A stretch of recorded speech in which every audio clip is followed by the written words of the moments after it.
Okay, another day, another painting. I've been working with this for a long time, and I thought it was actually going to become quite easy. It was a apple, you know, one of these original apples. I think a bird or something had picked it from a tree next door and thrown it into my backyard. It was a little bit picked on the backside, so the shape was a little bit strange, as you can see in the video. I changed this and worked with it, and I couldn't get it right because of the perspective, and I just fighting so hard to get this right. And in the end, I think it became quite okay. You know, it's always this unsecure dimension which makes me unsure, but I think it became a little bit surrealistic, really, because I've been going into this with a vengeance. So yeah, there's nothing superficial with it. Anyway, this is also a PATRON giveaway, and it's a PATRON giveaway for June, actually, so I'm so out of whack when it comes to that. This is my list, so I'm going to cut them up, put them into my jar and pick a number. I will try now to rapidly get in, do all my PATRON giveaways from July, August, September, October and November, and then I'm gonna make something really nice for December. So I'm gonna get this done before Christmas, all of it. Anyway, I'm gonna cut it up, put it in there, and then pick one. So okay, there I am. That took a while, and I'm gonna stretch out my hand and do like this, la la la, and I just picked one, and that was Leif Gustav Gabb. Leif Gustav Gabb, you have just won this painting. Congratulations.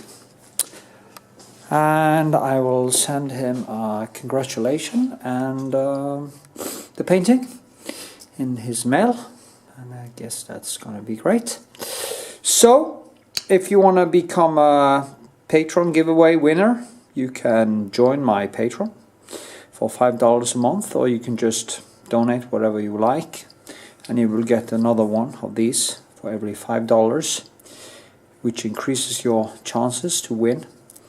And if you just want to support my thing, you can give $1, and I will put you in this thing every time you reach $5, which will basically be twice a month.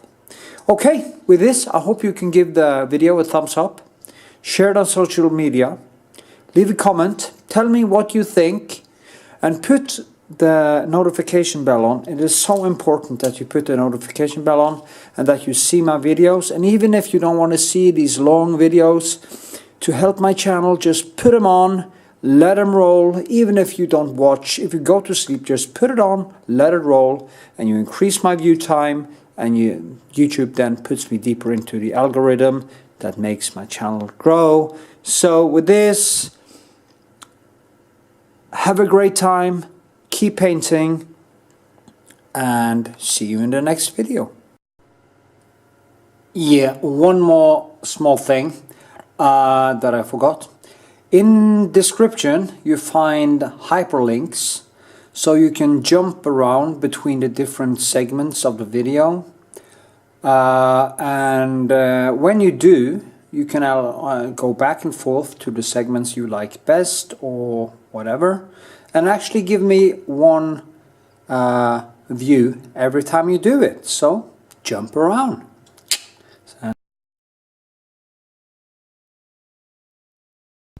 So this is what I'm gonna paint. I found this tiny apple, and it's kind of a original cart, as we call it in Norway.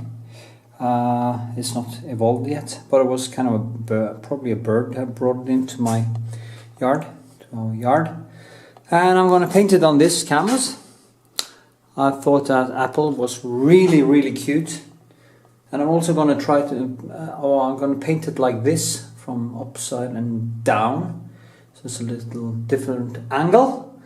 So with this, I hope you enjoy, and see you in the video. Okay, segment 1, the sketching process. Yeah. Let me see. I might bring it up. Hope you see the canvas now, not me. It's not me you're after. Yeah, I'm not sure if I need the glasses today.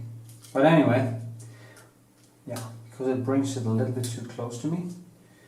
And my eyes are better now, so I'm just gonna... Now, I'm gonna try to paint this as small as it actually is. It is basically like this, and with that thing coming out. And I want to place it a little bit down here, so I just mark up here and here. It was a little too high. Go here, here. And that was kind of maybe, yeah. Okay, I'm gonna do just a quick addition of it. I've chosen to use what it stands on is a glass plate with some wooden stuff under, and I turn it around because the other side of it, which I've used in some other ones of my object paintings, still lifes, has been they have been more reddish, and I feel that a painting becomes a little bit more subtle when it's not that reddish, and I tend to exaggerate the colors so much that it often can become a problem when it's too reddish. So I actually prefer to keep it more in the cold, because then often I get actually the warmth that is to me acceptable. I hope you understand what I'm saying here. Okay, this is the wrong green. I'm going to be a little bit careful with the sketching process, so I don't do too many mistakes.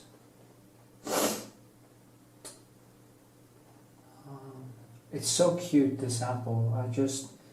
Actually I had decided not to paint an apple for a long time, because I was so tired of apples, and then this bird has brought, or kids, maybe it was the kids that were stealing it from a neighbor tree or something and threw it around. You know, kids shouldn't throw food around. Anyway, they're actually very good for apple cake when they are like that, because they have this sourness to them. And it's, if you have it in an apple cake, apple pie, maybe the right word in America, English, it really becomes very good. My mother was making this apple cake from from an original apple tree. It isn't kind of pod. They used to use kind of 2 or 3 types of trees that they kind of fuse together to get the apples we buy in the store. But these are the original apples, and they taste very sour. But when you have them in that cake, it just becomes beautiful. The taste is just wow. What a taste. the nuance is in this is it's going to be difficult. I can already feel it, because usually I'm used to making things that have a lot of contrast, but this one doesn't have that much, so it's going to be a challenge within itself. It's quite exciting to do it. For now anyway. Probably going to hate it, but I usually do that, so you just have to forgive me. As you can see, I'm just trying to build light and dark. Here it's a little bit, maybe I put on too much green, so I'm just going to remove some of it. Kind of start a little bit over again, because when I'm talking I usually lose a little bit contact with it. There's more orange and yellow in the light areas, so I would like to have that in it.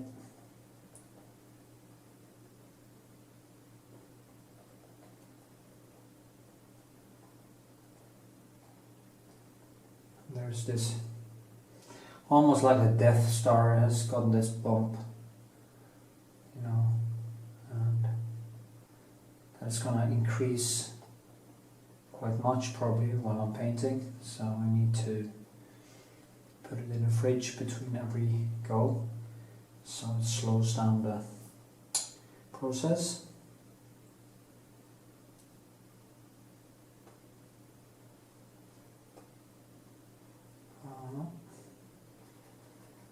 Now I basically think it's good for me to show you more of the beginning of the sketching process. It's better to start now with having it a little bit too small, because usually I grow them bigger as I go along.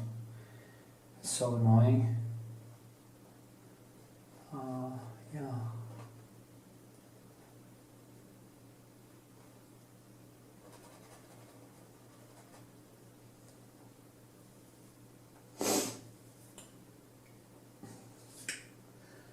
Should have bought new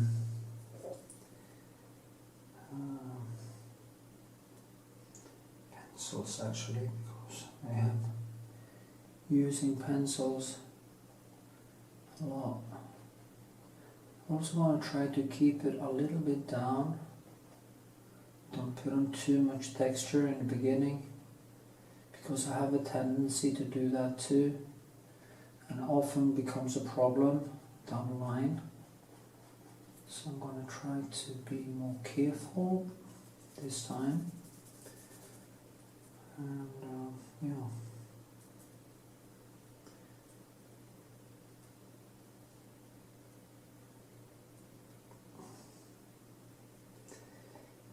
This was sort of grey and greyish, reddish color that you probably saw in the beginning.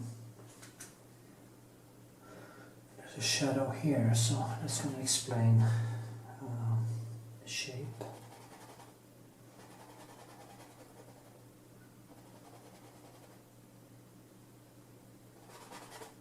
It's going to be a very intimate painting.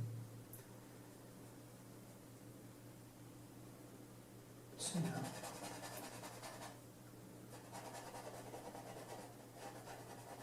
So this amazing German artist on Instagram today almost made me pause. He's extremely photographic, making big portraits, huge portraits, figure paintings, and it's really beautiful. Even the work he does with the paint is just amazing. And but I do wonder if it's done with if he traces them in the beginning, And that would be sad really, because as I wrote on it, if this is done with projector in the beginning, it is still unbelievably great because of the way he uses the paint. But if he is doing this with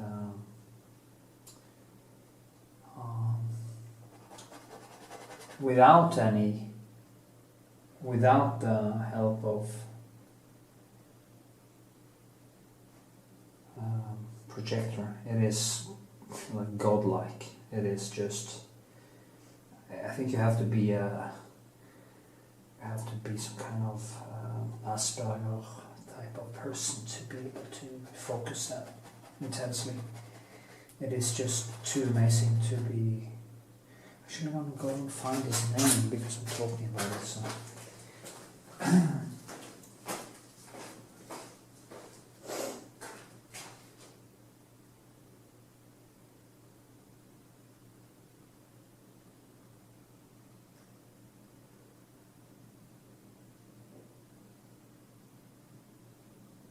See now.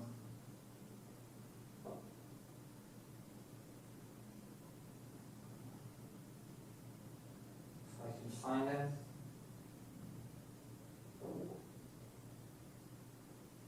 Yeah, there it is. His name is Philippe Weber. Philippe Weber. And it is unbelievably amazing. It is, you can see here, maybe you can see it, that's Philippe Weber, artist. And you have to look him up because it is mind-boggling. Amazing to see how his skill is just wow. And it made me feel a little bit lazy actually. Made me feel I will never be that good in that type of paint. It's not the kind of painter I can evolve into being. It has to do with skill, and it has to do with the way you use the paint and your attentions with the painting and stuff like that. And it isn't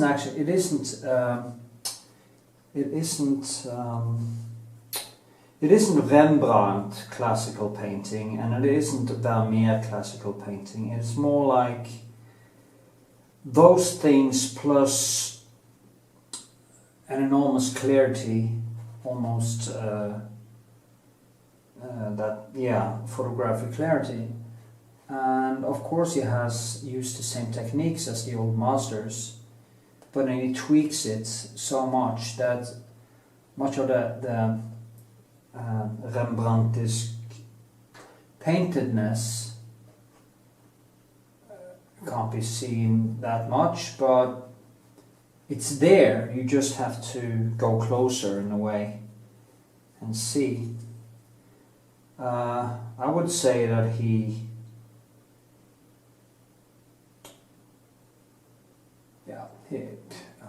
it's hard to say. It's just wow. Yeah. And I thought, wow, this guy isn't hungover very often. This guy is really eating his fatty fish, and he's really focusing on what's important in life. To make stuff like that, you can't fuck up. You have to have a good schedule. You have to be totally dedicated to what you are doing. And that is why he should be one of my, in a way, objective standard, which I've talked about a lot, that I look up to. If I'm going to measure my own works, this is the guy, one of them I would actually look at, and then get my feet firmly nailed to the ground every time I think that I do something worthwhile. maybe I do something worthwhile, but you know, it's just nuts. Yeah, it's just thoughts I had today when I saw that. I've seen it before, but then today I just almost like it just detonated in my head. Understanding how incredible his focus has to be able to make stuff like that. And even making a little painting like this and trying to get it right, trying to get it to come alive is also challenging. You shouldn't undermine that, you know. So yeah, if you're a young artist and you are looking for the why question, forget it. Just forget it. The why question, as the other evolutionist Richard Dawkins did say, is just a stupid question. There is no why in painting. Why do I paint an apple? Why? Because it's a challenge. Because I want to. Because I feel like it. And it's the only reason I need to do it. So, if you're an artist and somebody criticizes you for painting figurative painting or stuff like that, which often happens, especially in Norway, just say, because I like it, because I want to. I mean, why does a dog lick his balls? I mean, it's because it can. There's no reason, it just can. And why do I paint? Because I can, and because I like it. Pretty sure I would like to lick my own balls too, but I can't, so there we are. But I can paint, and a dog can't paint, so yeah. I mean, I wouldn't even need girls if I could lick my own balls. Okay, that was nasty. Anyway, it's a joke. Now, other things girls are good for, like cleaning. Just kidding, of course. Making food. That I can do myself, so I don't need a woman to do that. No. Women are necessary to keep us alert and sane, and as a good companion. And if you have a good girlfriend, she will probably be a great support, as any friend would be. So, yeah, I'm extremely sexist. No, I'm not actually. Not at all. Freedom is the most important thing for everyone. I don't want to dictate a girl or anybody else's life. And as I had a conversation with a woman the other day, she always found these males who were very dominating. They were nice in the beginning, and then they started to dominate her. And I said, well, you like dominant men. What you have to find is to find a dominant man who is not dominating. And good luck with that. It's like finding a girl who isn't jealous. It's really hard. Or a man for that matter that isn't jealous. Now this was a total digression again. So I'm going to go back to painting. Now everybody thinks I'm a sexist and I'm not. If you think so, you just fuck off. I'll give a woman all the freedom she wants, except from sucking another man's dick.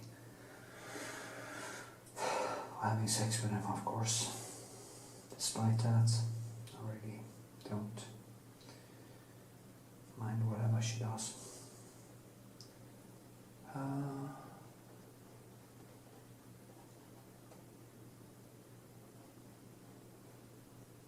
Okay, is this lump of green starting to take shape? Do I again talk too much?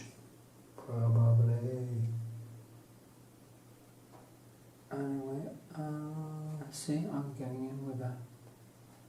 This is going to be difficult because it's a totally different angle than I usually do. And yeah, this sketch is going to take some time. I need more color. So, yeah, try to just bang on a little bit.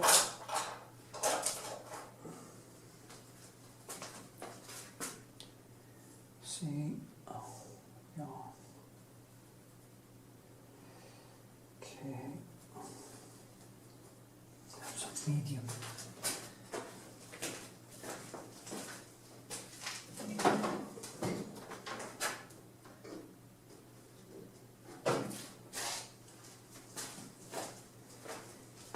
Okay. I think it's nice with that small apple on this big canvas, because it will get this very intimate, lonely feeling. Just going to go over here and wash so I get more.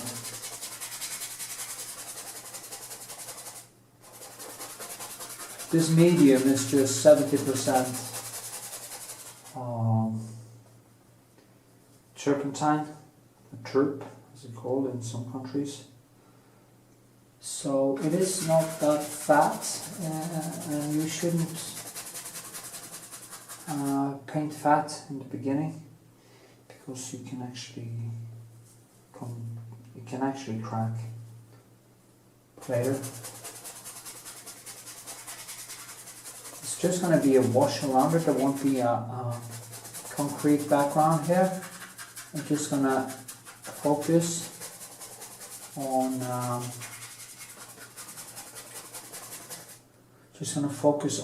this segment, and then just let all the other things just slide out into oblivion. Just want to tone it now a little bit more, because that will make me able to focus a little bit more.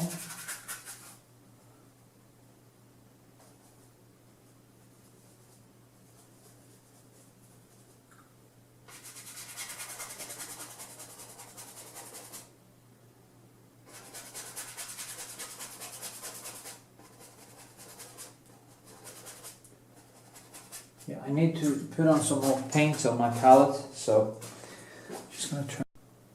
Yeah, there we are. Okay, I have more color and medium, so I can just continue painting. And it has this. There was this person on YouTube who asked me if I don't know if I meant if I wanted to make a video where I painted a figure with black and white, and from a black and white photo or something like that. And I said no, because for the first, I'm in love with painting, in love with color. But there's another. But I do, however, I do like doing charcoal. And I used to use this lead pen, this pen you use in school, black pens or whatever you call it, English. But the problem, if you paint with black and white, say you have ivory black and zinc white or titanium white or whatever kind of white you choose to use, the problem is that when you mix the black and white, it doesn't really become a black and white. It becomes some kind of bluish, dirty, greyish color, like this, in a way. That was a lot of black and white. And it doesn't have any life in it. You can't really build. I mean, if you're extremely detailed, you can probably, with overpaints and lasso or glazing. Maybe you could get that. Maybe you should try it. Starting to sound interesting actually, if it's possible. But what I told him was that it's not the same as taking a black and white photo, because when you do a black and white photo, it is actually the paper that is the white, and the black is kind of sprayed on to the paper and are letting through some light from the paper. I guess you have some mixed colors too that I mix in. But that is why you can actually see the difference between a printed black and white photo and a traditionally rendered photograph from all the chemicals and the old process. And I feel that the original ones are better as black and white photos. For some reason it has more depth, and I think that about photograph too, that if you use the old style like I do when I photograph, I usually use the tungsten film and 6.7 or 6.6 format, and then I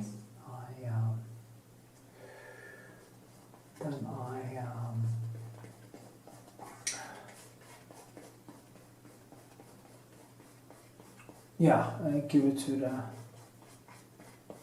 can't really talk when I paint. I give it to the photo store and they develops it for me, and then I scan it and of course I print it, but it still keeps that authenticity in the nuance. If I could actually be good enough to do also do the development myself and use paper, it would probably give also a better depth and better kind of colors, more close to reality. But anyway, I haven't got time for all that shit. So painting is basically what I have time for. So, yeah. Anyway, now I've filled in the canvas, as you can see, and I will start doing some more detail work on this, and I have to let it dry so I can go over it again. I thought I was going to start the days with, it's always good to have object paintings like this laying around, because it's very good training for your brain. And after this I'm going to start doing some very detailed work with a very tiny face and figure painting. So for me to get my brain into painting mode, it can be good to have something like this going, so you can get your brain into the necessary painting mode before you start on the more difficult things, because a face is of course more difficult than sketching. When I start to go deeper, even this becomes more and more challenging and more difficult, until, if you've seen in other videos, it literally drives me crazy.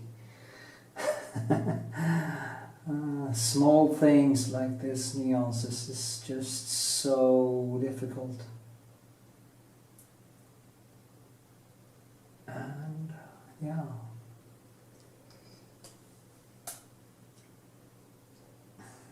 the same battle every time. Let's see what I'm doing. I'm trying to get the shape in this.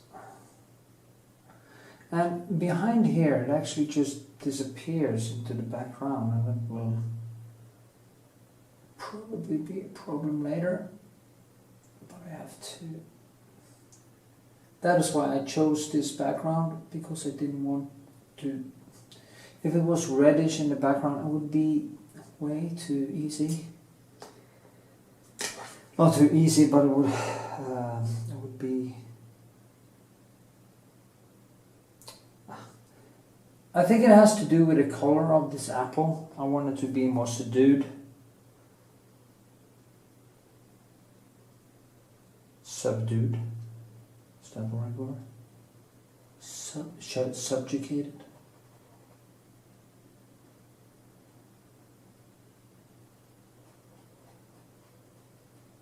Like a man when he's in love with a woman. No, just kidding. Yeah, I'm not going to go there. I'm going to stay on topic about painting. That is why you are watching my videos. Most of you anyway. Sorry for my... I'm not sorry actually. Never be sorry for who you are. That's very important. If you could tell your children one thing, that is it. And my parents were very good at doing that. So then I became a radical atheist, and my mother wanted me to stop talking about it anyway. So I wasn't allowed to be myself when I didn't agree with that. So anyway, I was allowed, of course. Relationship. Anyway, blah blah blah blah blah. See what I'm doing? Just molding everything. That is the thing I love about oil paint. You can keep on just changing things, keep on molding them. And this is going to be a very subtle process, because here I can, because the contrasts aren't that huge, there's a lot of things happening in this plate, and you're going to see me evolve that as I go along. There's different hairs, more. It's a lot of things happening underneath that glass plate in the wood. And it kind of creates a lot of different nuances. I'll work with that too. See now how I work. I saw this apple and I thought, well, it is so subtle that I can get to do more slow painting with it.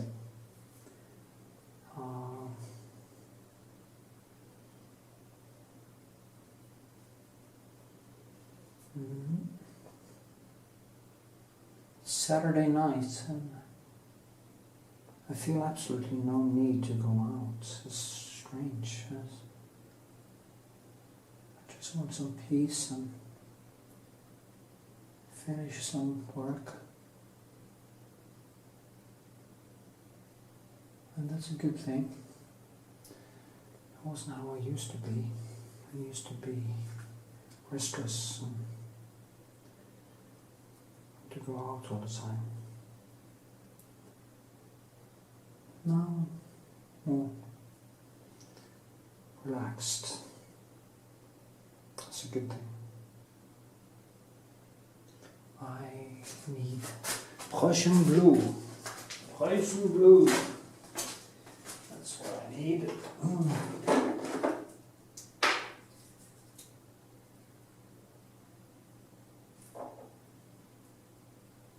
Jesus, that's dry. Forgot to put a cap on. That too, when you use old home paint, make sure to put the caps on, and make sure to not put too much paint on your palette, because it's quite expensive, and money could be better spent than being dried color. So, do some more sketching. Actually went out of battery, so that was why it was cut off abruptly. Anyway, this is a rough sketch, and it doesn't have to be that detailed. So actually I spilled a lot of color now on my, and it's the Prussian blue, which of course is like getting blueberries on a white shirt, which means everything turns blue-green. It's horrible color when it comes to these things. It just sticks in everywhere. It's crazy. You get it on stuff, you really need to get it off. It's probably the strongest color, the most potency I know, Prussian blue. It's just so intense. Anyway, more detail. Just gonna do a little bit more, and then I'm gonna let it dry. Of course, this sketch became a little bit longer than I thought because I started to talk about stuff as usual. I'm gonna try to stick to the topic from now on. You see now it's wet and wet, wet and wet, and it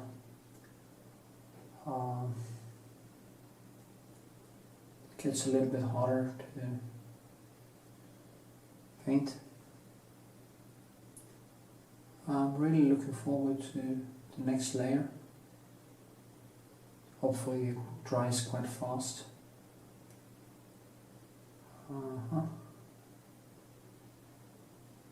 Just going to shape it. Maybe I should zoom a little bit so you can actually see what I'm doing. Like this. Okay. You see that?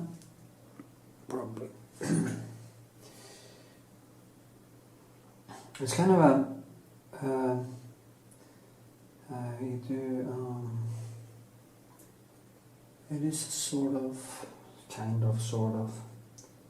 impressionist painting on the micro level.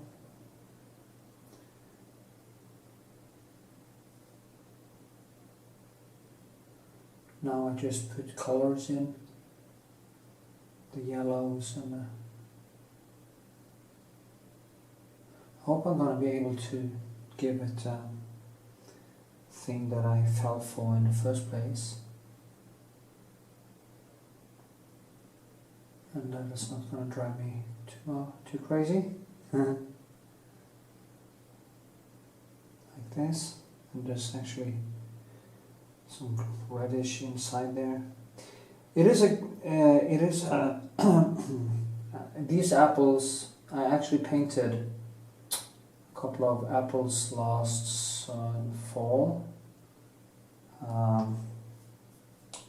No, I painted an apple with some leaves, and actually it's some from the same tree. So this is just the apple in spring, summertime, and they are now evolving into to become real apples. Maybe I pick one, paint another one this year, just for fun. There's a lot of stuff in this, is some markings. So I think there was a bird actually that took it, or that were those kids, I don't know. But I got a lot of damage from both insects and stuff, so it gives it kind of a more of a personality. I think they are red. the original apples are red. So yeah, this one will also, I can see it actually changing. Even when I paint now, I can see it is changing a little bit, color stuff. And of course that would be a problem at some point if I had to change too much. I won't do that, hopefully.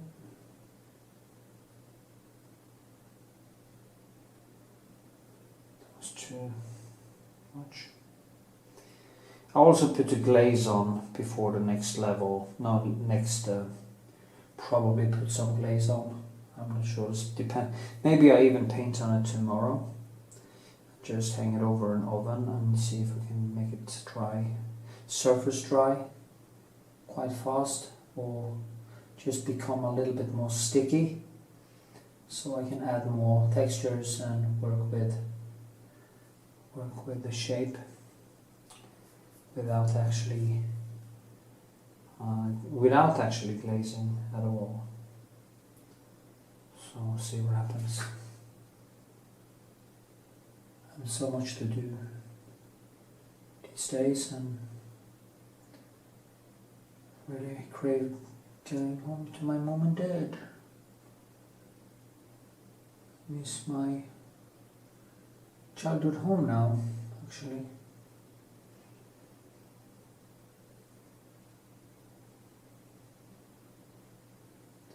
Okay, see if I can get that thing right.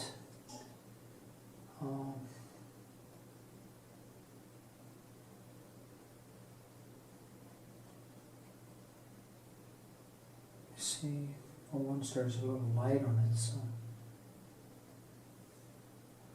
I think the apple is going to be a little bit different in the shape. Maybe I should a little bit more like that. And actually broader here. Now see the point with the old home paint, it's quite thick, so it gives me the possibility of adding more and more color on top. Vincent Newton is a little bit more runny, so it's harder to do what I'm doing now. But then again, of course, it can be probably better for people who like to paint thinner than I do. So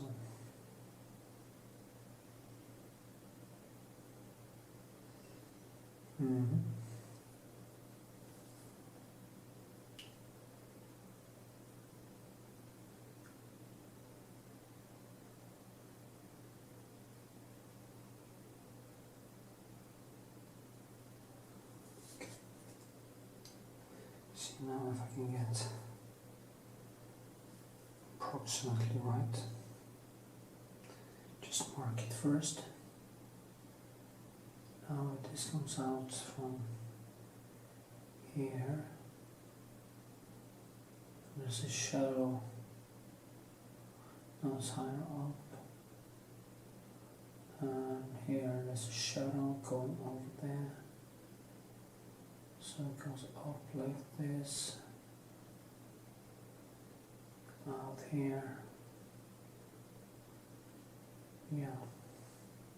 That is kind of the apple navel. I was thinking about that. In a way, it gets, this is almost in a way, it gets its nourishing from the tree for a long time, and I guess, and it's like the navel string that goes into a baby. And then when it's a grown apple and it doesn't need that anymore, it just falls to the ground. I wonder, is that how apples evolve? do they just be like eggs, just evolving with what's already in them? Or do they... I'm gonna check that out, huh? Yeah, I don't know that. Fuck, I figure out something I don't know. How does apples and fruit evolve? Do they get nourishment during their development from the tree? Are they like the egg, where it's all in there in the first place, and they just build out from that core? Again, I think it would be not logical, because they're going from small to big, and an egg is not getting any bigger. Everything is in the egg to create chicken. So I guess I would probably think that the apple is getting its nourishing from the tree itself through that cord. Yeah.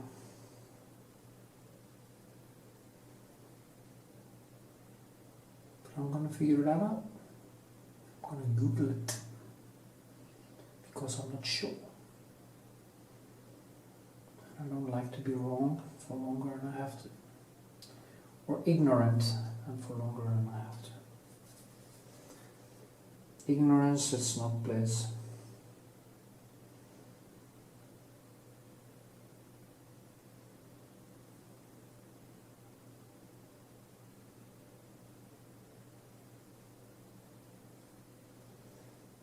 Well, maybe it is. I mean,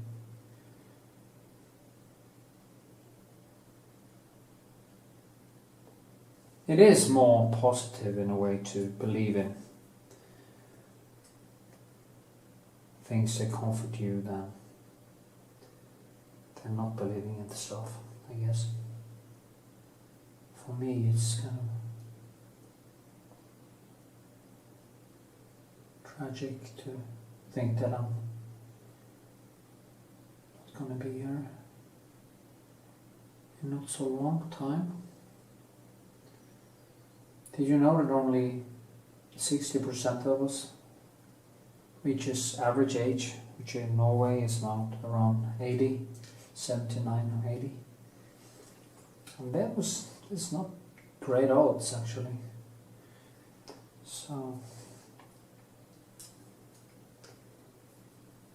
the average life is until 80, but only 60% reaches that age. 35% goes before that, probably because of heart attacks and obesity and smoking and accidents and stuff like that. So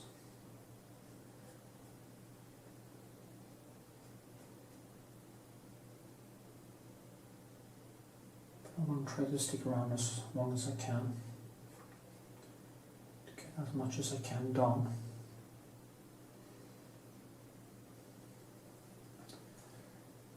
And I'm going to start making monthly pledges for what I'm going to do every month, what I'm going to be finished at the end of every month. Have a plan for what I'm going to do, which paintings I'm going to focus on. So I get, and every day will be focus, will be painting, training, painting, and creative. Now it starts to look like an apple actually, doesn't it? Tell me yay!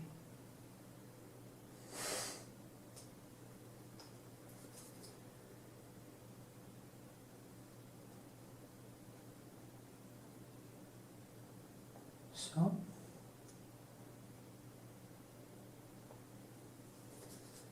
and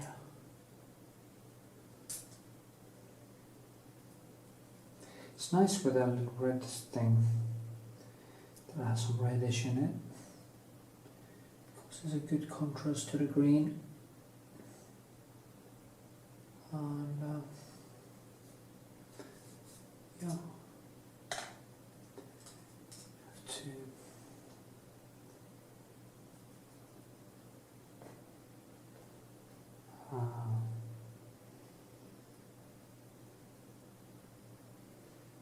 have a little bit too much color on it now, so it's starting to become more difficult to get colors into it, and that is a sign that Knut and Vikshåland should stop and let it dry.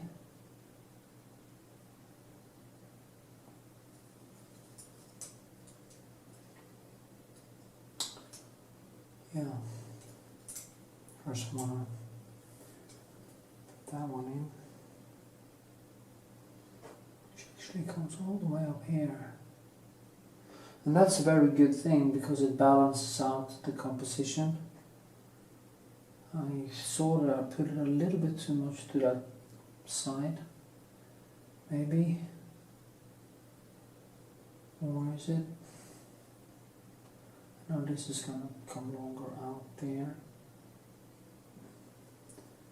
See? Yeah, it's a tiny bit. Enough to annoy the shit out of me. But I also saw that this one is going to be more out here. So I guess that will compensate. And the shadow here also will be a little bit more out here. It's quite difficult to paint stuff from on top and down. But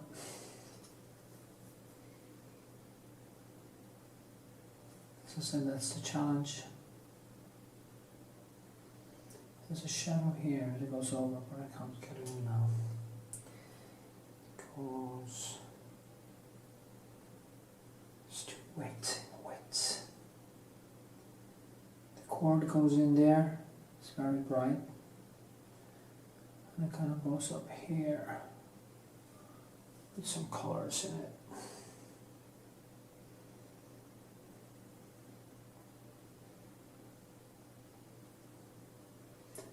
Yeah.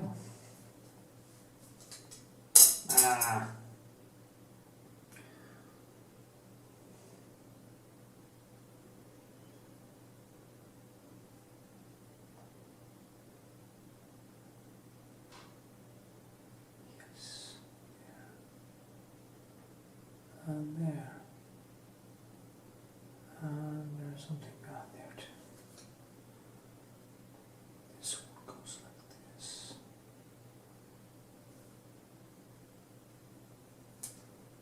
Yes.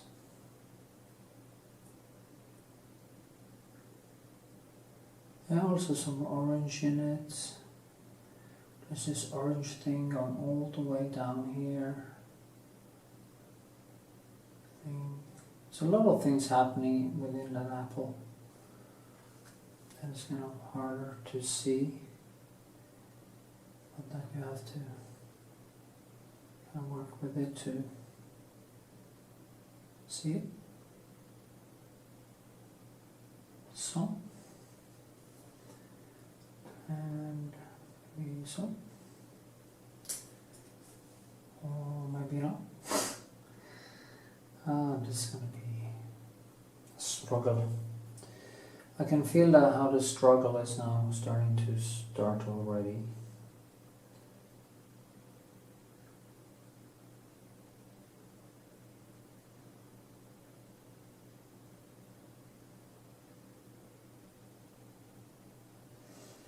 So, next time the real battle begins.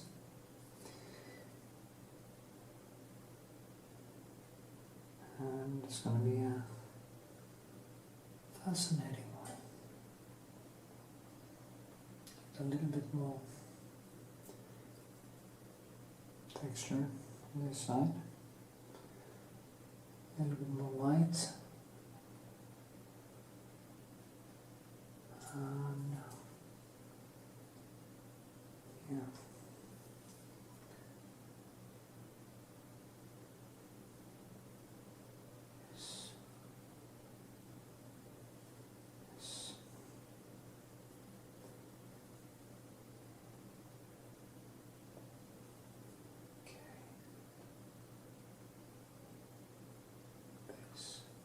Because this reflects the light, and yeah, the shadow is actually higher. So, and it comes in like that. So, I have to correct that later.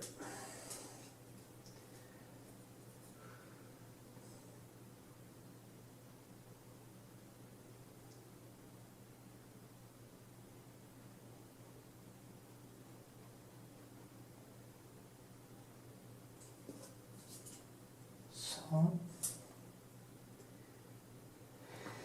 an apple a day, my ass.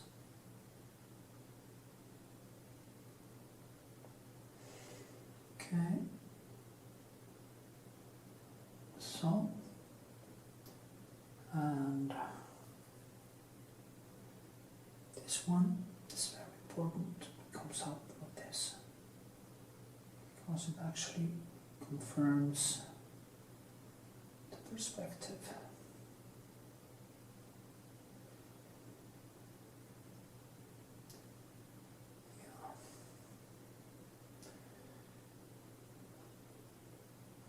I'm gonna fight a lot with that one.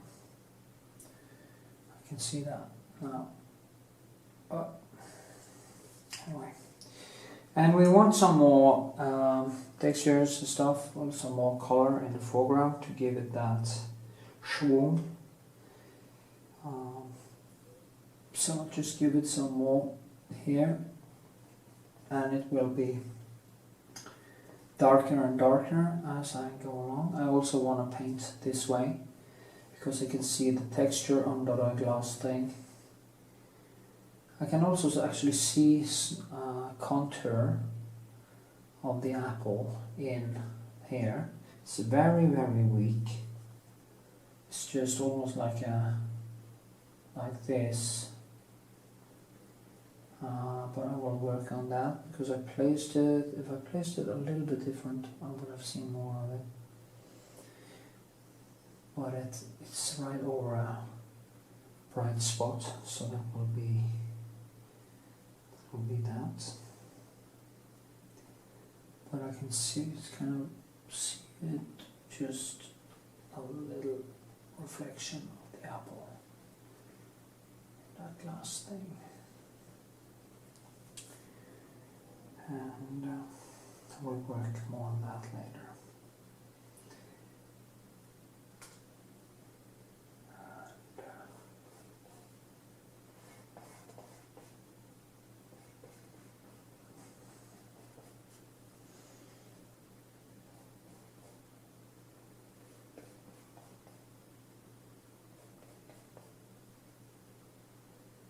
So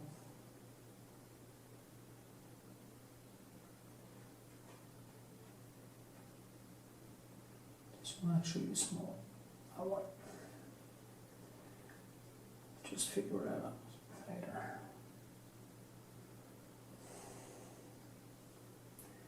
You can also see some of the light of the apple there. I can actually exaggerate it a little bit, maybe, so that I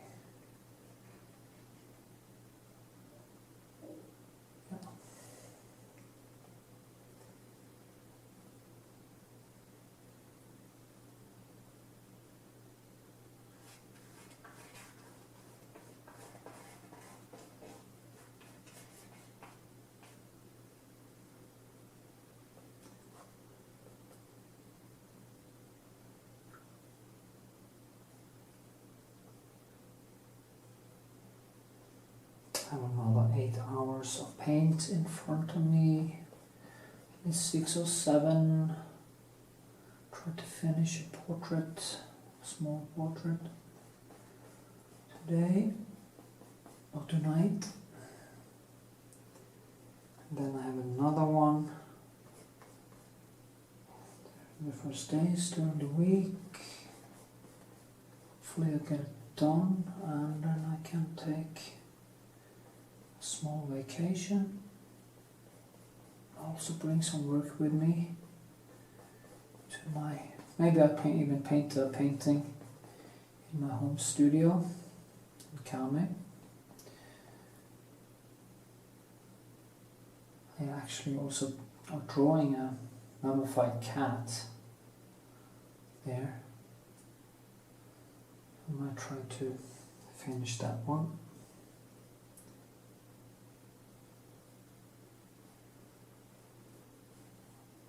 Anyway, I think this will do for today.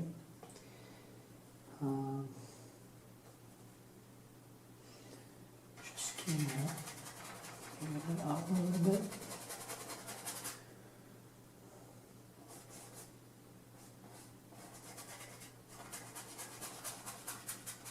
I do think it becomes a little bit more reddish in the background there because of the light hits.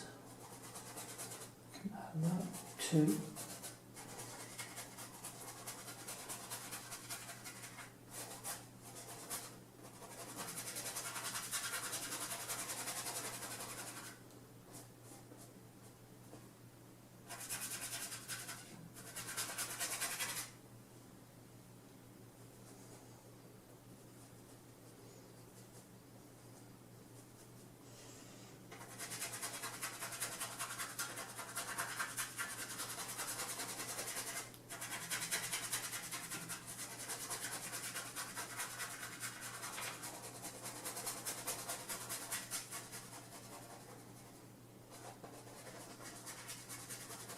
So,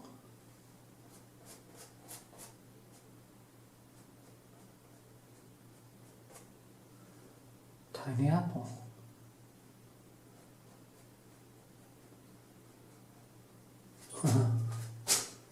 That was fun.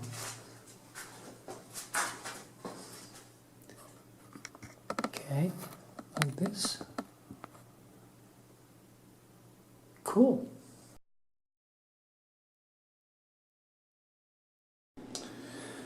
Okay, another day, another layer of paint, and I will zoom in because I will work with the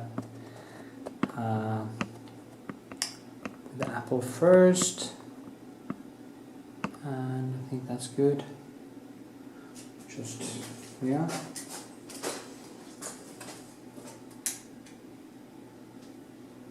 So, and there we go. Here we go. Let's see now. I should maybe go and buy some new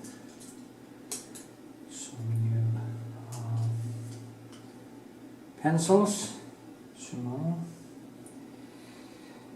because I have spent the ones I have pretty vigorously. Vigorously, me. And yeah. So, I mean, it's hot, so the colors are really drying fast. I will start with the light areas up here. That's kind of bluish, so I have to be more green. It's going to be a slow painting session, I think. Just try to point and get the. It's going to be more cadmium yellow in this, more reddish. I also try now to do directions already, and I will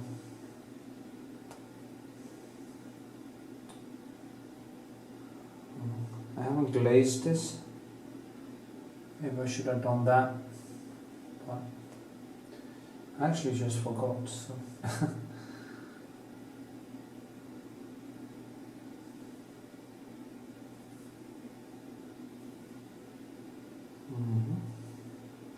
I did put on the Retouching Varnish.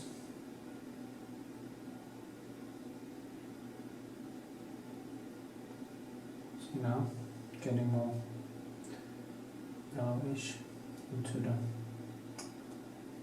It has to go from the cold to the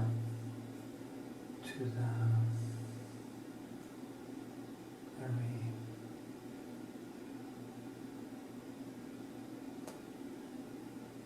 this one. We cold to the warm.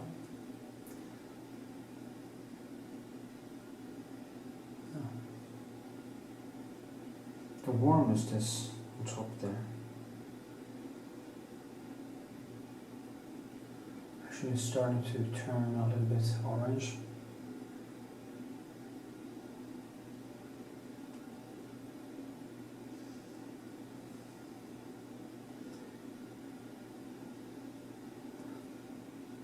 I've been working a lot lately and can actually feel that my brain is getting used to the pressure. I actually can see things a little bit easier.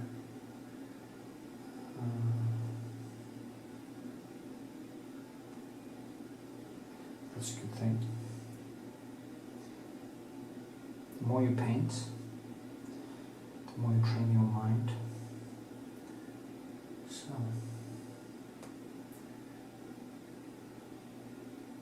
it's funny to think that skill is just neurotransmitters in your head connecting to do a task better and better. There's not anything mystical with it. It's just pure cause and effect, pure biology. You can see it in gymnastics, how what incredible things the human body and the human mind can actually learn to do.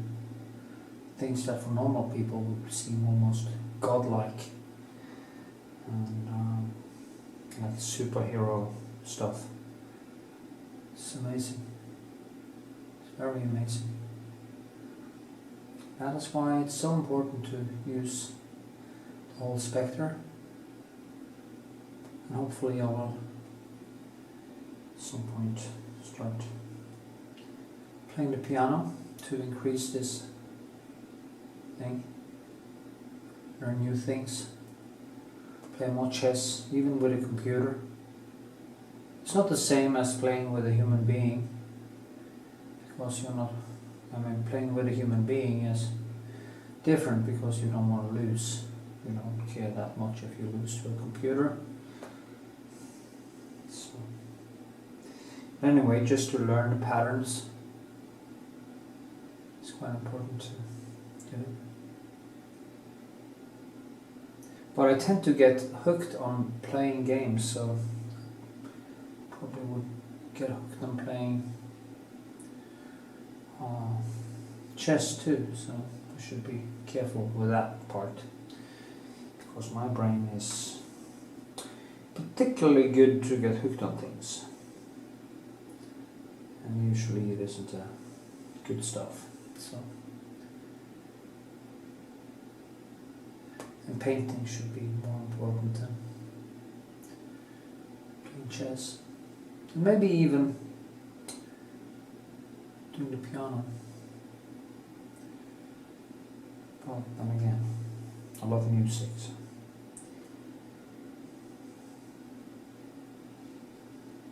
Anyway. See, when I build things like this, in a way it is my brain playing music, or my neurotransmitters in my head foresees every single touch. And the better you get to foresee the future of your actions, the better you get. Also looking forward to, after my next hip placement, get really back into the taekwondo training, especially the pomse training. You know, in karate it's called kata, but a pomse training is kind of almost like dance. Well, it is in a way a dance. It is a dance, okay? Fuck, I was almost kind of so sick of saying that. But the point is that I can actually feel that working out in the gym do make you stronger. By doing some martial arts, even if it's just for hobby, not really any real fighting, it strengthens the brain, and it makes all other tasks easier. So martial arts training, some form of martial arts training, is good in every way, even if you are an artist, a painter. Train your mind.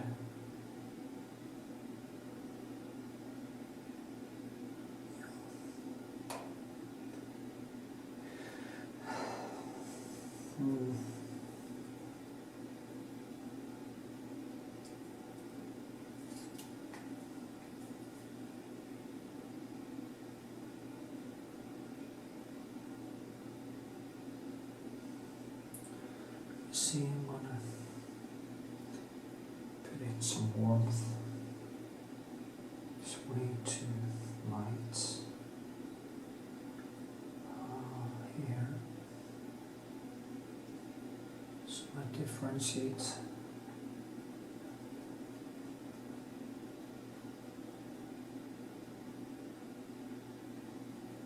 It's so nice to work with this. It's kind of such a subtle thing.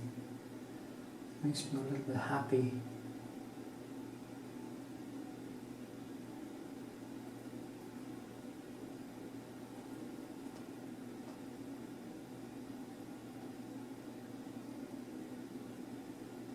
See that? And the shadow. And boom, you get more shape.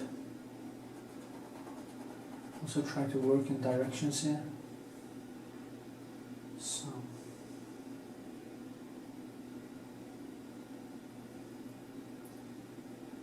it's a little grey, not grey, but broken. I use some Naples reddish, and a couple of other broken colors, which I feel really works good when I mix them into my other colors. So actually this wooden thing, it stands on a glass plate, but this wooden thing, actually there was some droplings dripping on it, and it created some kind of watermarks in the wood. So that's what I kind of paint in now, and I will keep doing that to differentiate the different layers. And yeah.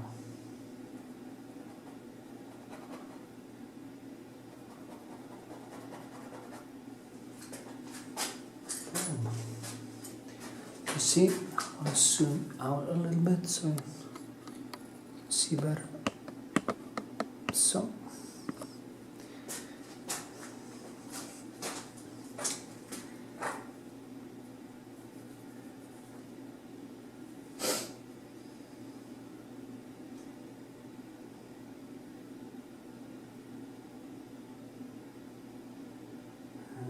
there's all right.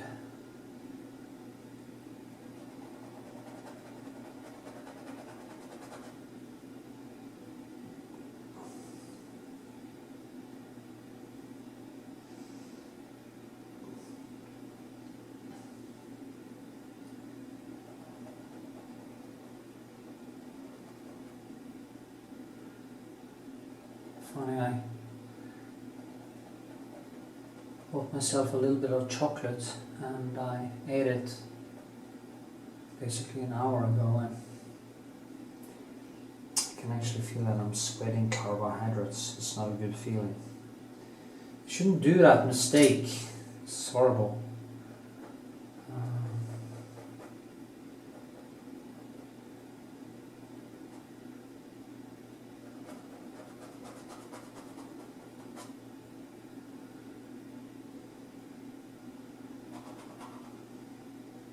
No, this one. Yeah. So that one is more kind of bluish.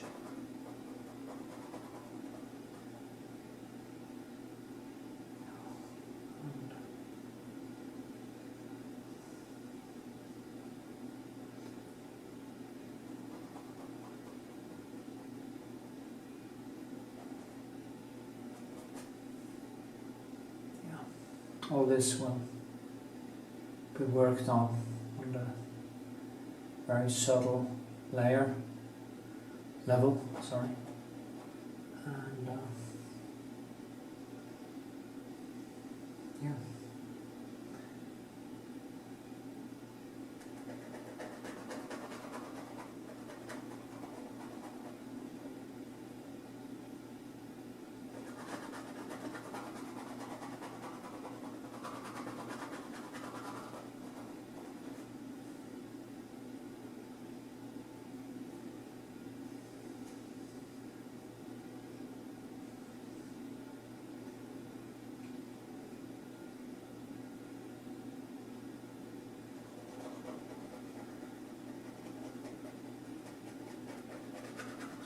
Different shutter.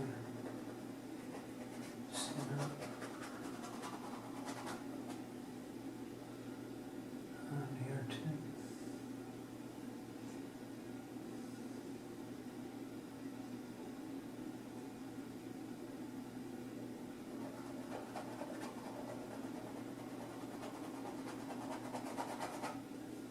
Try to crisscross so I get the paint different colors into one another just by mixing on the canvas,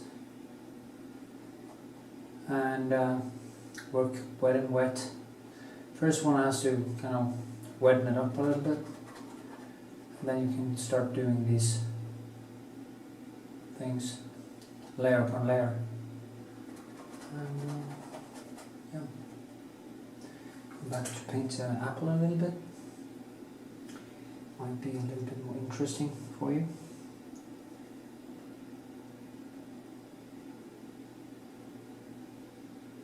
That shadow is also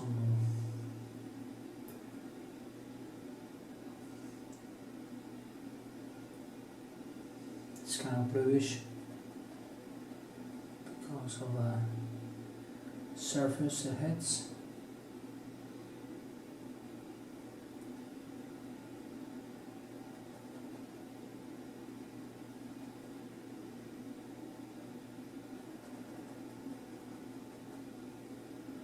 Okay, it's a bit bigger. But I figure that out as I go along.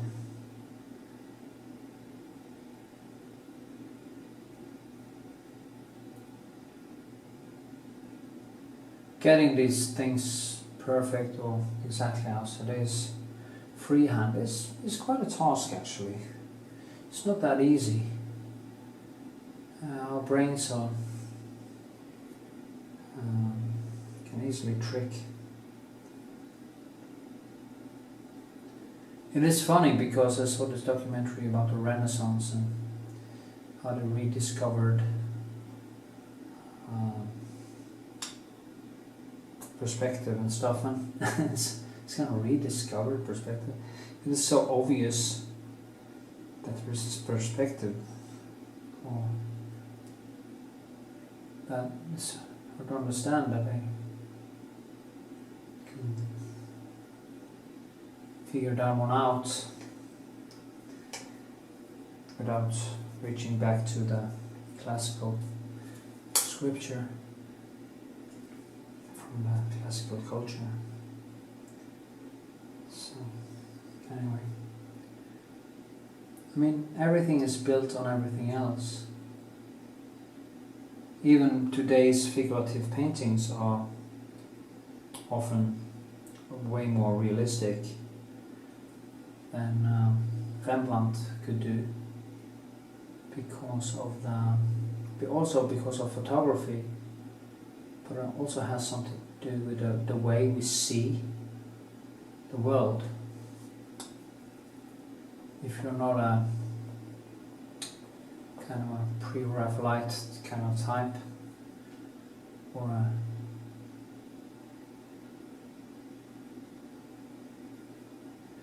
member of this romantic loge, you will see the world realistically. So when you paint an object, you don't see it through this romantic lens, but you actually see the object itself for what it is. And in my opinion, in Norway we have this very good artist called Knut who paints. He's a great painter, but he has this kind of romantic approach to everything. And so does actually Vikshåland is another one. It's really good. They both have this very romantic approach. It's almost like they are painting in a dimension into the object that is there.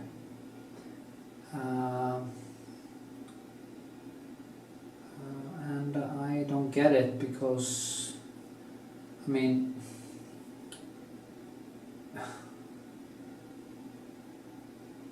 as a realist, I like things to be true. I like them to be as they are. And if you paint something, if it is an apple like this or whatever you paint, you're going to bring this poetic subjectivity into it anyway. And you don't need to add in cliché or some dimension that probably not even existed. Even the pre-Raphaelites weren't that romantic, I think, because they also reflected their time.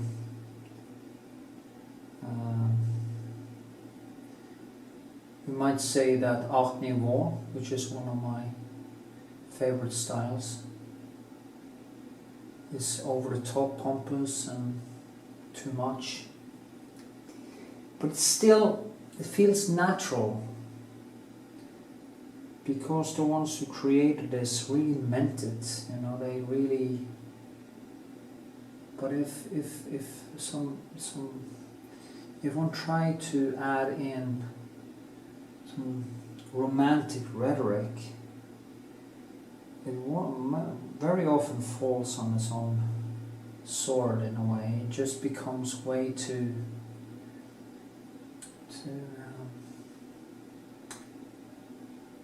not kitsch, because it isn't kitsch.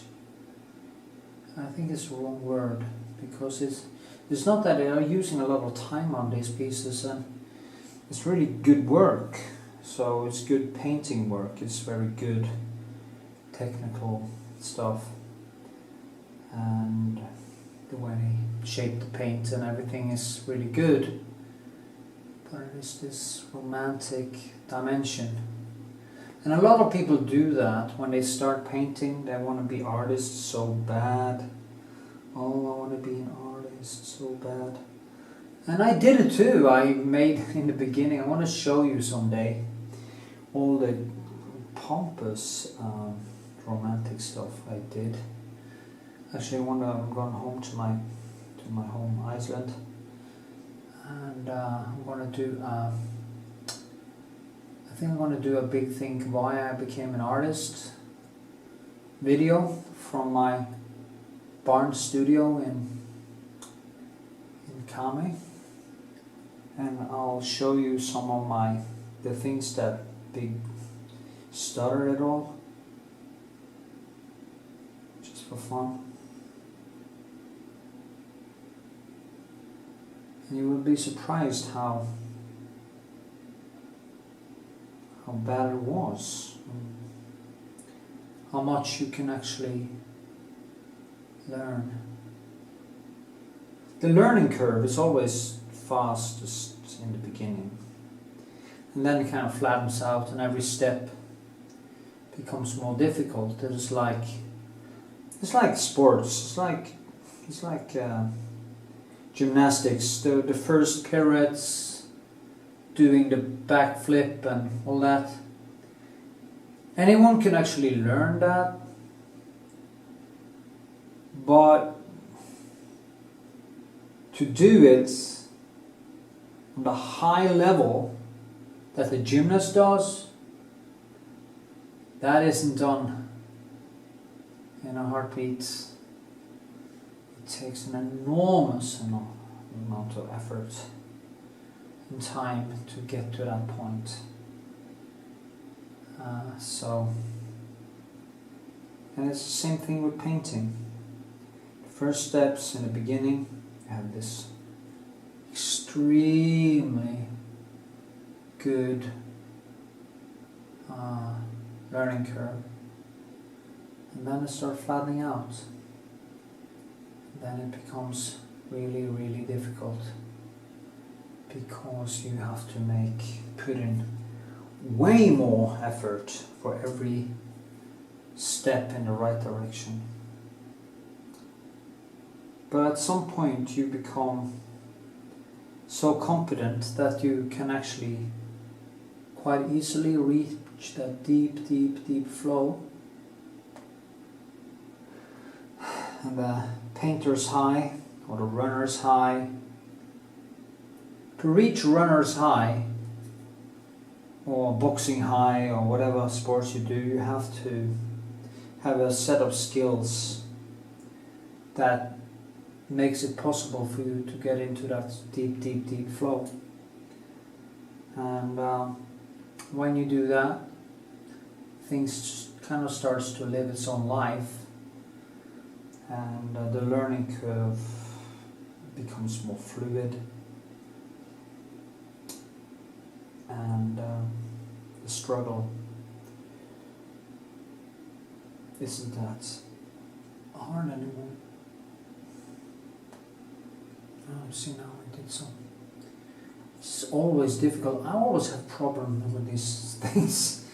I don't know why. Something with it. Yeah, I'm gonna do a little bit here, and I'm gonna.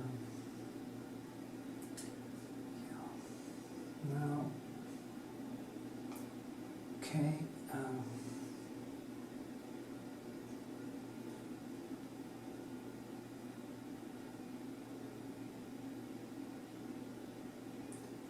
So if you want to learn how to paint, please don't give up when the first times you reach that point where it really becomes difficult and you don't really know where to go. Just keep painting. I'm struggling mildly with these things myself. There are big holes in my skill sets, and I'm working on kind of putting cement into them, like lips, noses, eyes, faces. There's so many things that I have to become better at, and I'm way behind, and time is running out in existence. So I just have to focus even more. So now, okay, I'm gonna turn off this camera for a while, just keep painting, and then I'll show you later how it became. Okay, here we go. It looks a little bit more like an apple, and I will now start to, or I have started, toning down the background to get more. The darker I kind of do it, the more light these. Of course, these places will become. I will also put in some more later, some more reddish colors or warm colors, so it can actually compete a little bit with the green in the apple, so give it that complementary contrast, which also will enhance the green. See, I just mix together, and that is why I will put in color into the now more dirty background. It's kind of a dirty color. I know how I will bring it up again, so I'm not worried about that. I will want to pencil that is flat, actually more suitable. these flat pencils are more suitable, I think, to get a more concrete background, or more rational background, maybe. Yeah. Like this. Then I start to put in, you see, I just used, and I put in more color. And I can go back and forth with these, finding the right grey. It is kind of a greyish color, bluish greyish. But remember, it isn't black. It has color, it has life. And that is what you have to do to create the background that feels a little bit natural. You have to put in colors. Even if it's just gonna be nothing concrete in the background here, I decided not to paint in anything. So 1, 2, well, 1. Oh well, I would basically not get anything, the background into it anyway. So I will strengthen the surface in the foreground. And this gives quite a nice, after a while it gives this nice Luft ear perspective, as they call it. Kind of a little bit more mystical. Even heard people say, oh, I can see something in that background. Yeah, of course you can. It's sort of the subjectivity that adds in stuff into backgrounds like that. And people tend to find them kind of exciting, mystical.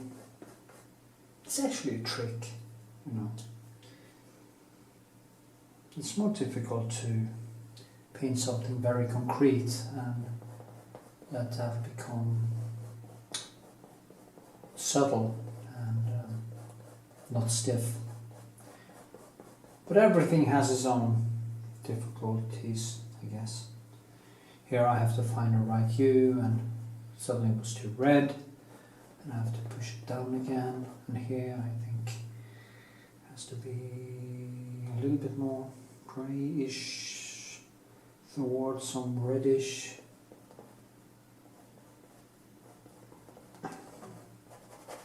Just like this now.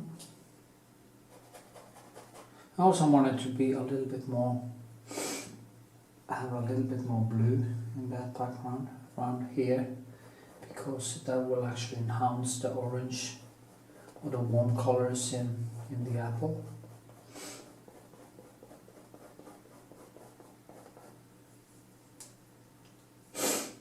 So I kind of fill it out, and I did make that apple then approximately the right size. And the rest is building the textures and all the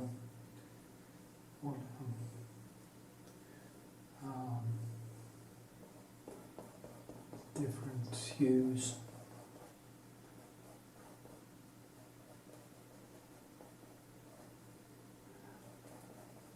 And I also work in directions, as you can see.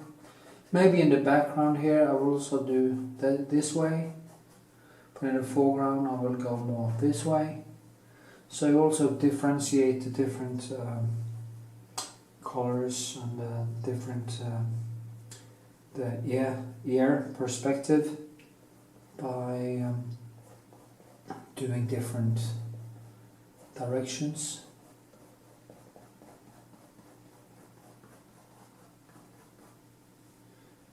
You can do it down to make it more flat. You can do this way to get more texture. And this is why I like these, because they're kind of leaving this geometric trace in a way in the, like a square in the brush strokes. It feels a little bit more mathematical in a way.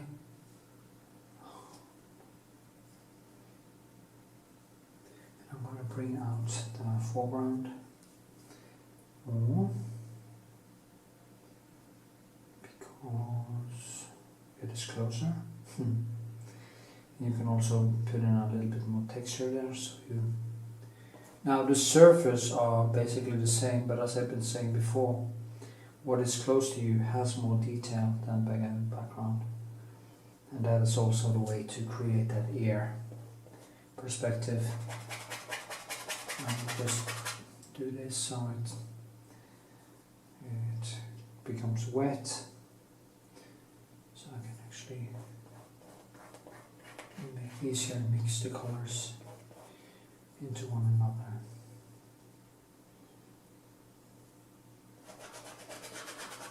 It's way too red, but that's no problem because I can easily bring it down with adding bluish and colors. It might seem easy, but it's not really that easy. It's just that I've done it many times. So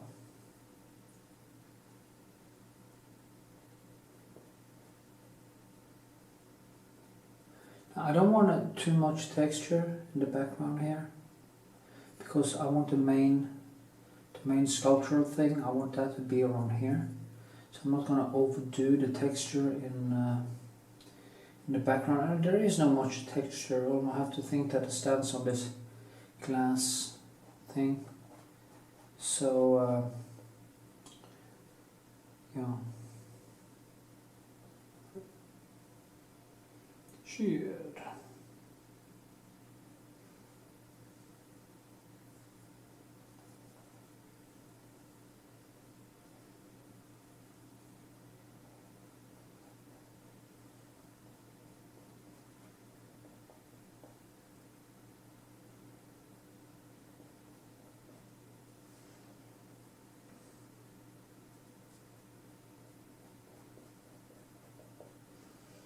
So,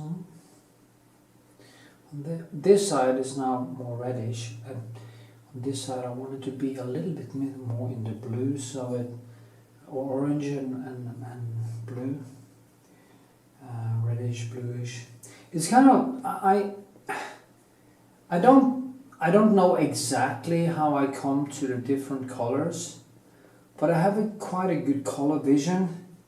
So I just keep molding the colors until I find the right color. And that you have to do that a lot of intuition, but because you can't really go around and measuring and being. It's almost like boxing, you know, or other things. You have to do. You have to react. There has to be a reaction and then a feedback loop. So you react to the next. In of course martial arts is the next movement of the person or enemy you are fighting, or you know, if it is a competition, you have to react to his moves. And when I put on a color here, it is basically what happens in my brain. The next thing I do goes into my brain, and my brain, because of my experience, picks up the cues and it knows basically what to do. And when I do something wrong, I also see that, so I also learn during the process. I learn during putting these colors on. Was this the color I was after? No, it isn't blue enough, so I have to add some blue to tone it in a different way. And now it became quite flat and lifeless, and I know why, because there should be a little bit more reddish in it because of the green in the apple. So then it kind of comes alive again when I start adding that, and then it can actually be more and more bluish, or more and more into the blue scale, or grey blue on this end. So you have to find exactly that spot and try to let your intuition evolve to a point where I can actually do this on an automatic level. Yeah. I shouldn't talk bad about automation of the brain. You can't be conscious in everything you do when it comes to this thing. I hope you learned something from this. I'm trying to stay on topic here. I'm going to try to do my best. I want you to enjoy my videos and I want them to have, and so it's actually worth for you to watch them. I'm not a success on YouTube, so there must be a reason.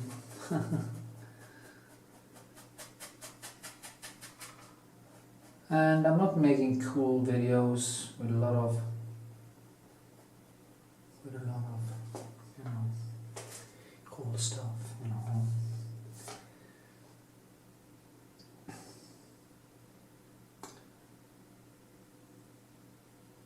I mean, if you look like Brad Pitt, it would probably be easier to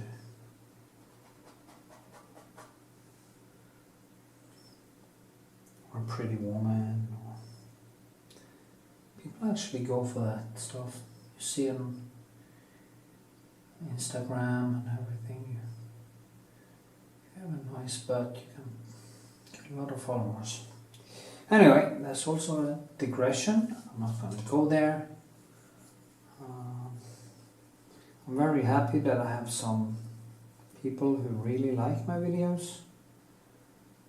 It's a small percent, a small part of this, like, yeah. And they actually learn from it. You see now what I do? Next time I will go over with a glaze before I start painting, hopefully, if it dries fast enough. And when I do the glaze, all these small, tiny small textures will appear, but it will stay on a totally different level than the other ones there. So I'm going to do it more. I think I may want to have it darker on this side, a little bit lighter on that side. See what I can do here. Even darker on this side. And then it kind of becomes a little bit more light on here, so we get this. So actually what happens is, because of the composition is leaning this way, I can also manipulate the composition or the experience of it. I want more, since it's a tiny bit that way, I want some more, I want it to be a little bit more heavy on this side, and it's actually enough to put in some deeper tones here, make this darker, and it falls over. So you can manipulate also your composition and balance your composition with doing stuff like that.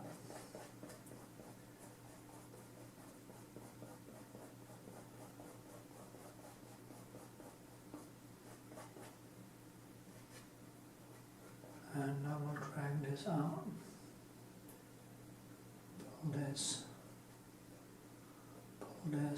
so it kind of crosses over, and after a while I can actually go in and there are some kind of wet marks after this and this. And this one too, I just drag in like this, and I let it become a part of this texture. And actually there are also some holes. I use this thing for target practice actually, so there's some bullet holes in it. That's funny. But I will add these textures later. Right now I want to clean up this in the foreground. And you know, now it's heavy on this side, I will even make it more. But to make this even more like a journey, and it's kind of a little bit more light here, that's the lightest part. I will also push this up by adding some slightly thicker textures on this side. So what happens then is that it actually creates this ear perspective much more present. And here I won't do it that much. I will keep this down on this side. Since the light is coming that way, I will enhance that, and I will get that thing. I will kind of send around the viewer, send him around in painting by creating different textures, and yeah. So there's a lot you can do actually. That is why when I see people do painting, it's always the textures that I want to. That's the thing. The brush strokes and the textures.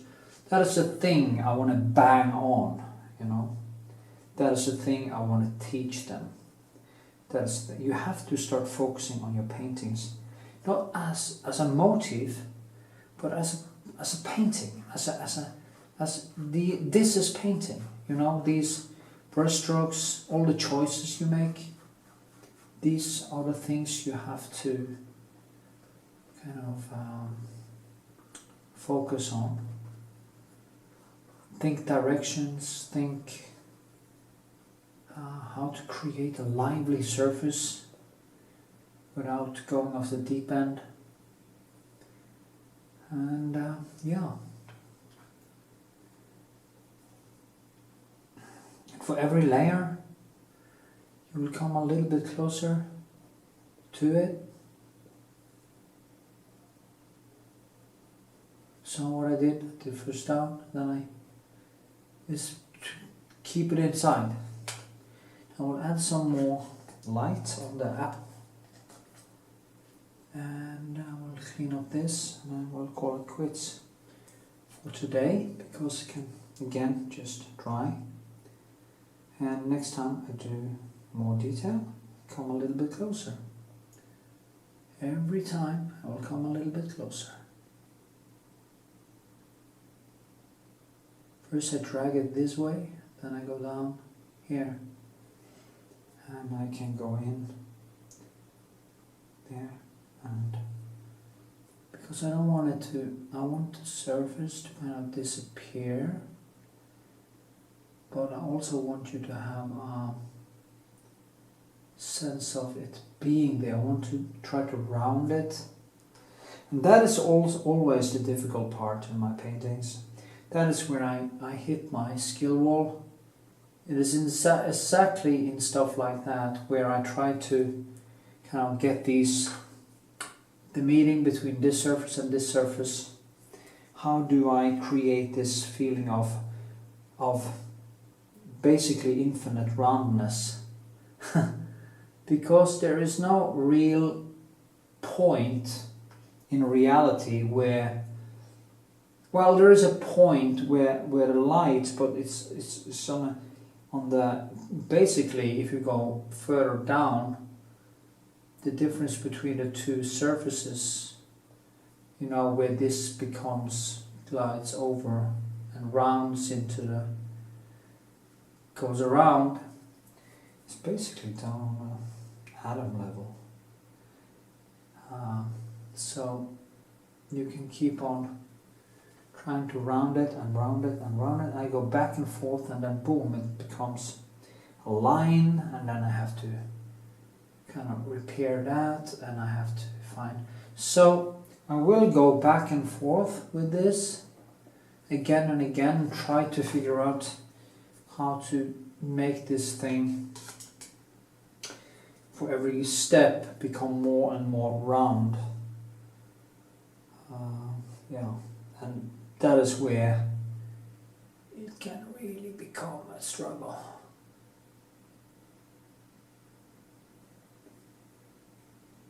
Yeah. Okay.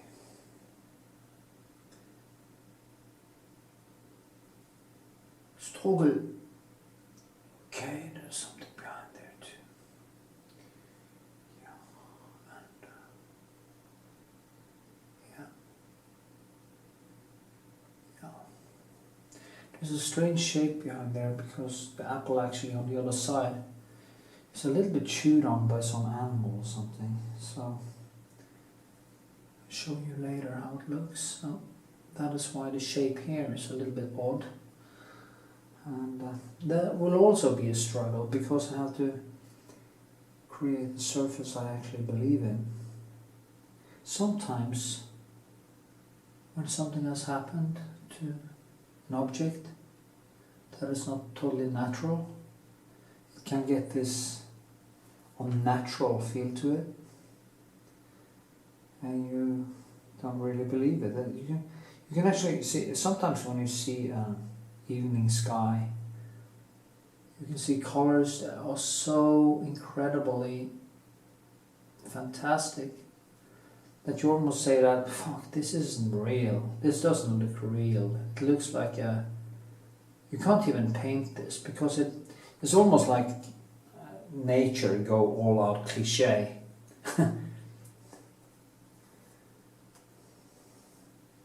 Or elk in sunset, as we say in Norway.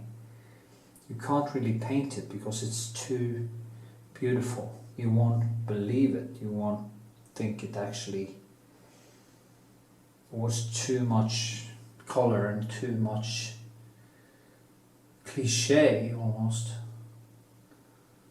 And and the same thing can happen with objects too. You know, they kind of. The most difficult things for me now will be getting this right underneath the shadow, because I can't really see where it ends. There's a shadow. As I said, I can actually see some of the apple reflected. So we'll put in that. It's kind of over here. That will be a struggle, but and there are also these light areas. You know, there's a highlight exactly around this. Put that one in. I see the apple is actually changed from the last time I painted on it, so it's going to be fun to see how much it actually breaks up before I'm finished.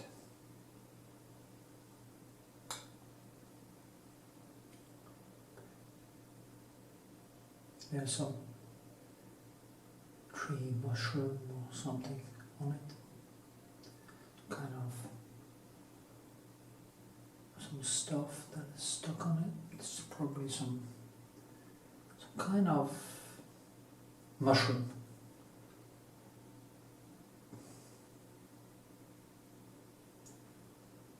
Or infection, or whatever.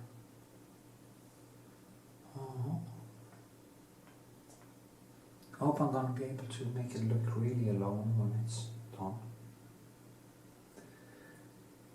I posted a brick and there was a person who said, it looks so lonely. How can a brick look lonely? Well, that's the whole thing, you know.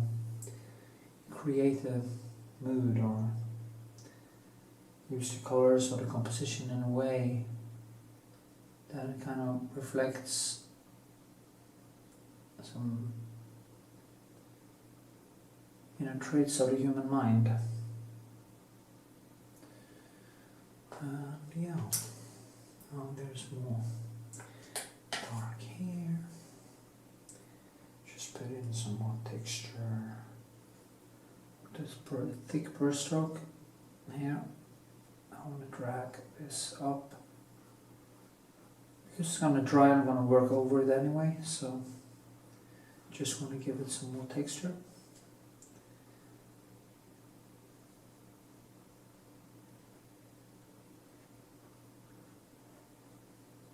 Yep. This is going to be more bluish in the greyish area.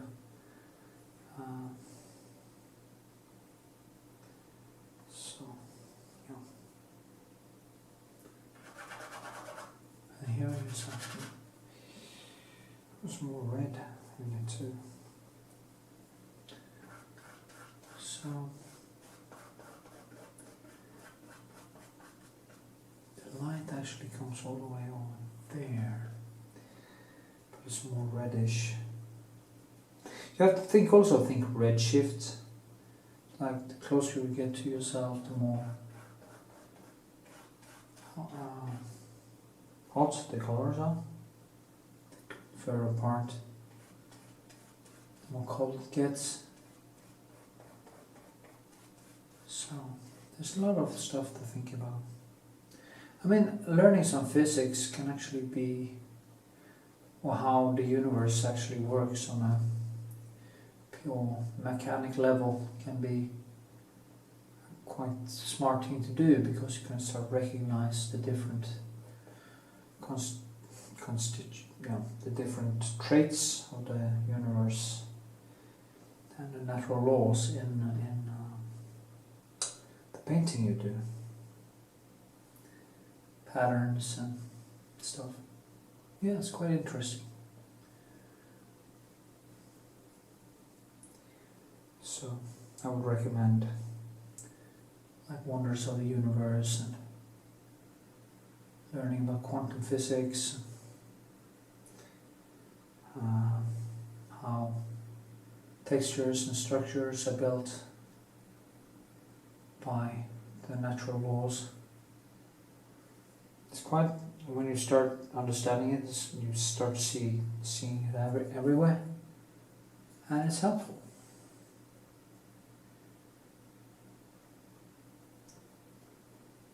You see if you see a pattern somewhere in some wood or object, or even in life you can actually see patterns popping up, why things happened, and it's called walking back the cat, and actually see why things came out as they did. People who can't get themselves to that point where they can actually be critical enough to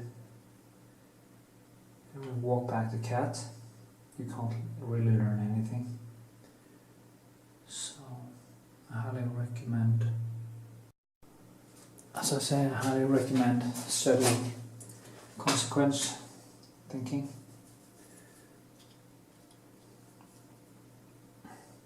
You know that Turing guy? He was actually working on this chaos theory, and I think it was Turing actually, the guy who cracked Enigma code for the Germans. The tragedy about him, he had so many things he was working on, and he was charged of being homosexual and was forced to take hormones, and he became so depressed that he took an apple with cyanide and killed himself, and one of the most beautiful of minds died. And he basically saved the world during the Second World War, and society gave him back this thing that he was charged with sodomy, and basically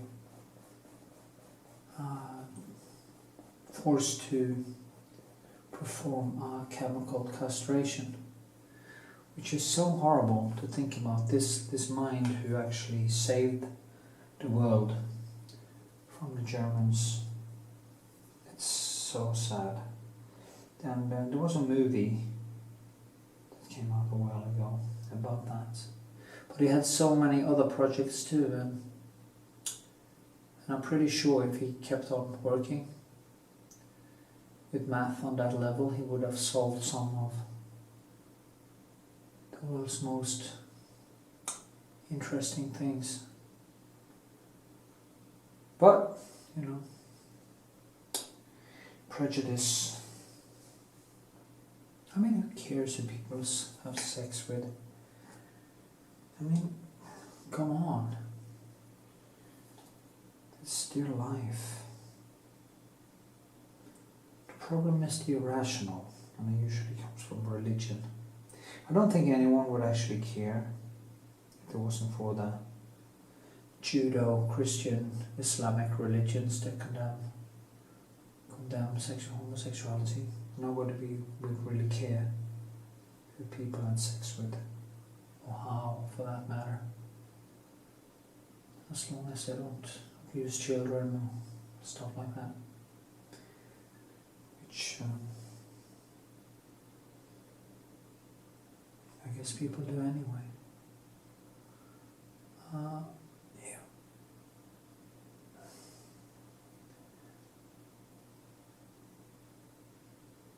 I might just look at the Catholic Church.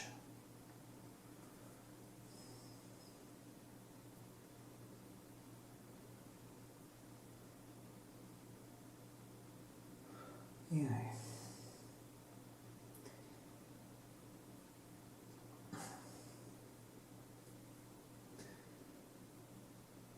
I mean, if the fear of God, if you're a priest, Catholic priest,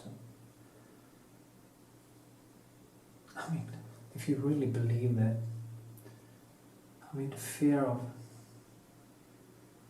judgment would be enough to keep your cock out of children. Anyway, yeah, that was a digression, sorry, didn't mean to, it's just how I am. Anyway, back to painting. So, I think, actually, I do think that I can leave this now, today.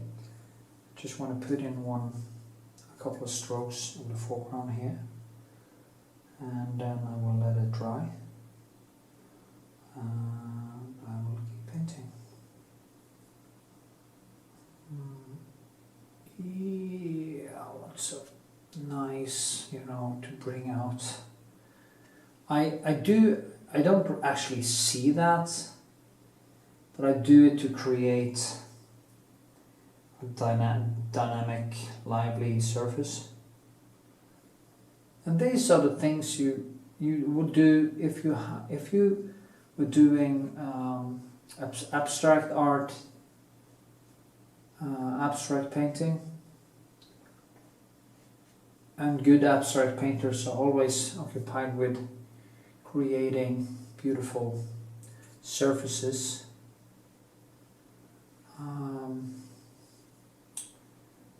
They would actually measure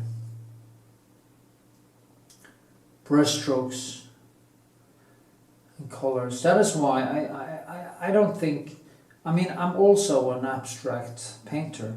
It's just everything around here, everything I do around this object, I mean this one anyway, is in a way abstract painting. There's no doubt about it. Because it's intuition. I am working with paint on the intuitive level. I do have a reference point, like the object before me. That's kind of a thing that tricks my brain, or starts my brain into interpret and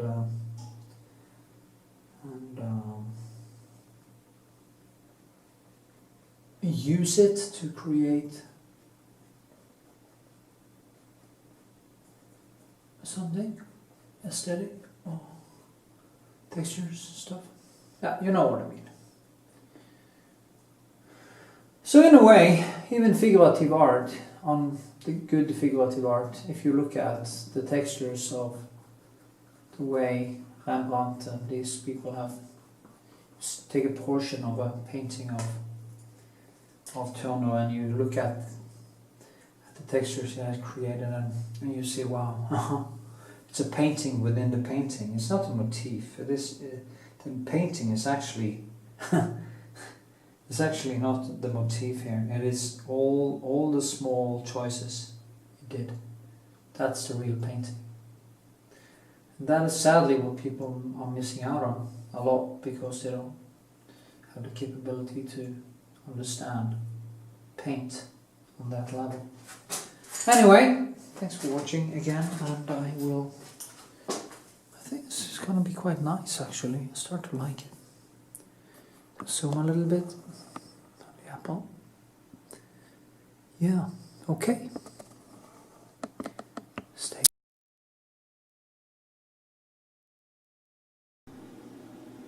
Okay, now I am going to go in with a new layer.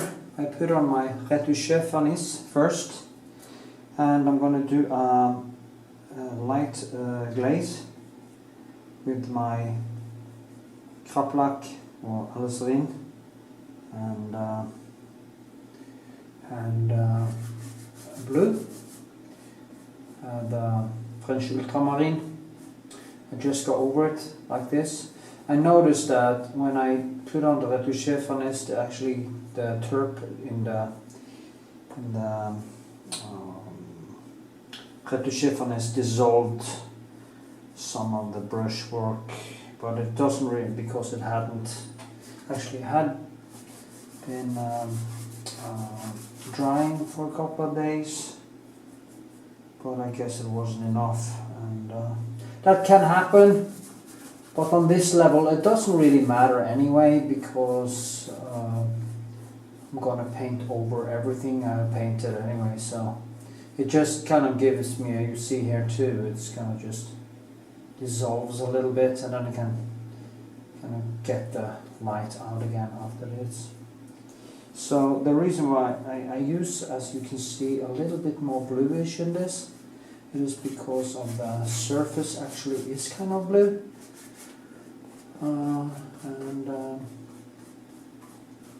Yeah, it gives me a good start, basically. The shadows and everything like this. Yeah, that's it, and I use my painting knife, if I can find it, and to scrape a little bit off. Take away some of the oil. You don't want it to be too oily. And you also get some nice textures. You can actually start just putting away these things. So.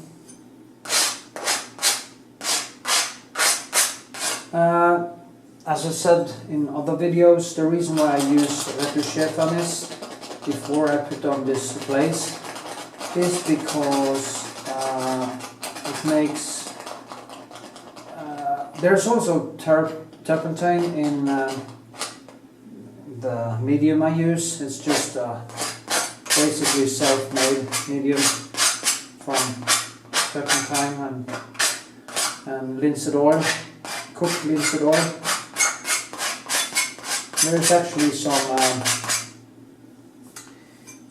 cobalt Varnish stuff in that linseed oil, so it's not pure. It makes it dry faster. But also the turp in this dissolves the Retouching Varnish a little bit. So it kind of merges and it sticks to the surface. So when I paint on it, I'm just not sliding around like one of these slugs, you know. You want the paint to stick to the surface. Yeah. So I find some nice pencils to work with. So I'll have to go to the store tomorrow and get new pencils. There's no doubt about that. I've been spending a lot of pencils lately. You know, when you paint a lot, you tend to use up. You tend to spend a lot on pencils. That's a good thing and a bad thing, because they cost money. So, as usual, I will start now. The lightest area is here, and it actually rounds and goes into the background there. So I will actually start basically by there. That is a very bright light there. So that's where I will start. And it's always this thing I've been talking about 100 times, that reference point. You know exactly what to do next. You just need the second one, and then the third one, and then you start with the, you can start now, poof, and it comes right out. And now I can start filling in with the colors. Now you have to know that I'm self-taught, and nobody actually taught me to do this. I just did it by painting. There was a guy on Facebook, I posted a sketch, and he said, he probably went to my YouTube channel and said, I've been doing this for 30 years, and he learned me to paint in 20 hours. I don't know if the guy was joking or maybe being ironic, but learning to paint takes a hell of a lot of time, and I've actually used the last 30 years since 1989, when I started in a drawing school. I started and then I went into art school, which I've been saying before, you don't learn to paint in art school. You learn the basics, and the paint you have to do yourself. It is like going to, I like that hole there, by the way. You should know, that's be kind of cool. Exactly as it is now. That's art. Anyway, and you don't really, you have to do the job yourself. You can't expect people to teach you the skill. I can try to point you in the right direction by showing you what not to do. It's better that you think, if you get something out of my videos, think of them as explaining to you what not to do than what to do, or maybe both, because what not to do is basically more important than what to do, because if you don't do all the mistakes, you will probably do the right thing. So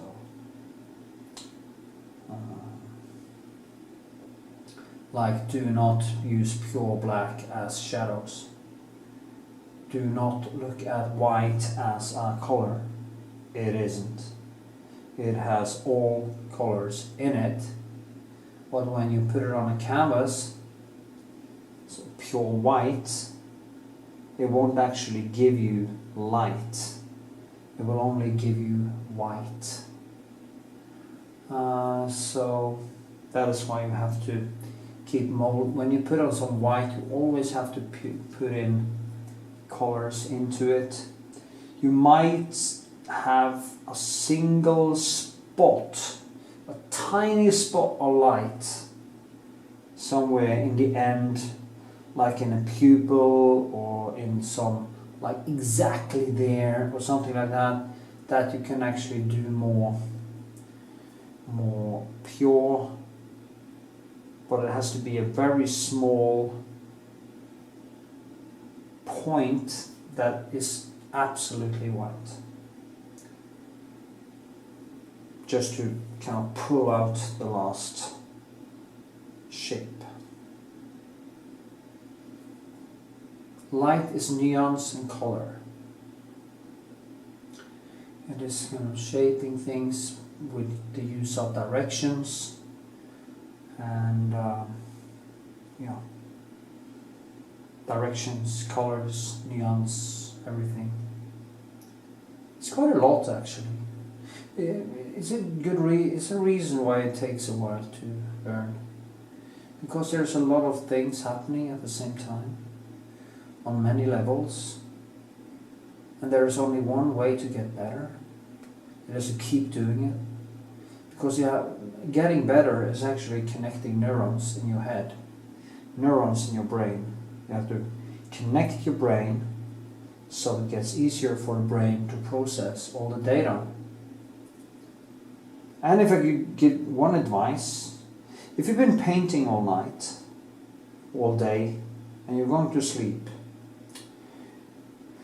have a couple of eggs or some fatty fish or something, especially fatty fish like herring or mackerel or salmon or something like that, and some vegetables like broccoli and cauliflower and stuff like that, and of course avocados. Not really a vegetable, it's actually a fruit, but because that is exactly what the brain needs to build and strengthen the neurons in your head. If you go out and drink alcohol after you have painted, it is the same thing as you lose all the information, all the things you learned from that day when you were painting, that will disappear. Because when you have been drinking alcohol, the neurons cannot create memories, because sleeping when you have been drinking is actually not sleep. So you won't actually learn much from it. You will of course get some work done, and if you are a good painter or you have a quite well skill set, it doesn't really matter if you do it once or twice. But if you're in a learning process or you are really trying to get better, don't mix alcohol and work, and don't drink alcohol before you go to bed, because you will never become better at painting. That I can guarantee. And it's the same thing if you're studying in a university or you're studying to an exam. Never drink alcohol while studying. Sleep and eat extremely healthy brain food and get the nutrition the brain needs to connect new neurons to one another. And I screwed up a little bit here, so pardon me, I just have to scrape that away again. I didn't concentrate, so you made me suffer. I made myself suffer. Anyway, so that is good advice from a painter from Norway who actually used to drink too much, and not that much as many other people I knew actually. But as I always said, I didn't lie to myself. I was drinking like once or twice a week, and it was like getting drunk, so it wasn't like one drink or anything like that. And then I went to the gym the day after and I trained like a madman, because I was so felt bad about myself and stuff. And it kept me away from getting better for many years actually. I think it kept me away from getting better. The good thing is that I can feel now, at the old age of 51, that since I live a way more healthy life now, I actually learn something new every day. That's very good.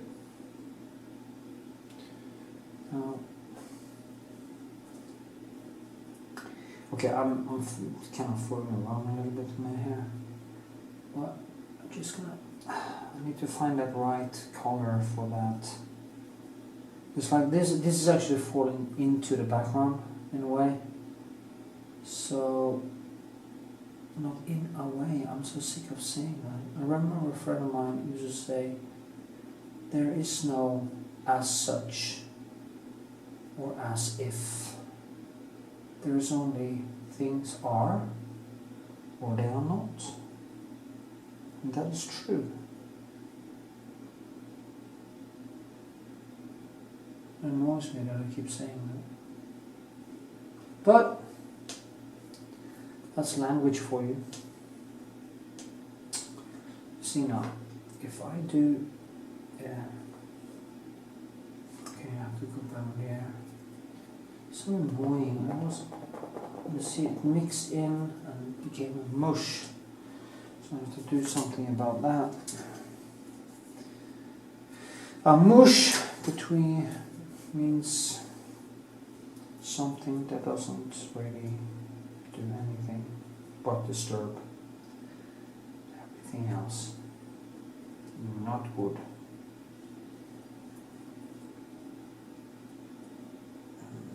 Okay.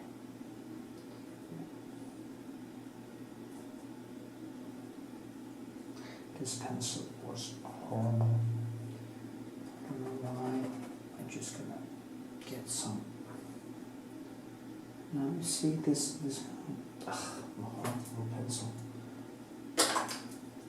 Ugh.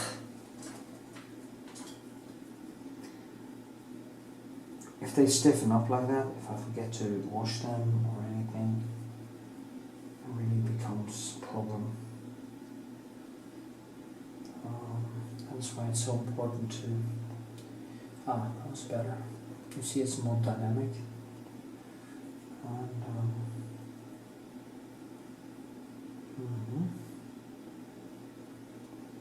think of your brain as a computer,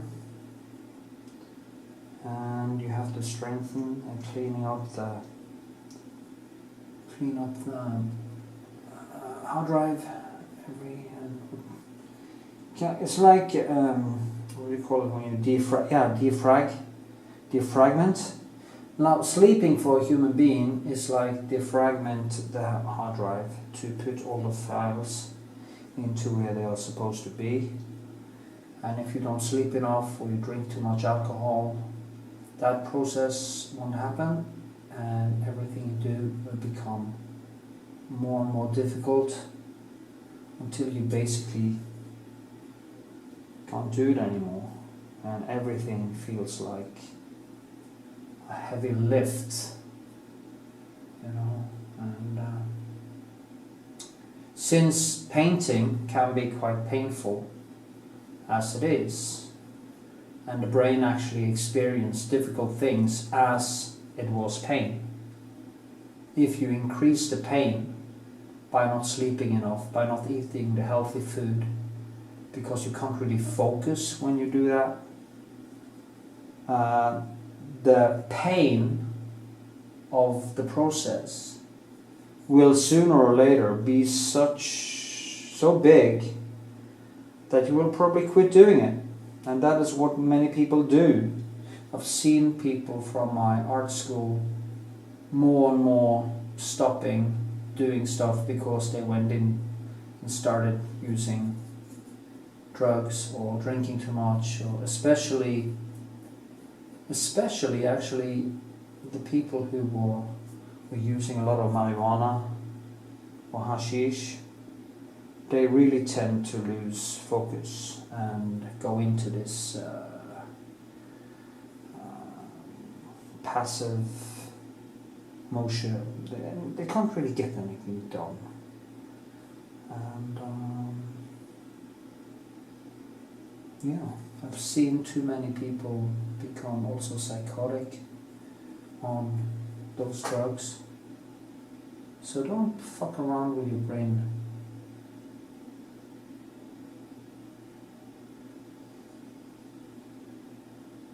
I heard MDMA can actually not be so bad for the brain. Actually can give it some bang for the buck, maybe even be on some levels positive. But I wouldn't fool around with it because you You never know how you're gonna react. And with my brain, which are so extremely sensitive for everything from sugar to TV series, everything. I cannot be addicted to news. I can be addicted to listening to a certain program every day. You know. So I really need to be careful. So yeah. Take care of your brain.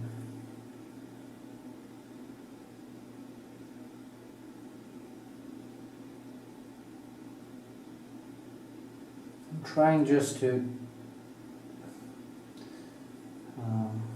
find some color that works. It's quite difficult, this color in background, because it's so subdued. And it's not really blue and it's not really reddish, it's just somewhere between. And that was just horrible. Because now you see, that is when a surface dies. I mixed too much white into it, not enough color, and the surface just died. Because there's not too much white, it's not enough pigment, and yeah, that can also happen. So be careful with that. I noticed that I'm actually struggling here now because I'm talking too much, probably. You know, men are not made for multitasking. You're supposed to focus on one task at a time, like killing the neighbor and getting his wife, struggling with a battleground, or a bear, hunting. Made for talking and painting at the same time. But then again, I have so many traits from my mom, from my mother,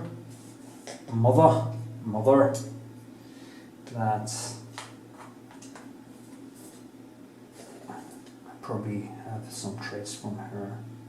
I'm a little bit mixed there. I have a feminine side and a very masculine side. So I can say I have all the most extreme masculinity of my father, and I have the most extremely feminine parts of my mother, totally alive in me, competing for space all the time. So probably why it makes me a little bit strange. I remember I was in New York Burlesque Festival, and this woman who I was talking to, this girl or woman, and she said, I can't really place you, you seem gender neutral. That's so funny. Took it as a compliment though. You know, should. Being a little bit different is not that bad actually. Or hearing that you are. It's hard to know if oneself is different, but it's nice to. When you get something repeated to you many times, you can actually take it from many different sources. You can actually start taking it à la carte as truth.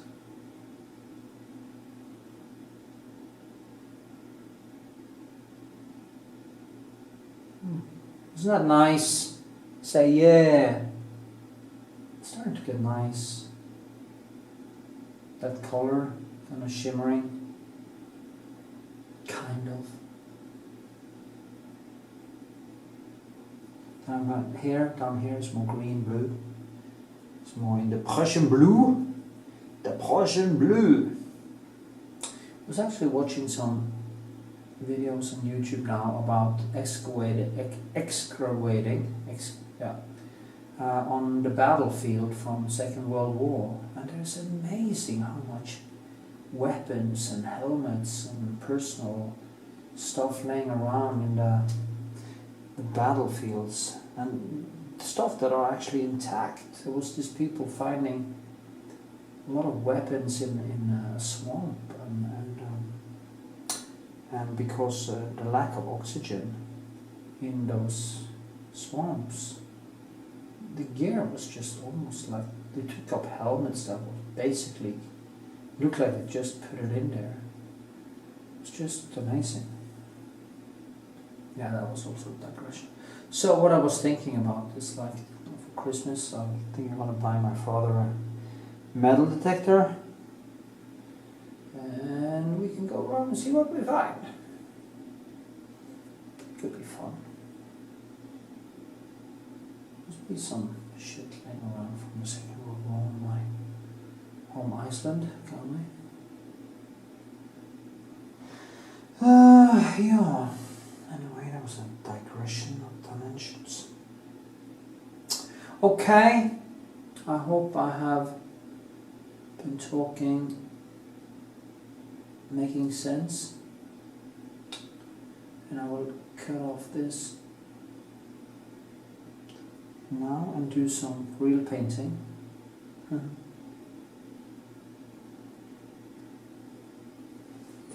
Of course, I'm going to fill in this too. There's a lot of colors appearing now, and as I said earlier in this video, this apple now evolves as I'm painting it, just as you know. It is changing colors. I put it in the fridge actually, so it goes slower, but it does change quite a bit, and it's quite fascinating actually. You see, I was going to do that.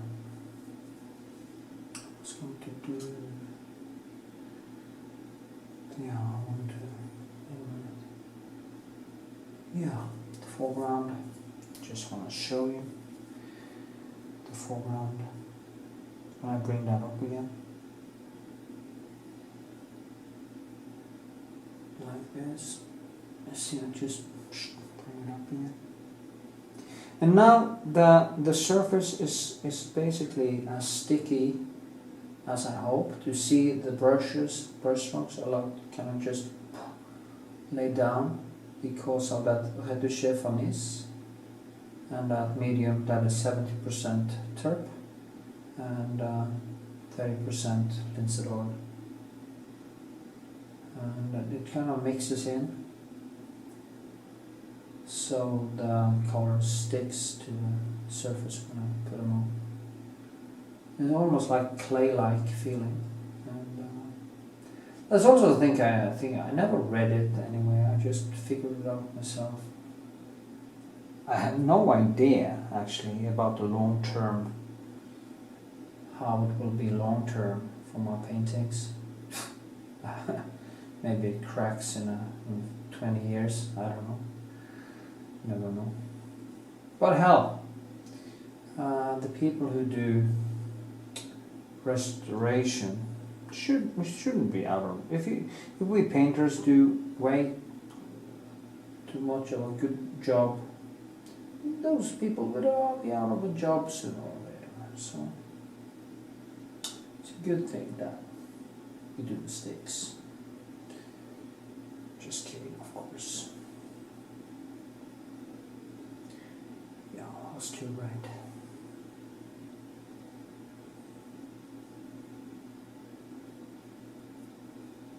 Why too red?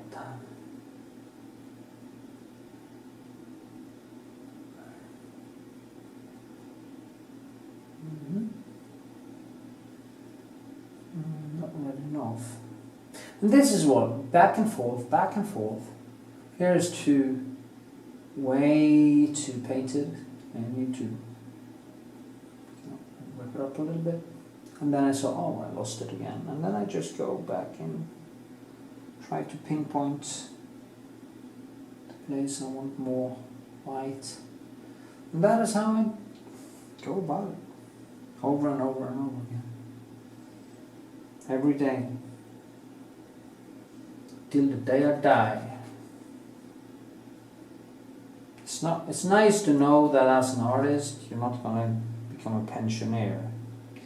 You're not gonna sit in some fucking pensions home, listening to some dude, some horrible musician who never succeeded in anything, playing piano for you, and you have to do sing-along songs.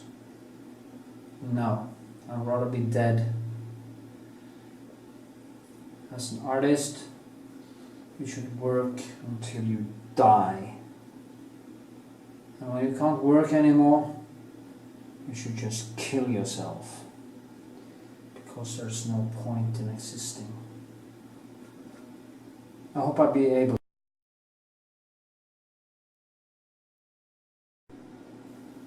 Here we are again. As you can see, I've been working with this for a few hours. I'm gonna, just stay like that for a while. It's now starting to take shape.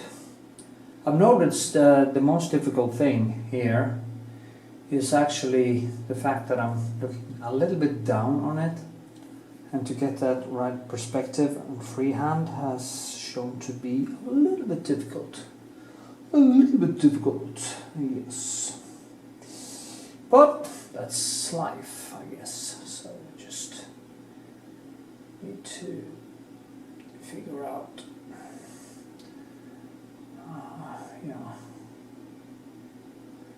so fix that. Yeah, this is not that clear.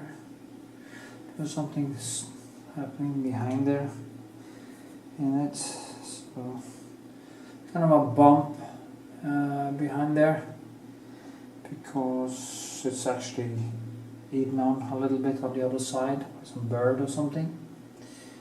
So, and it probably fell from the tree, so I've got a bump behind there.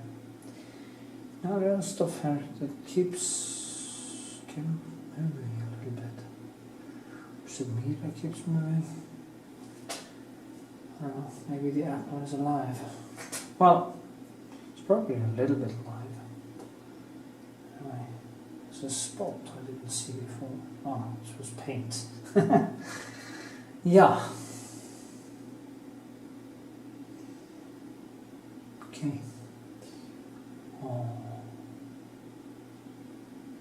There we are. Have to be very careful. Get a right perspective. And this spot there is very fun. Because it has this ring around it. You know, when I paint an object like this, I try for it to be kind of a portrait of the object. You know, you can actually make portraits of objects. There's no law that says that it has to be a human being. Now,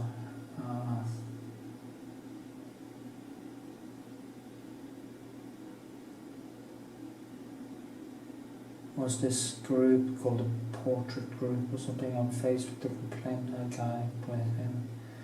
It wasn't happening. I posted a video of still life, and the person said, "Oh, this isn't portrait. Why is this posted?" Yeah, they're the kind of people who doesn't really have much to do in their life, probably. And I just said, well, it's a portrait of I think that was of a brick and a conch. So, I mean, it's also portraits. Because you want the thing you paint to get personality, and you bring the substance of it into the painting. Not that it's just many painters who just do rough sketches and are pleased with that. They stop there, they don't go past that, they don't tear it down, rip it up and fight that battle that comes long after sketch. It's a shame actually, because think about it, think if Rembrandt only made sketches, that would be sad. And you wouldn't have these sculptural pieces. It really works with a paint and layer and create these amazing 3D illusions of space. Because he stopped at the sketching level. And to give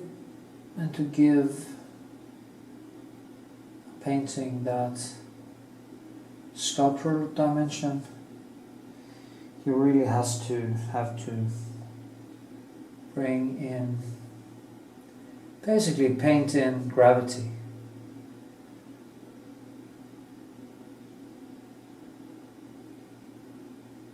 A good indicator is actually if you turn the painting on its head and it kind of slams, the object slams into the surface. You feel like it's not falling down, it's falling up. Then you have basically managed to paint in gravity, or the illusion of gravity, in your painting. So try that, it's quite fun. You see now,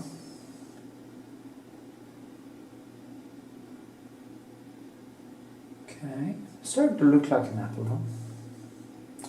I have to say.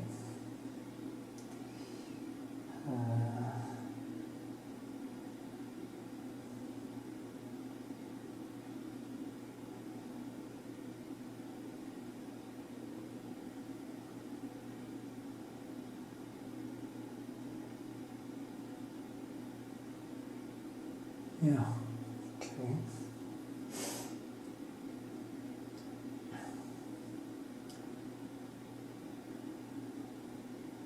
Should have brought in my smallest pencil, but I want to save it today too, so a very small face that I want to try to finish. So I just have one small, really tiny pencil. Right now I need to go down to the city, as I said, and buy some pencils.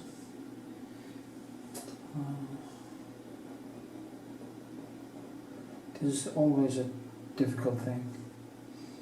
It's very difficult because I can't really... I keep tricking myself into believing it is lighter than it is, or brighter in both light and color. So it's very hard for me to see just what color it is. Maybe we should zoom into the sample a little bit so you can see what I'm doing.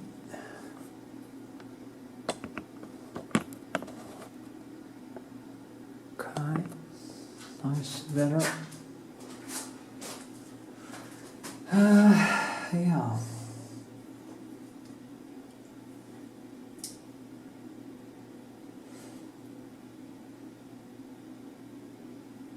There's this one. Yeah, this one I need a smaller pencil to do that. And now what is really difficult now is this one. I usually just do like this. Okay. And then I go in and I try to rip it up a little bit, and to get that nice sweet kind of transition from the apple to the background. I go in and I kind of just touch it like this, and I start to mold. So I try to mold away the line by kind of dragging those two lines together. I also see it's darker there, so it's a third of a line. It's a little bit line, but it's not much. It's so little that it's almost impossible to see. So I just touch like this, touch, touch, touch, touch, and dragging these together. And now I see it's not bright enough on this side.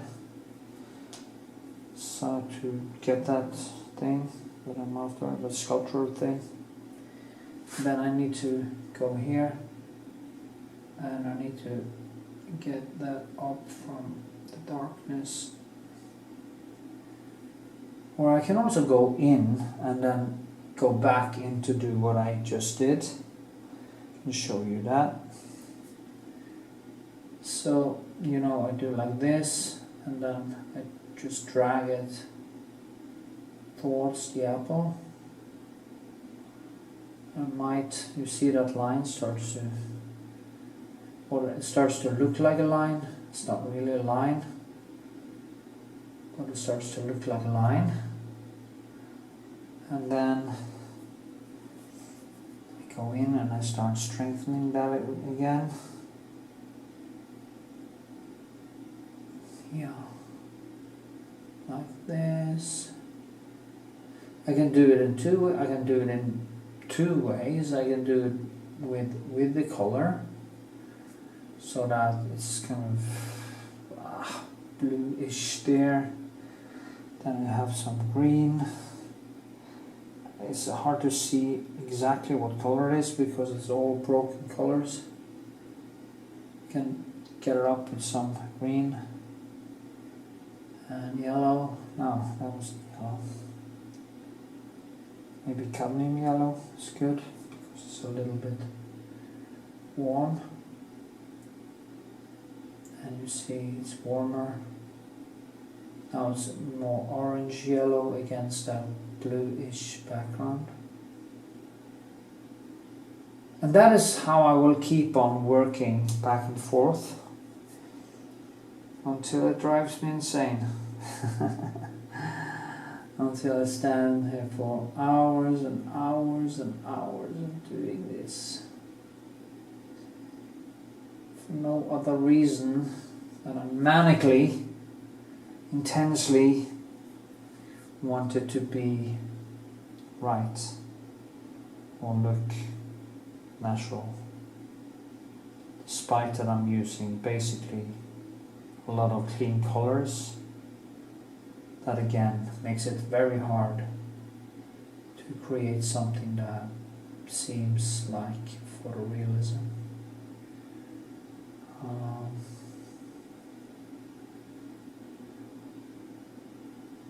Yeah.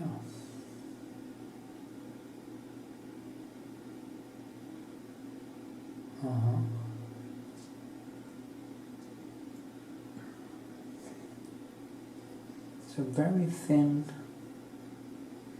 thing here. I'm using the sienna in this. You know the thing that goes right there? I don't know what it's called in English. It's kind of a mushroom in a way, tree mushroom that kind of sticks to the apple. And it kind of goes up like this.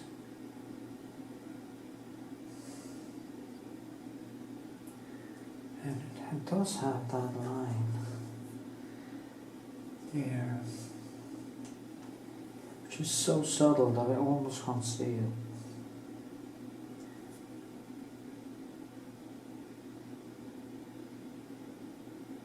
But this is something I have to work with back and forth, over and over,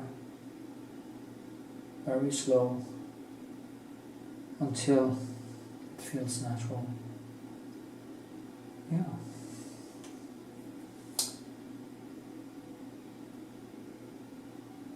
So it's not easy. It's not easy now to get it come alive. It's alive. See?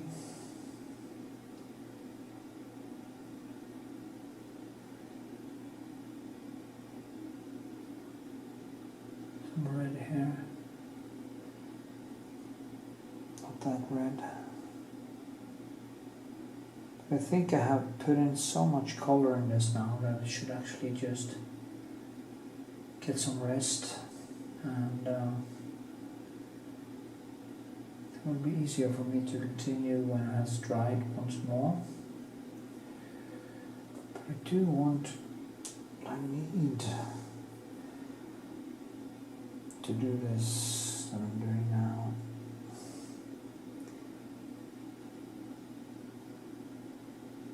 Yeah. This. Yeah.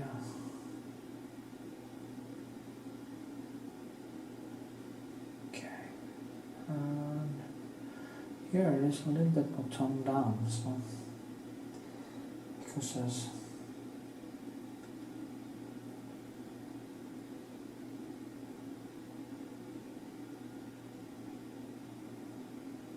actually water. There's some watermark here because there was droplings falling on it, actually from our roof in another room, down on this wooden thing. So now up here there was some more clean green, and I think also that it is a little bit more, yeah, like that. You see, you can do, you also use the back of your pencil like this and just mold it out a little bit.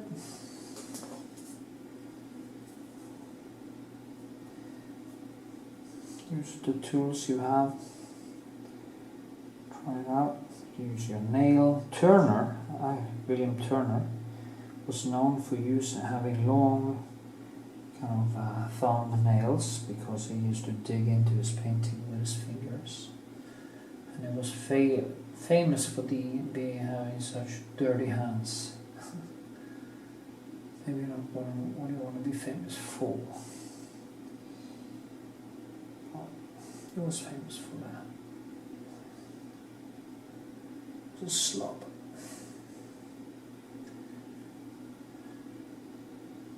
Like me.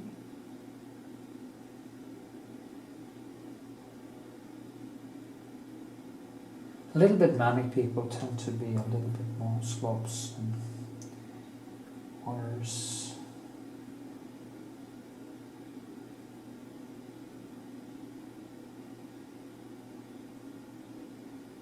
But then again, I love having it just tidy and clean around me. So it's kind of a contradiction in me, and that's the part of my father and mother conflict, as I talked about earlier in the video,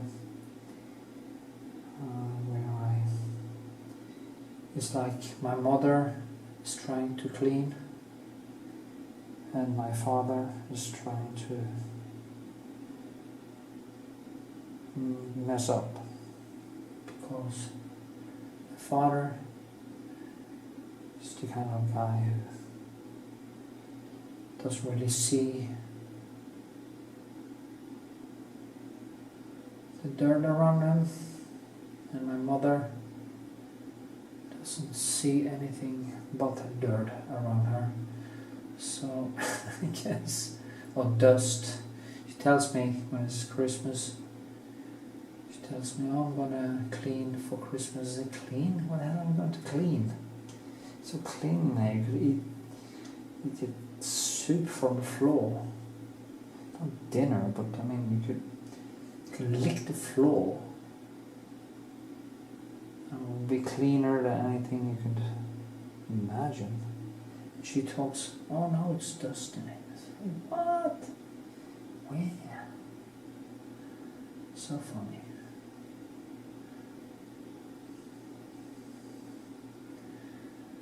For me anyway, not for you. I have to listen to this shit. Okay, is this nice? A bit better? Tell me. Tell me, tell me, tell me. Okay, now I want to do like this. Oh, fuck.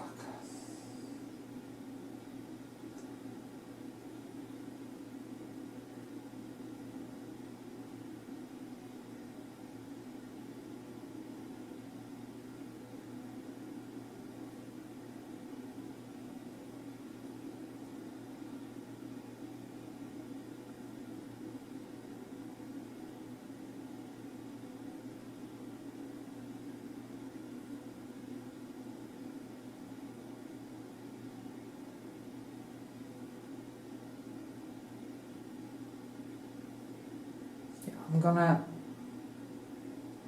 I think I want to stop now and let it dry so I don't totally screw it up, because it's so easy to totally screw it up. And then when you start screwing up, then the hours are really going. Standing for hours on end, fighting with exactly the same things back and forth, back and forth.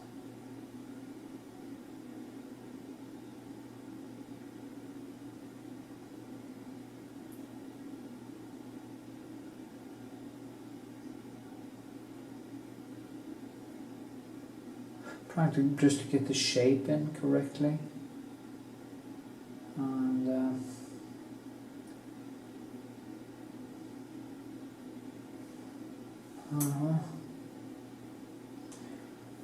believe me, it's not easy.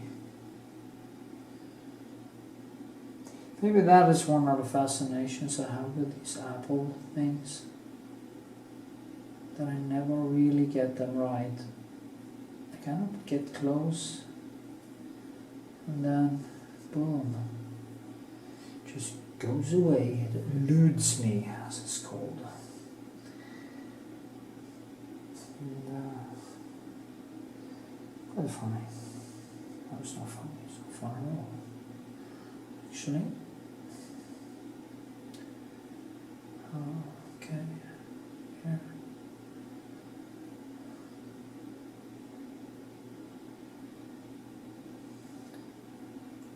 No, this one is too big, or is it too small? That's the whole thing too, you know, it's too big, it's too small, it's too big. Nobody but me would see.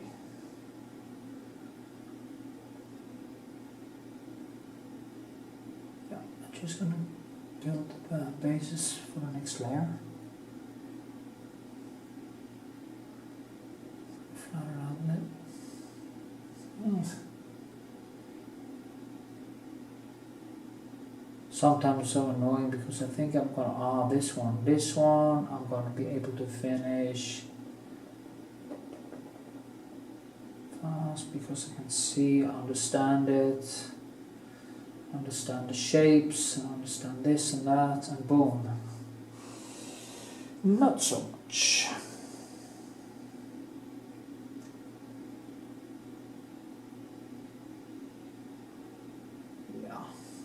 A sweet apple, as it is now. It's not totally the right shape yet, but you know, having an object like this to work with for just a few hours every day, as I did say in the beginning, I think I said it in the beginning of this video, can be so important for you to train your eyes. You have to go for the full throttle. You have to go for not a croquis, not a fast version of it, but the real thing, the real apple, the real how you feel it really looks. That is when you start learning from it. So, yeah.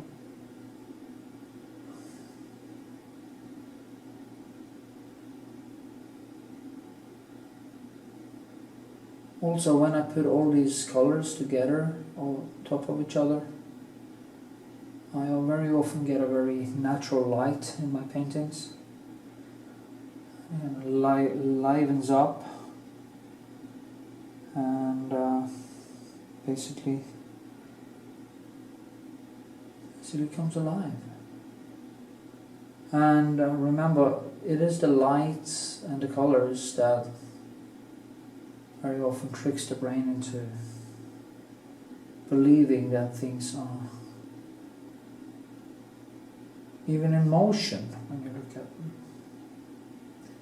One other reason why they say this about the night watch is that if you look at the painting, it has used all the tricks in the books when it comes to complementary of colors to get that feeling of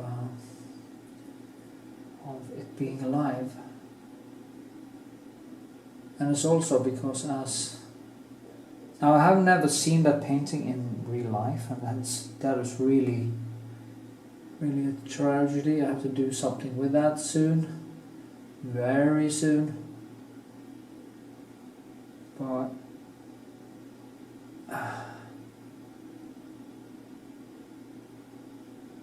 I understand the principle of it. Le principe. Yeah.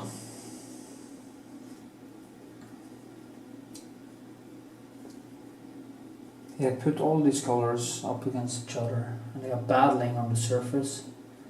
And when they are kind of coming light in, different lights, different daylight, like warm light, evening light, everything. I have no idea how that painting is hanging in the gallery. I see it hanging on a big wall. And I don't know if there's any daylight there or anything, but if there are, that painting will probably seem like it's totally alive, because it keeps changing in color during the day. So, yeah. Actually, I painted this too far out, and I think I painted this one too. Fuck. So, and then I drag this a little bit down, this a little bit out there. Yeah, that was more like it. I hope. Then it seems too short again.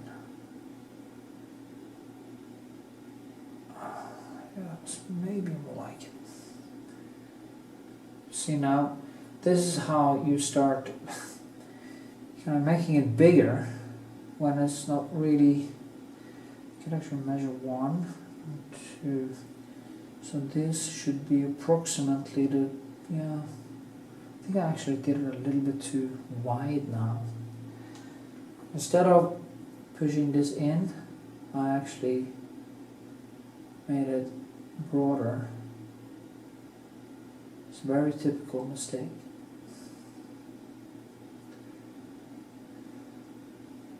I also made it broader here.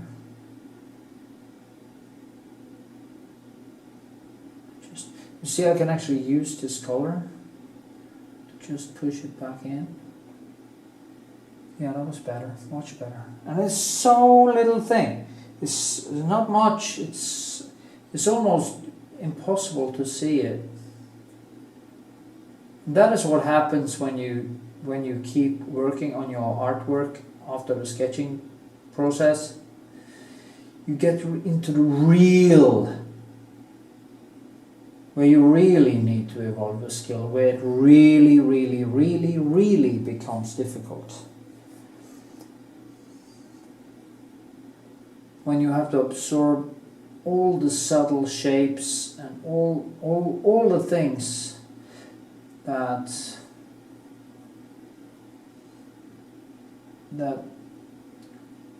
creates the real shape of the apple. Now, you can't get there by only sketching. Oh, it's such a beautiful sketch. Yeah, and now I'm gonna destroy it. Now I'm gonna fight the battle, and I'm gonna be at times nauseated by the fact that I'm reaching my skill wall.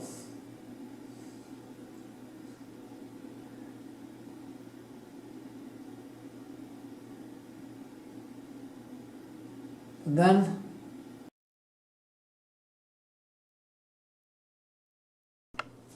okay, I am putting on my Retouching Varnish because hopefully I will lay this layer and I might be finished with it later tonight, hopefully.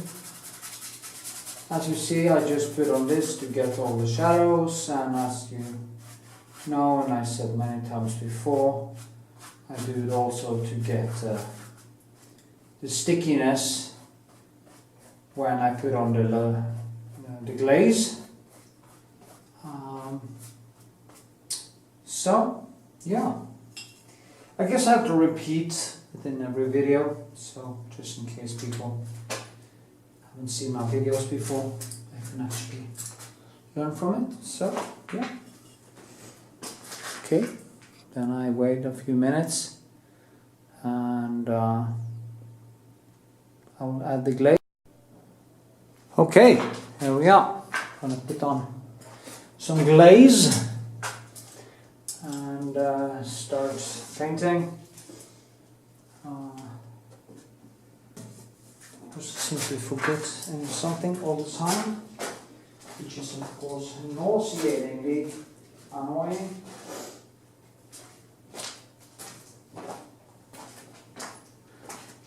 So here we are.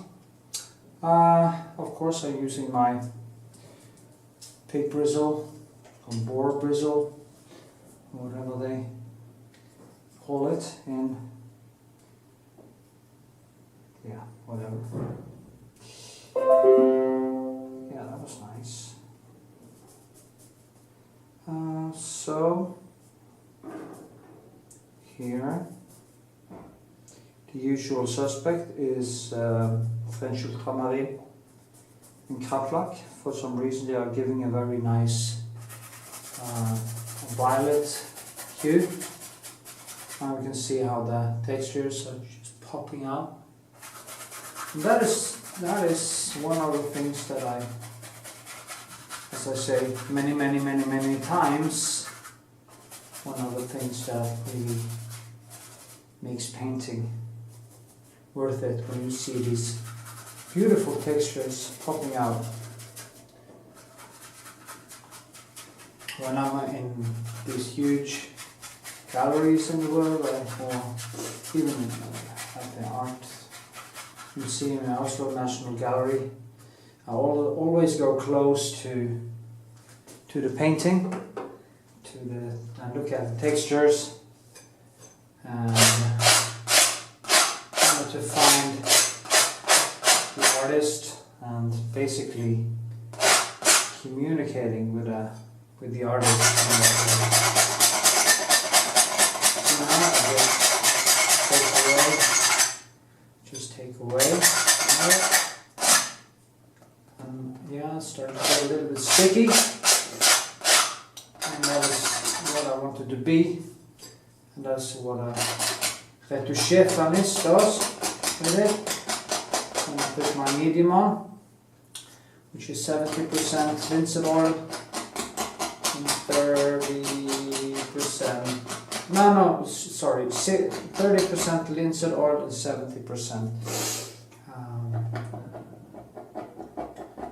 turpentine.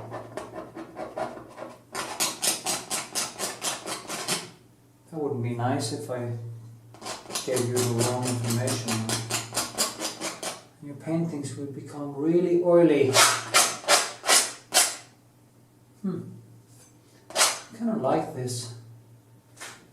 Let me try to zoom a little so you can actually see it. Nah. Well, it can be like this anyway. So, I'm going to place the apple. See that changed a little bit in color now. So it's kind of getting darker. And of course that's a problem because that is what is hell. That is what I call hell.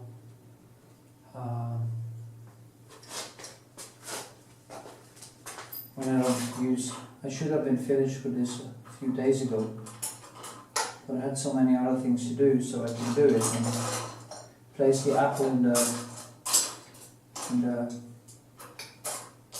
not in the fridge, but yeah, you know what I mean. Refrigerator, is the right word.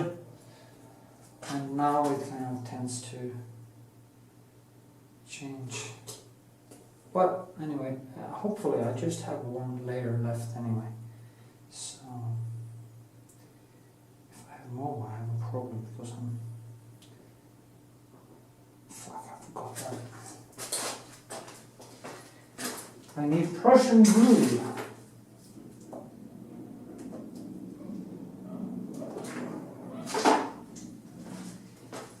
Oh, Prussian green. It looks quite green to me. When I mix it with white, it becomes really green. The greenest of the green. The greenest of the green, yeah, that's how it becomes. So, yeah. Okay. It's not that green.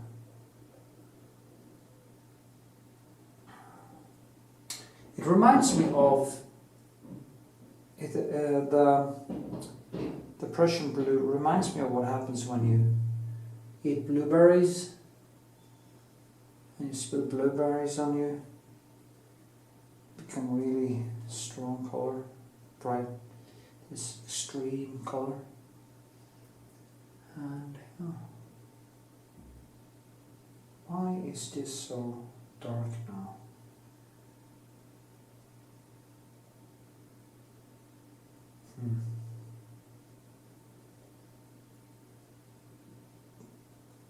Well, paint what you see.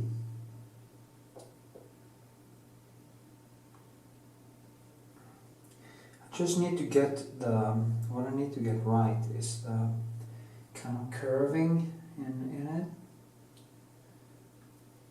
And I see that go deeper now. When I started on the apple, it was much brighter green, and now it's kind of turning. Fuck. This is gonna be a battle, as usual. Let's see if I can. Now I just have to.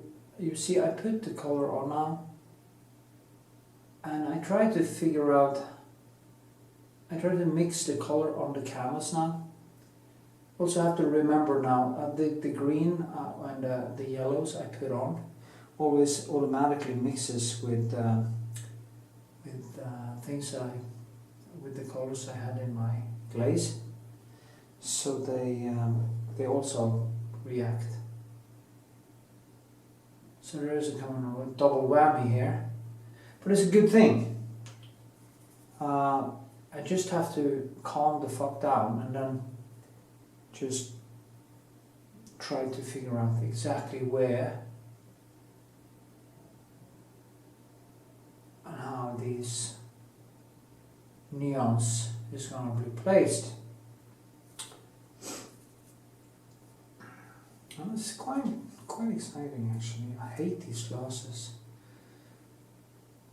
it's so annoying to be, I see totally clear, just here, I see here, I go here, and I see totally clear, but I can't stand here and paint. So I have to go, and didn't used to be like that. But I'm also a little bit stressed now, so it also affect my eyes, so hope it gets better later. I should eat more blueberries, probably. See now how this is.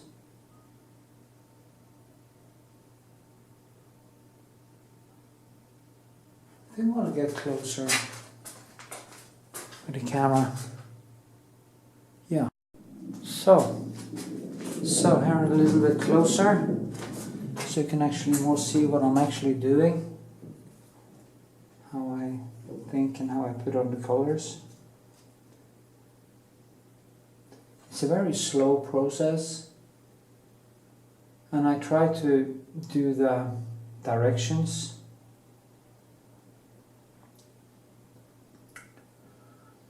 I was looking at some videos on YouTube today, and there was this guy painting an onion, and it's only one layer, and kind of measuring the right tone, but it's only surface painting. There is no substance, there's no depth.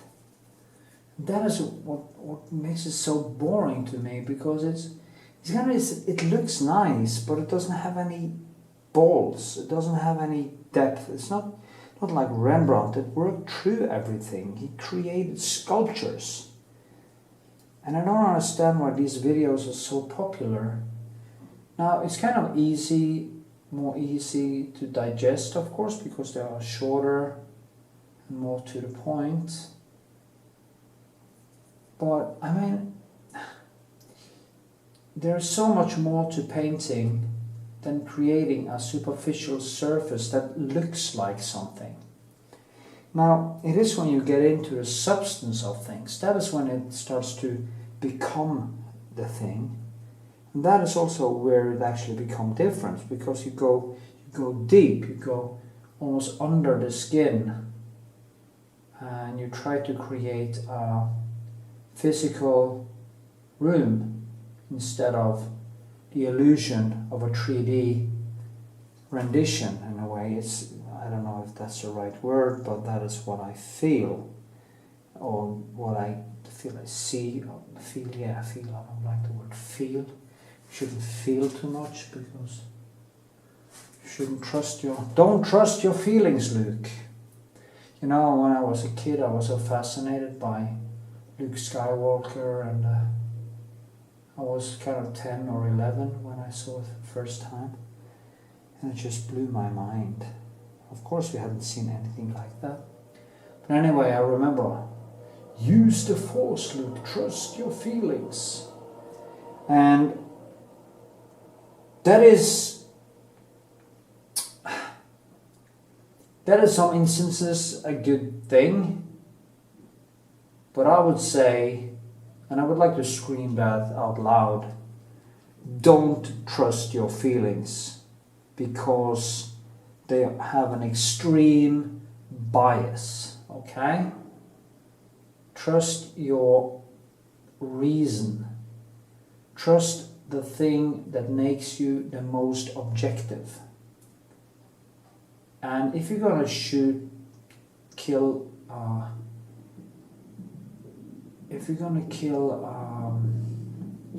Death Star, I mean, it's even more important to aim, not close your eyes. Yeah. I mean, maybe since they were able to create a Death Star and ray guns and all that, they might be able to create a weapon that could actually hit its target. Yeah, That would be something, yeah. No, this is starting now to look like something, you know? It's starting to... Anyway, I still love Star Wars, and it was my father that brought me to Star Wars the first time, and when the new ones have come out now, every Christmas I take my father to see the new Star Wars movie. It kind of gives me that feeling every time. So beautiful. You kind of feel sorry for young people today that didn't experience that. You went from no computers, even no phones. We didn't have a phone at home at all. And I remember I had my first girlfriend, first real girlfriend, when I was like 14, just 15. And I was sitting for hours in the telephone with her, talking and talking. And at that time, actually, talking on the phone was quite expensive. So, to my mom's and dad's big frustration, I used a hell of a lot of money, of their money, on my first girlfriend. So,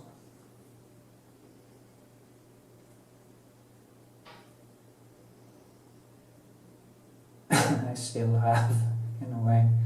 I owe them some money, so I guess I have spent their money on other girls up to now. So I have to do something about that.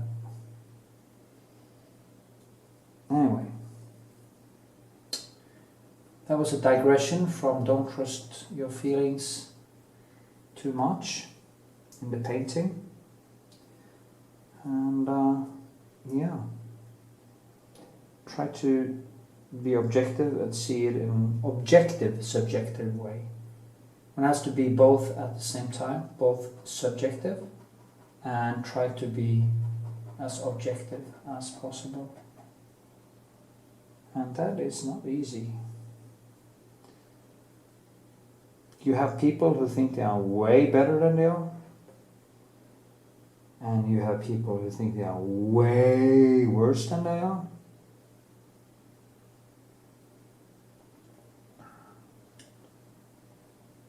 And I think I am kind of in the realm where I think I'm a little bit worse than I am.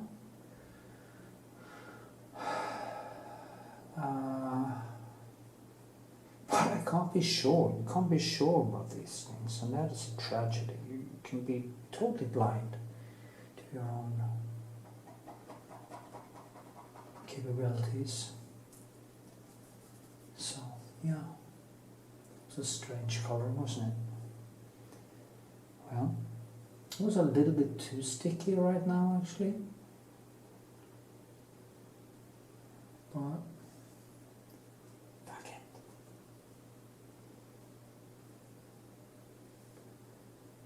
So I just wanna. There's some watermarks here because this is made out. I said that earlier in the video. It is some wooden stuff. I'm gonna show you at the end of this painting lesson how the apple looks afterwards, and how these things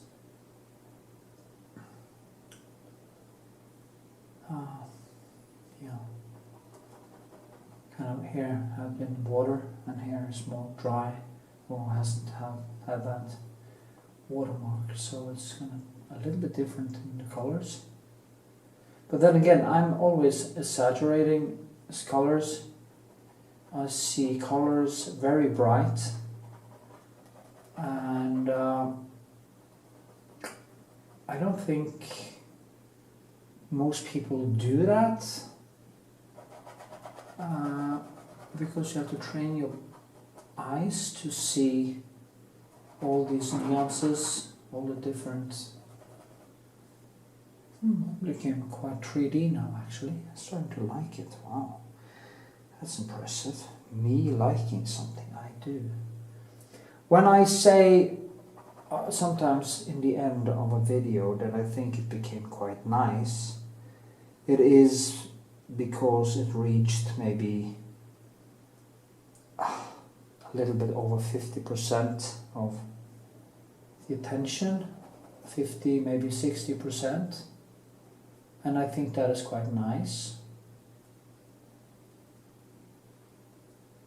I'm not trying to downgrade myself either, because I do know I have evolved some kind of style or some very subjective way of painting and seeing, so at least I have that, and that's very important. And the best way to evolve that is to basically paint alone and learn from the silent masters. Learn from the dead. Because they can't actually tell you what to do.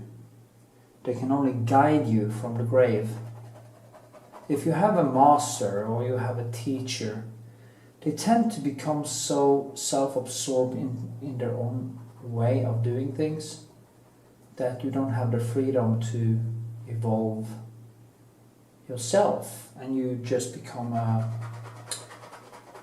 basically a bad copy of that person you learn from.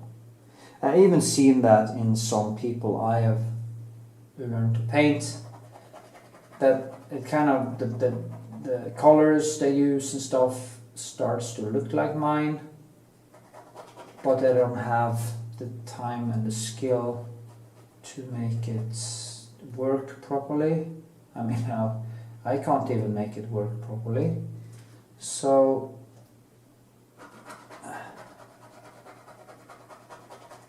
I say it's better that you actually learn it yourself. I mean, it's so many painting videos to look at, so many books of masters and stuff you can look at. You don't really need anyone to teach you, like standing over you.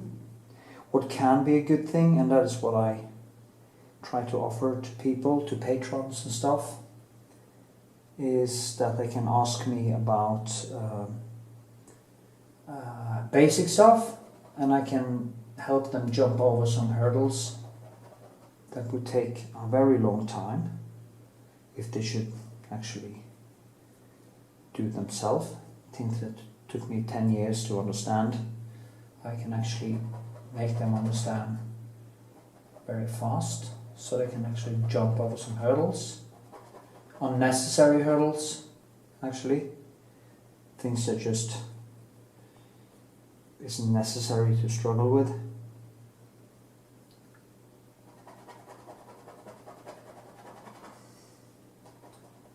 Like stuff like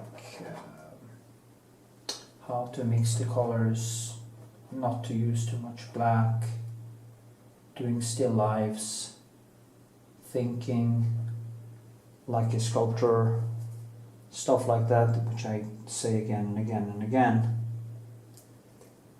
But then again, it also comes up to their they have to have the right they need to have the right temperament too. So yeah, it's a complex thing. Painting is a complex thing. It's not easy. Yeah, and I'm starting to screw up.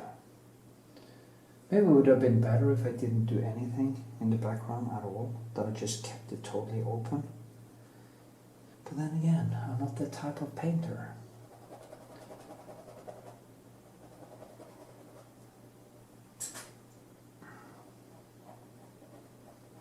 Just want to tone it a little bit, so I have something to work up against.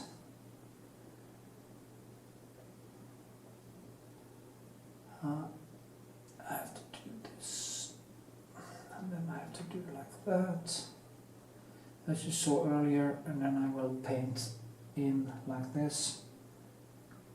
So I'm kind of rounding the apple.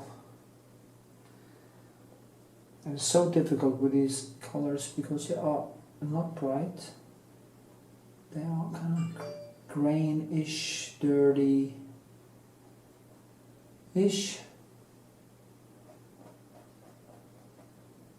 with a little bit of warm in them,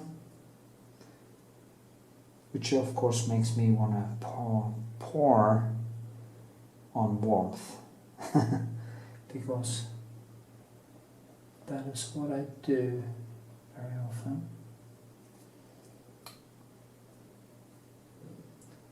Okay, my position now is wrong when I paint because it's almost like having, you know, it's in porn flicks when they try to fuck for the camera and they can't really get it right. That is how I feel right now. Yeah, that was also a digression. I hope you forgive me. I hope you have a thick skin and some humor, because I can be quite crude sometimes. And I really don't give a rat's ass about other people's feelings when it comes to that, because we all have to live out our inner self in an honest way. So one should be able to joke around with things without people going apoplectic and calling you all kinds of words.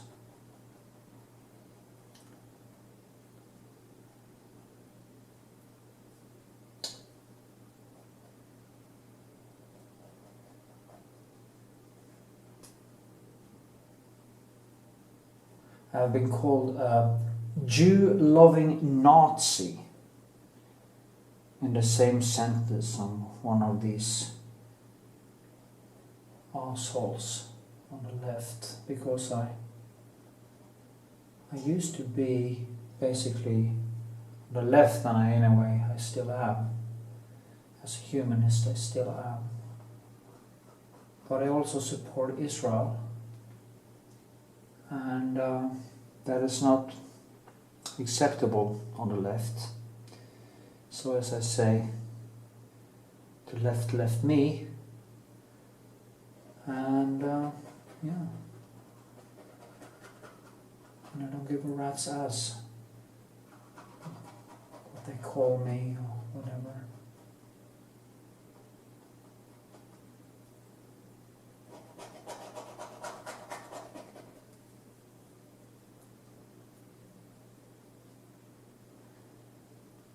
The left has kind of burned down to the ground. They aren't protecting free speech anymore. They are protecting their own political bias. And even Christopher Hitchens, my hero, he warned against this in the early 2000s, and it just became worse and worse and worse. And it's crazy to see how they just implode into this crazy socialist, almost communist. You can almost see the gulags reopen. The Cortez chick in America, Asia Cortez, and these people, they are really left-wing fascists, and these were the people who created the gulags, and they really enjoyed destroying people that didn't have the same opinions as they do. You can see it in their eyes, their empty, dumb eyes, or vicious eyes. And it's sad because many of the things, politics on the left is actually very good. But it's kind of hijacked by this mad, crazed communists, far left communists, fascists, which we just have to fight, you know. Can't win the day.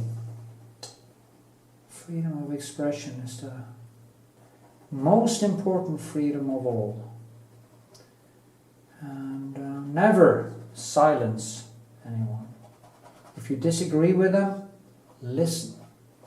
If you really disagree, argue, but with arguments.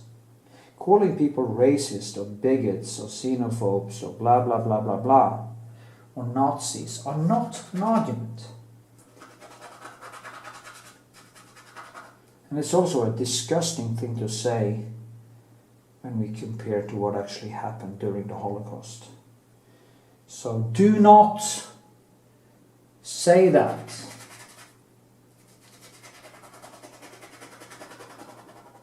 Anyway, that was a total digression.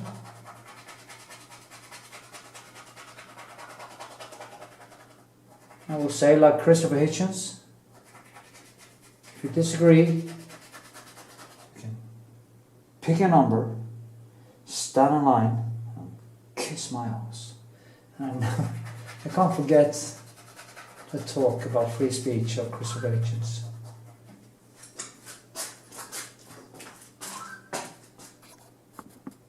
Christopher Hitchens, when he actually said that line, it's just so beautiful. Anyway.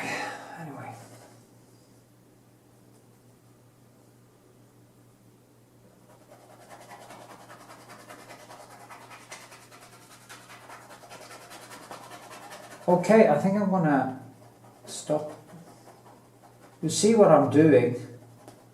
I know for some of you it's quite annoying listening to my voice ranting off like this. But fuck it, you know. If I'm lucky, I'm earning $1 a day on YouTube. And if I can actually affect someone with my rants, great. I guess it has a price. It has a price when you go off on politics and stuff.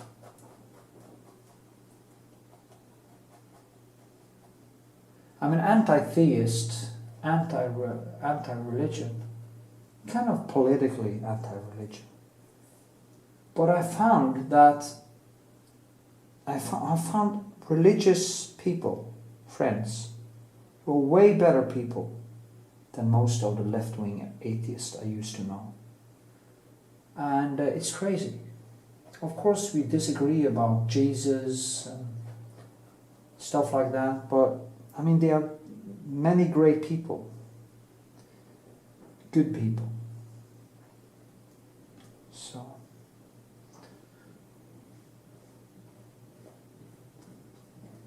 anyway, blah blah blah. Yeah. I think I'm going to stop now, yapping around, and get into position so I can actually fuck the right way, the real way, and then we'll see what happens. Okay, thank you for your, shall we say, patience.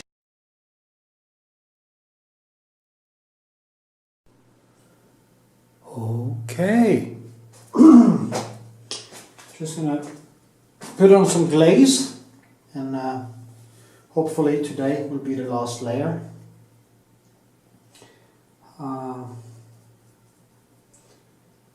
Yeah.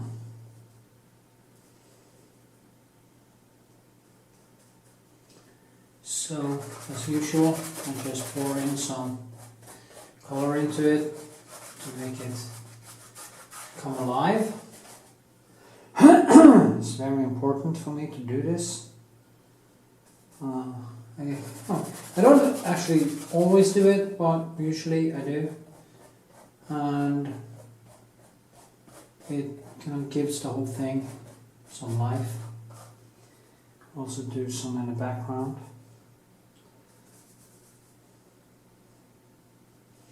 I kind of keep on repeating myself. Maybe I should paint something different from now.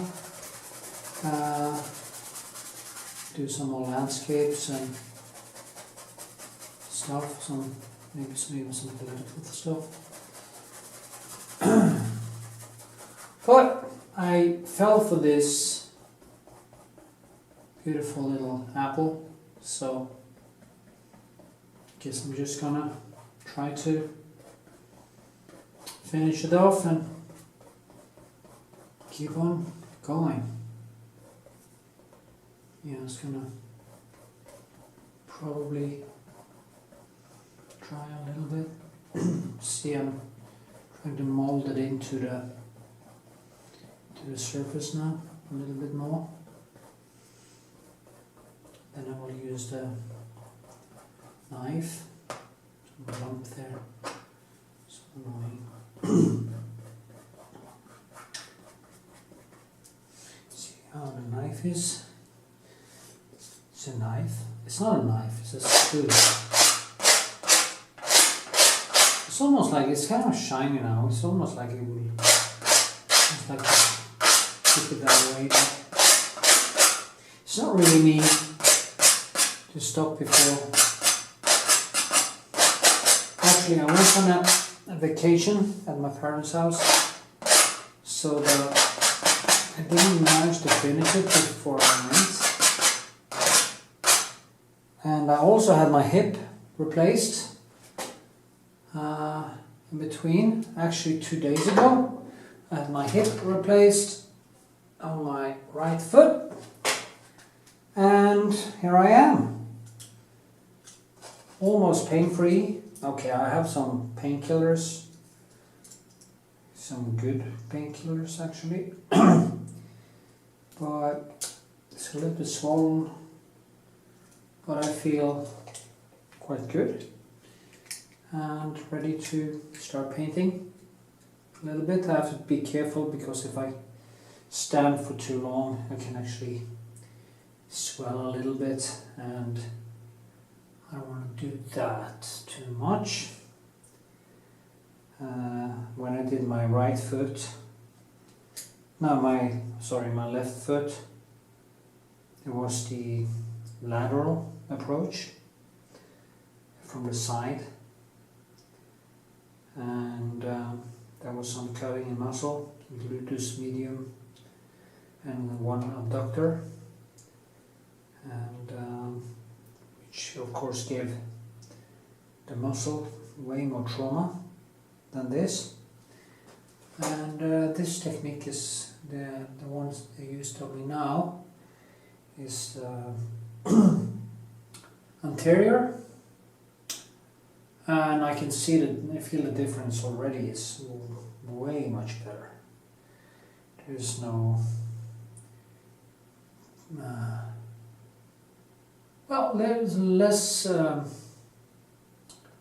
much less swelling. I don't see all these marks like blood underneath the skin and a lot of stuff like that. So I guess it's good. Hopefully it will stay that way. And in a few weeks I will kick back and wiggle, son.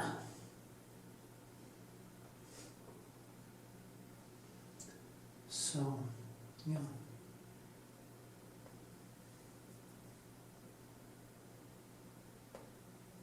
Just gonna try to do the last layers and just enhance it a little bit. My glass is so dirty. That's really annoying. It's like but I need my glasses now because I'm probably because of the painkillers too. They are disturbing my eyes a little bit. Let me see if I can get in some. These lights here are so important to explain basically everything. And yeah, they explain so much of the shape. And there's some more greenish colors. There are a few places where there are very greenish colors still, and that's good. I was worried it would just change altogether, but it hasn't, so to have something to work with, want to be really careful. Some light down here too. Just keep it down. You can feel that sticky feeling now, that it actually starts to stick to the surface. That's good. Yeah. This time I actually did the lazur. Oh, not lazur. The Retouching, but then I didn't get to paint on it the same day, so it actually dried, and I noticed that leaves me with a little bit less of that stickiness that I'm after when I'm glazing on top of fresh Retouching Varnish. Retouching Varnish, oui.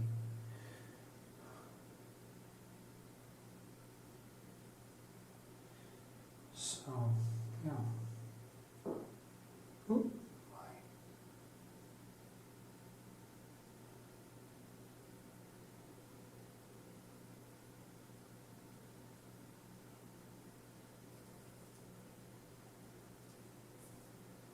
See now, so difficult this, it is crazy. I never get used to it. Gotta really decide. Is it this that ought to be brighter or this one? And today, I think it's behind there, and it's quite confusing.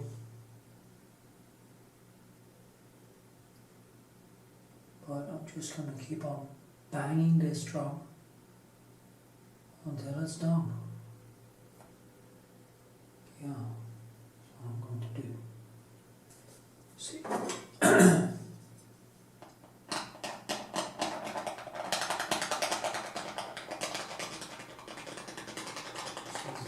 Some bluish.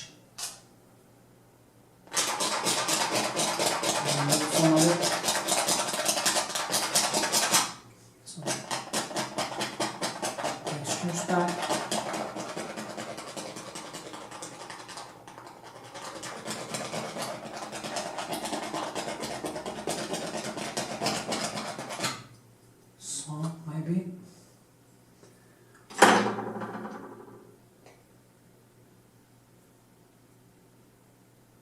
Really need to clean my glasses, and I need a better pencil.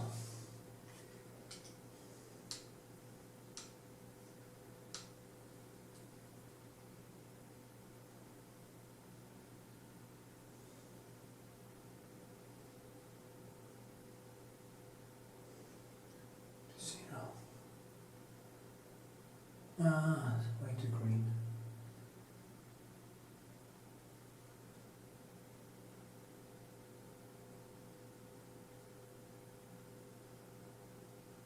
It's more like a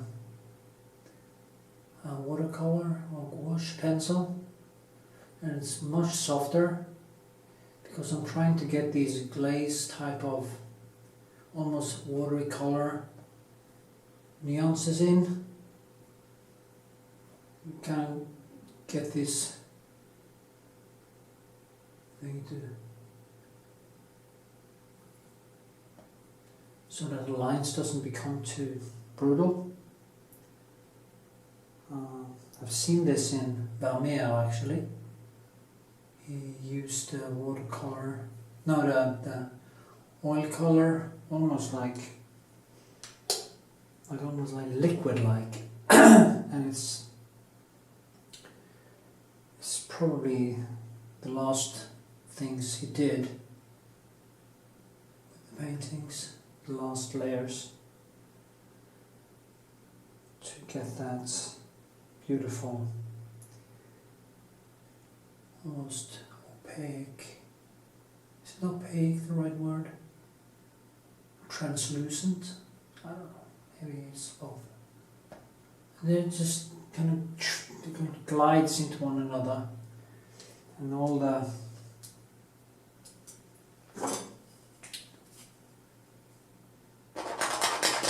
colours just start to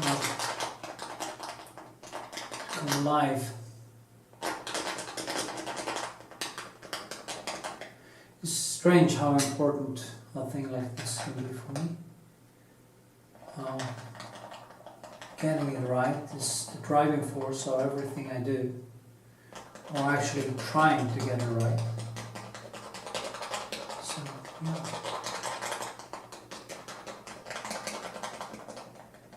See, I'm scraping, I'm painting, I'm trying to really, now I'm scraping away some of the glaze, so the light underneath comes through, and it kind of feels like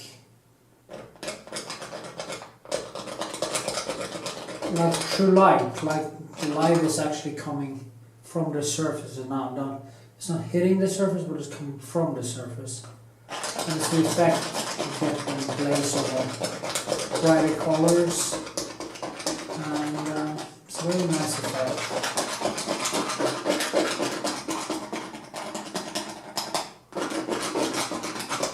So, okay, I'm gonna just keep painting. I'm gonna show you later what I did.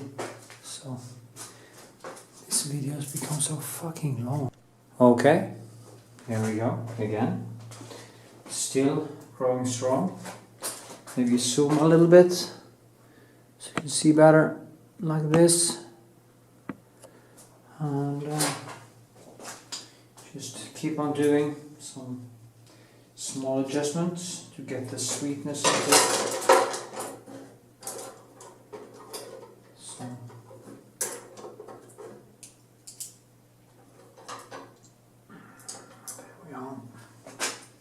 Now it has gotten this nice texture now, and I do feel it's kind of becoming quite nice, so maybe I will get to finish it today. It's annoying with these glasses. I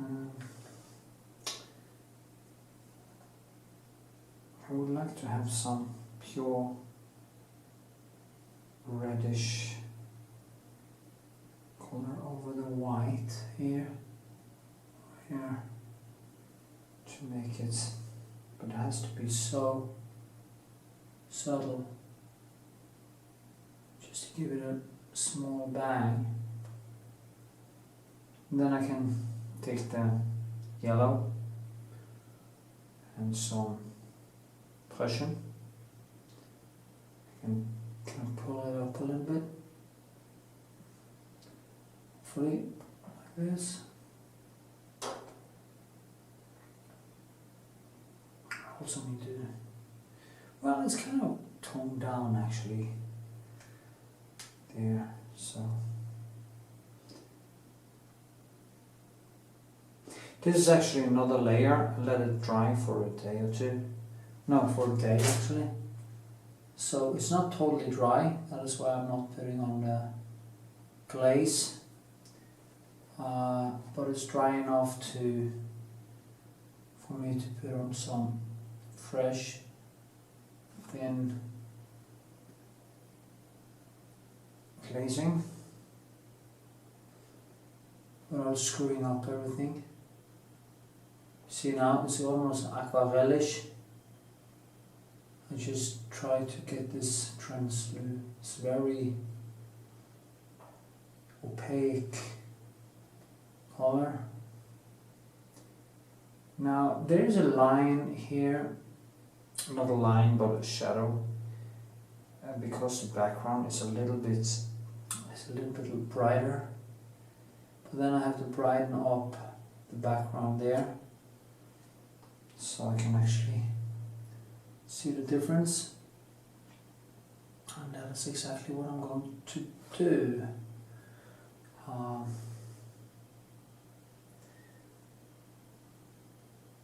Just have to find the right color. It's very toned down, and at this point my brain is starting to trick me crazy, so just have to do my best here.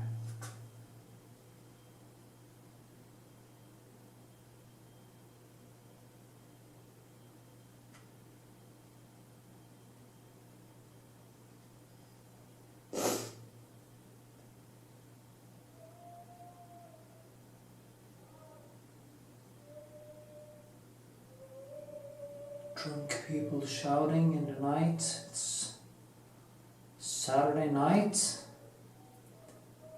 and I'm staying home because I have done my hip replacement and I see no point in walking around the streets with crutches. Not that I'm using so much crutches now, but I think it's better just to use the energy on healing and finishing some small paintings. See now, kind of dragging that out, lining up a little bit so I get this line. Hope you see that. So,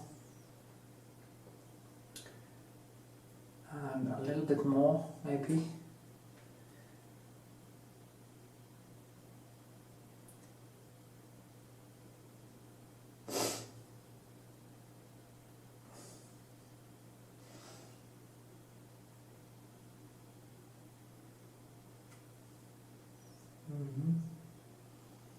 And there's this watermark there. So many things to think about.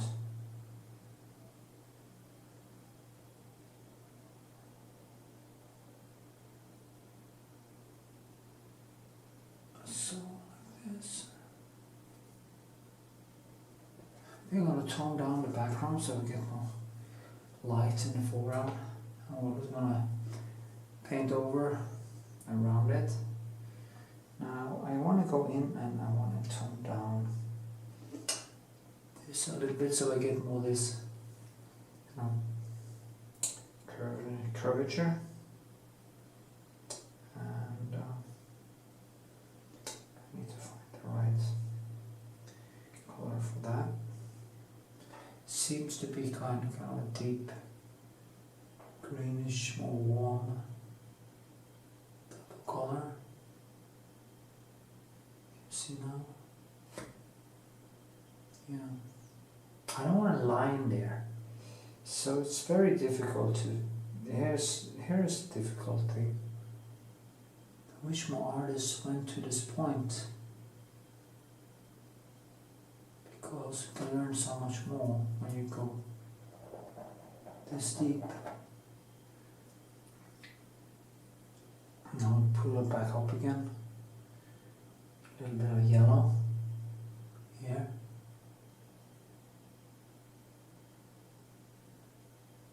Like this. It kind of seems like a line. I don't like that line. And it is that thing with getting it to just merge. Up here is a little bit more lighting. Background is a little bit more, a bit deeper. So I'll go in here and pull that up. And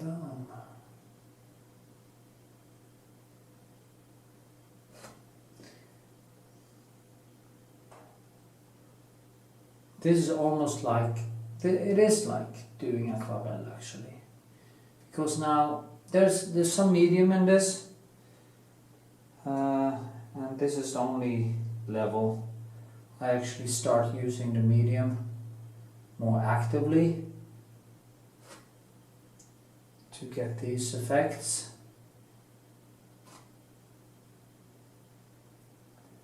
Before that I kind of use it more to dry my pencils stuff.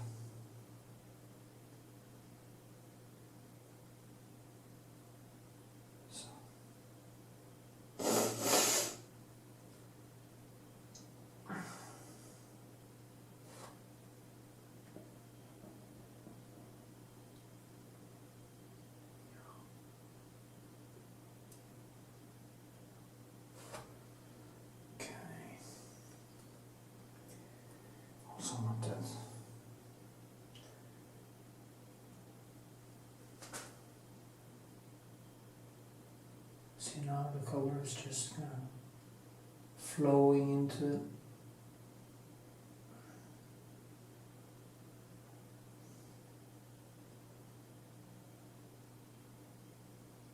So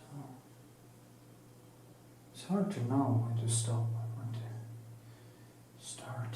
It's not easy.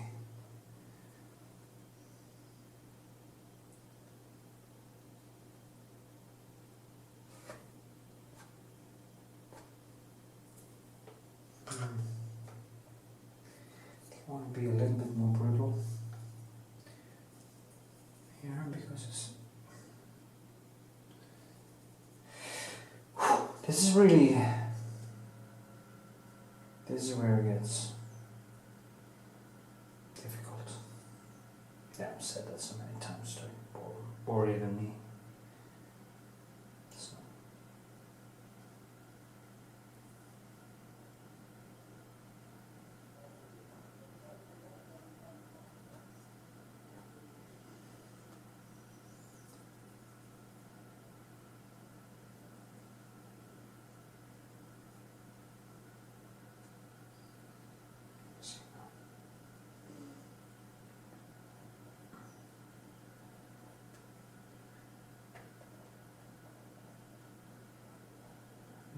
Out here, and this one is much more brighter. Just have to pull that one up. Much more light here. It's a very big difference between this and that. Almost competes with the light there.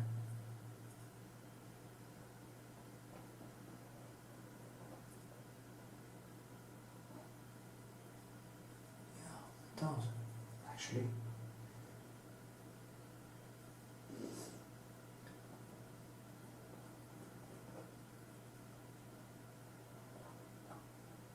I really love to get that 3D effect. It's so important to me.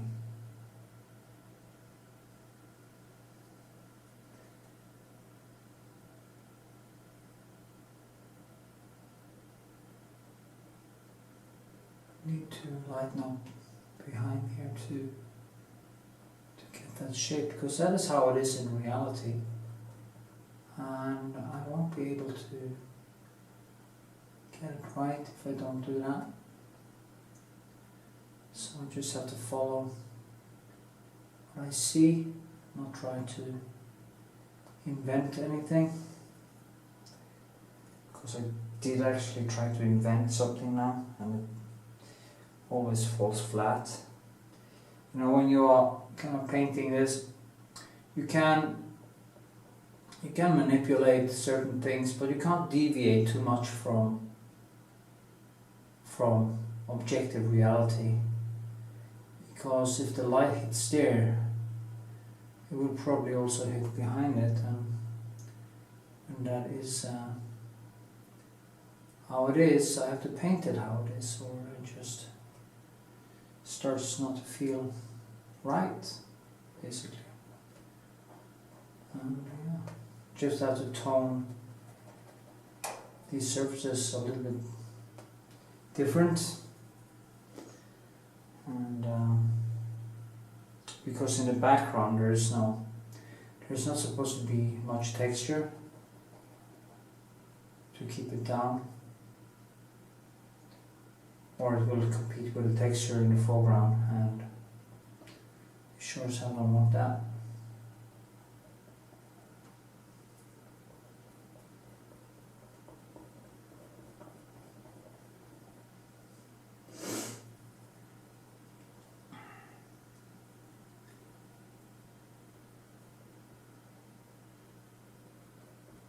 This is why every single object I paint becomes this crazy existential, basically an existential crisis, because I keep on piling on and just keep on pushing, and every time I go big bada boom into my skill wall, and I get so frustrated with myself. If I only did sketches, this wouldn't happen, it would never happen, and I wouldn't evolve, I wouldn't get better. So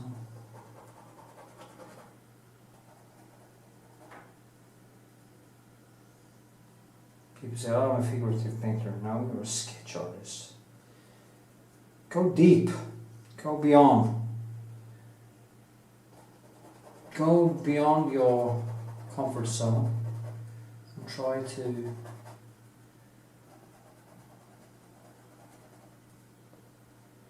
get better.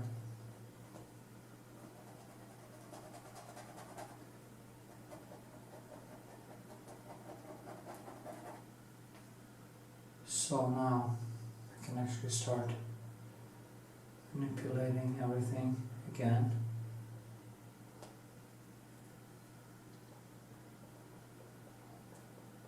How to get these things to cross over, find the right hue, find the right everything.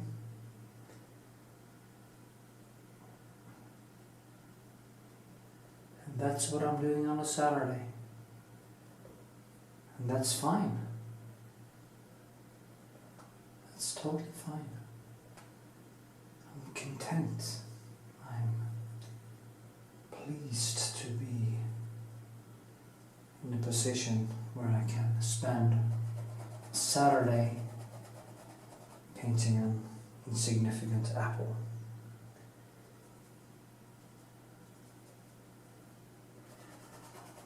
While most of the population of the world is at the same time struggling to find food for the children, for themselves, or sold into slavery to produce internet porn or iPhones in China. Fucking crazy. Anyway, with this, I will keep on painting until I'm done. And then I will show you if I fucked up, if I succeeded.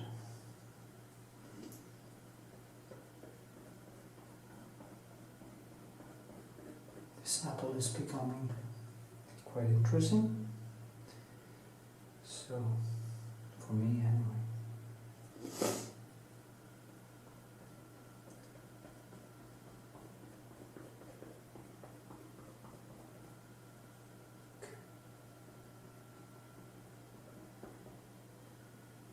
I also have to do all the things in the foreground here, just create something that is more rational and holistic.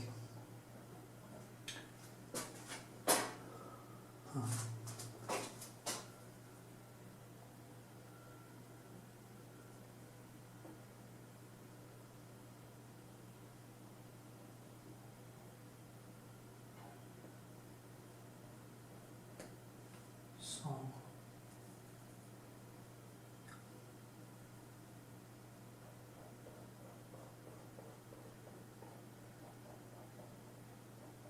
it's layer upon layer, direction on direction.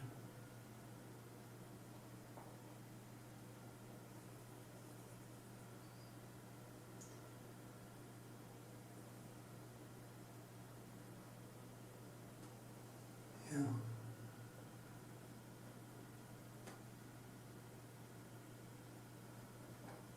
Fight. Okay.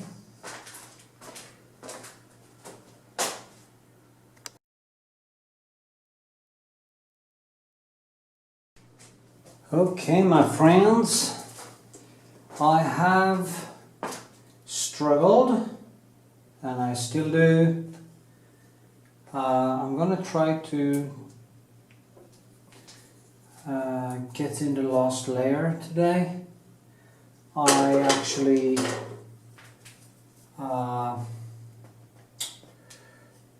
did screw up. I thought I was finished, and then I did the same thing, and as I very often do, started to overpaint and overpaint and overpaint, and in the end I just lost totally focus, and I didn't film that. I'm sorry. Maybe I filmed that. I scraped it down again and rebuilt it up to the level where it is now. I already put on the Retouching Varnish, so this is just that glaze again. I don't know why, because I started to struggle with the lines here, and because actually in the background it is lighter than here, and I just thought that would be easy, but it wasn't, and I just kept on painting and painting, and in the end, as usual, I come into the point where I felt everything was just lost. And that was not a good feeling. And I just needed to take a break, and I did that for a few days. Put this fucking thing into the fridge, and today I'm gonna try to be a surgeon and hopefully reach something that I can live with. I mean, when I started on this apple, I really thought it was going to be quite easy, as usual. I was totally wrong. See, now I'm just scraping light back into it, because I noticed the more I just paint this light, the more I actually lose it. So the best way now is just to take away, since I now put on the Retouching Varnish and then the medium like I did, it becomes a little bit more dissolved, because there are, as you know, there are turpentine in the Retouching Varnish. So when it's not deep dried, like for months, you can actually dissolve thin layer quite easily. And then, like here now, I can just see if I can get some light back up, and that will be more correct, because I also get texture, and it doesn't become, how shall I say it? It's if you paint too much, it tends to become kind of oily and closed off, and kind of a little bit disgusting, actually. Especially since the colors in that surface it stands on is quite, yeah, what should I say? It's dirty, kind of dirty, and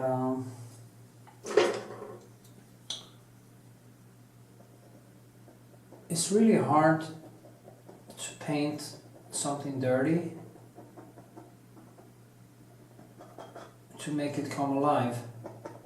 It's much easier if there's very concrete primary colors, or at least some purity in it. So it has been a struggle.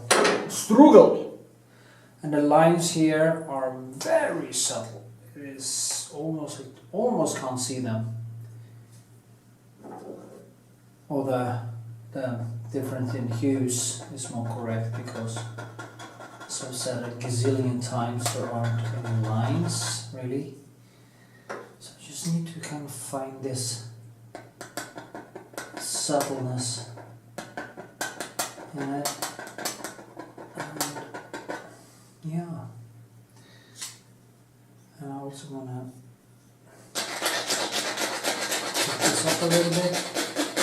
The good thing is that the violet I put in here now works very nicely against the kind of yellow and greenish and orange. So I get kind of this complementary contrast. Yeah, it's quite brutal, isn't it? So, see what I can do. I should try to find my smaller pencil here. Now, I would love to get a nice, kind of nice, transparent shadow. No, not line, but yeah, like this. More like a watercolory thing here going. And this seems to be okay. Then I can work in some pure colors into this. I feel it becomes too flat. That is the problem. I can't seem to get up the volume, and volume is extremely important to me. I'm quite manic about it. I see everything as a sculpture, as I've said many times. And you can't have things that deviates from how it would look in real life. Oh, it actually has to at least come a little bit close to it.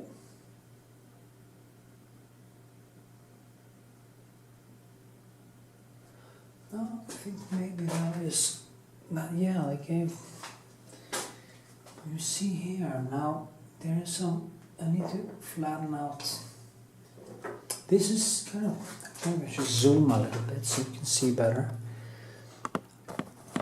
Yeah, like this. Now I need to. This surface is going out like this. That is what I need to get. I need to get that surface to.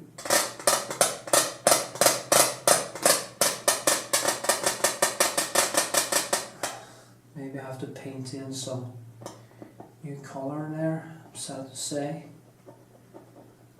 I can just keep on scraping it down.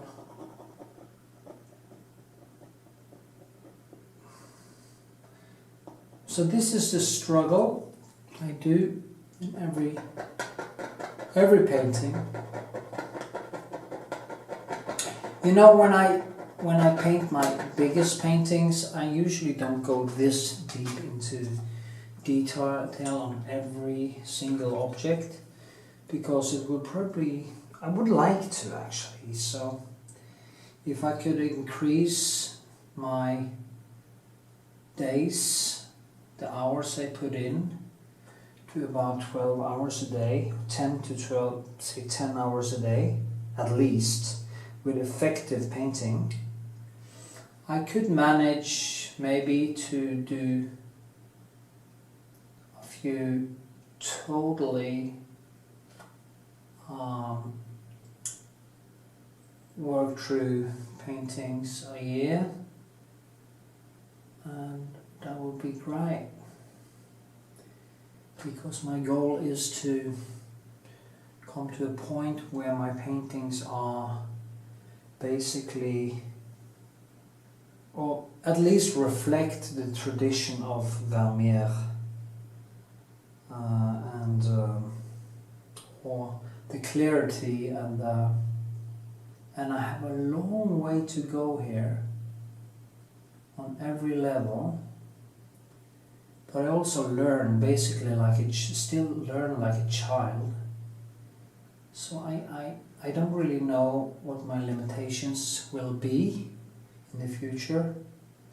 It might be that I just hit the fucking wall and can't really get better because my brain is too old or something like that, but I don't know that. I also decided to buy myself a piano because and I will start doing martial arts again in a few weeks after my hip replacements, and that will help my brain learn easier, and I hope that that will lead to better results, because to me now at this point in life is basically becoming the best painter I can. And I'm doing it for me. I'm doing it for me. I'm doing it for the pleasure of seeing things be created. And that is such a great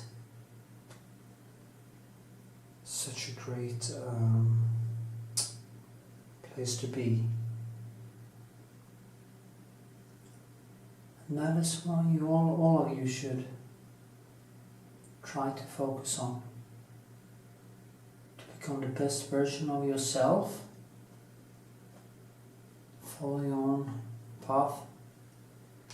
Don't give a rat's ass about what other people tell you to do. Just go for the kind of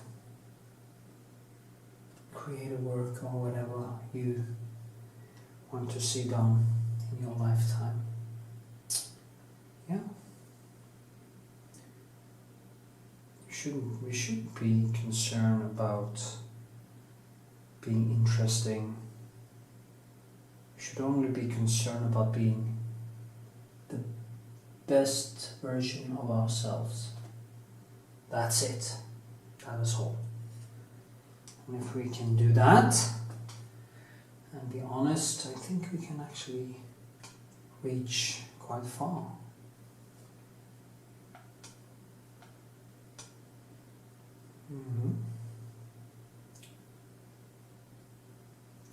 It's difficult enough, this painting thing, if you also should, on top of it, be concerned with what other people find interesting or think you should do. Like when I went to art school and the teachers wanted me to be an artist, not a painter. You know, they wanted me to be evolve into a conceptualist or something like that. And I refused. I never understood this thing called, that a friend of mine called Morten once called, is an author, Norwegian author, called idea art. It's basically art only based on idea, not skill, and I see simply no point in it.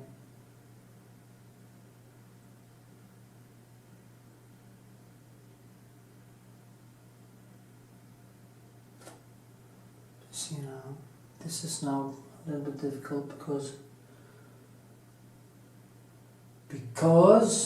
of what? Because I turned the apple a little bit wrong.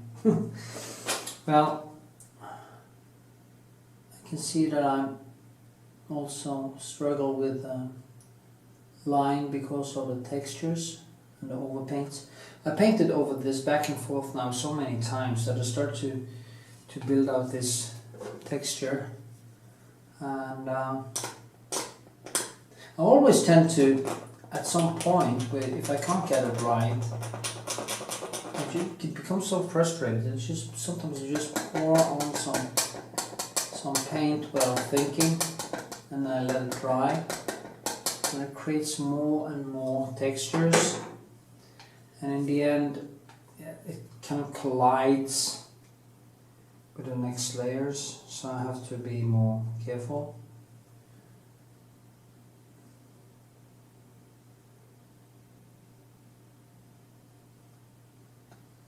I think I've been overdoing my training a little bit with my new hip, so it hurts a little bit today. I'm also off the painkillers, basically, and of course that can be felt a little bit. It's not excruciating pain like it used to be, but it's a little bit painful. A little bit, a tiny bit. Okay, I'm gonna put on this subtle, almost aquarellish color here too in the background, just to bring it out and help that line. Okay, there are no lines, but I have to create the illusion of a line, so bear with me.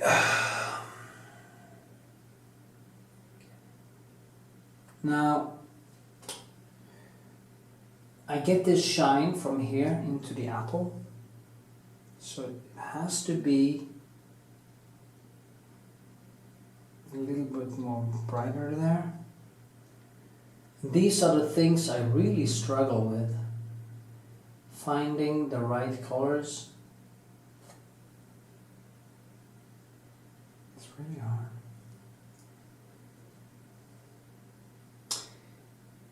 I hope people appreciate this, because it's really a struggle, you know. It's just an apple, and if I just made a sketch, a rough sketch like many people do, and I didn't care about all the details, I would have been done in a day. But I do care, okay? I really do. So I'm going to stand here and waste my time on reaching deeper than giving up.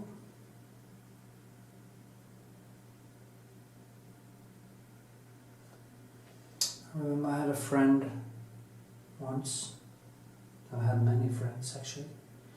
Friends come and go, girls come and go. Life is what it is. Anyway, he had this horrible view on stuff. He just said, it's good enough for the bastards that's gonna have it. And I just, that is so missing the point. It's almost like he was an advocate for tricking people into believing that his stuff was better than it actually was. And it doesn't matter really if the customer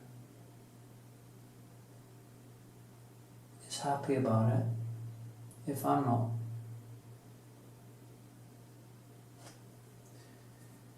It isn't what drives me. I need to be content with it. Me. That is all that matters.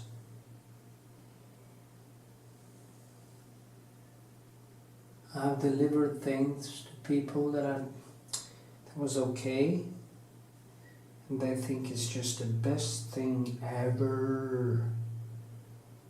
And I think, nah,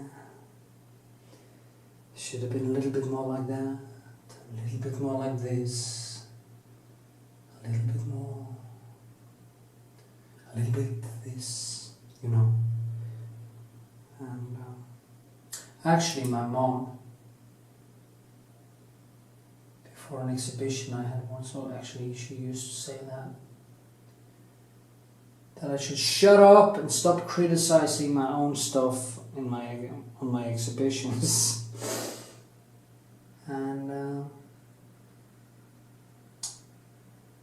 yeah.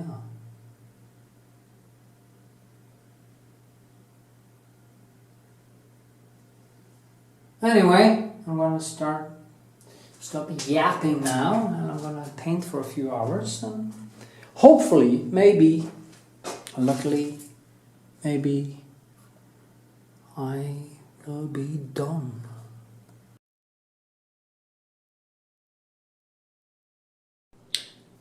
Okay, here I am again, and again and again and again. And I'm trying now desperately to come to a point. I'm gonna move it a little bit closer, like this, so you can actually see what I'm doing. I'm trying to finish it. I am working like crazy. Just need my glasses, of course.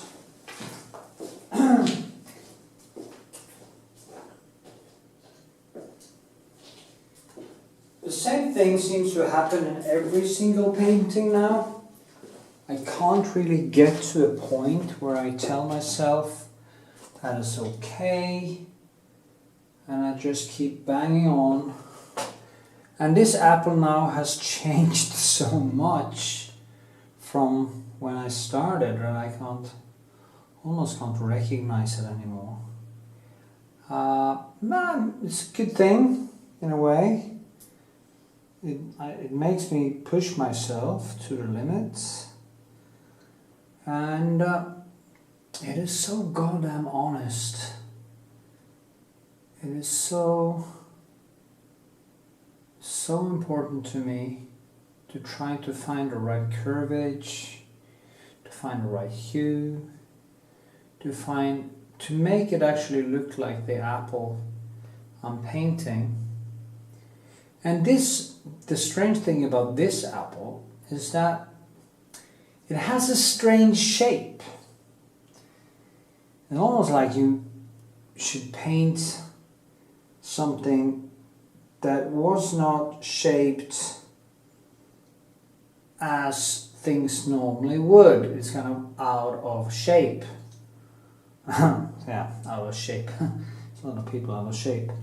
But you know what I mean? It is almost like and that is because on the background it's actually quite flat, because some animals ate on it, some birds or something.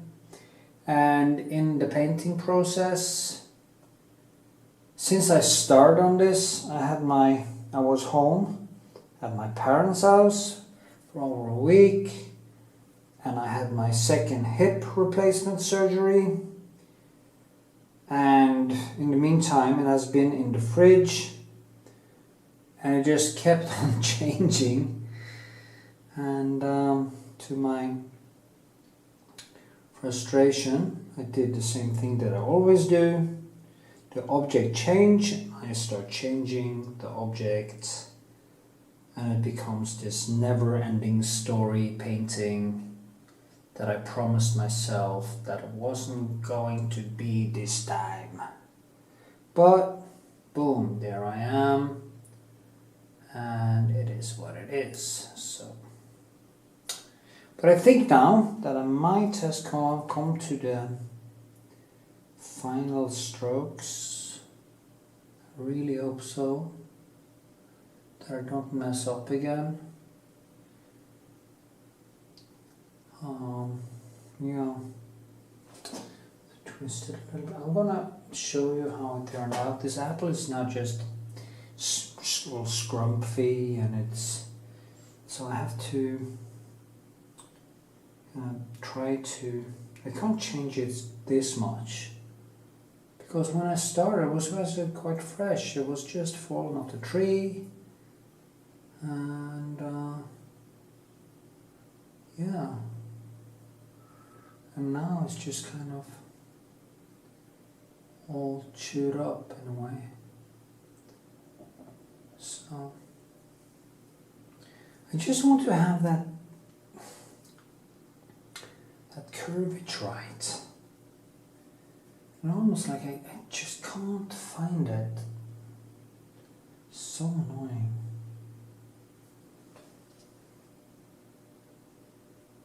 So And that's just an apple. Just imagine how much I struggle with portraits and stuff. Whew. Well.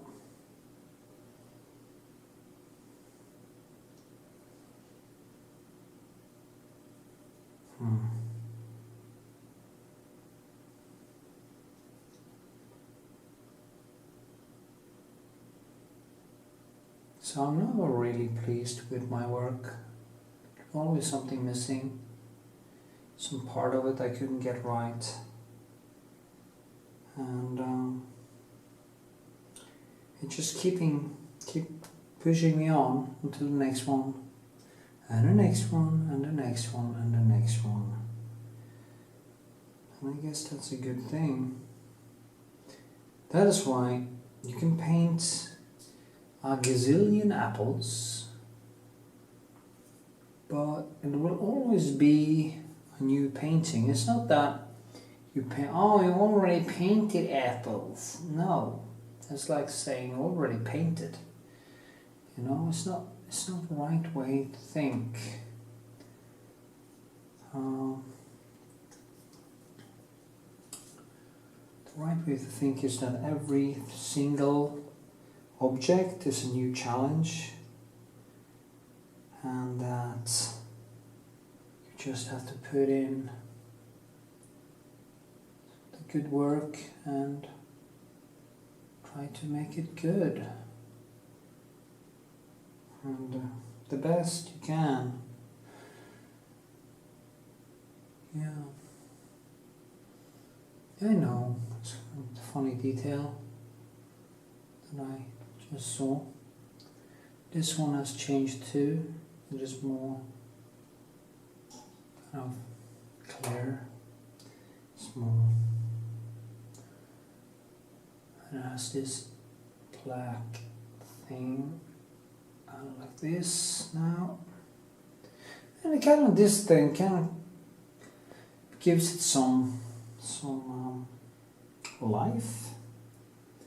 And it's also, I don't do it 100% correct, but I try to make the impression of it as correct as possible to make it feel like it could actually be like this, and it kind of is. It's just that when I look at the apple now, and it's kind of, when I started it had this going on now. Now this is shrunk down, and I can choose between removing here and changing the whole shape, or just try to hold on to the first shape and try to get the other changes to integrate into the old shape. And that is when it gets hard, because you don't now have to use more than your eyes. You have to start experimenting a little bit more with the shapes and the colors. Yeah, it gives also a little bit more freedom for me to just fool around with it, but it can also be extremely frustrating when you basically lose it and you start screwing up big time.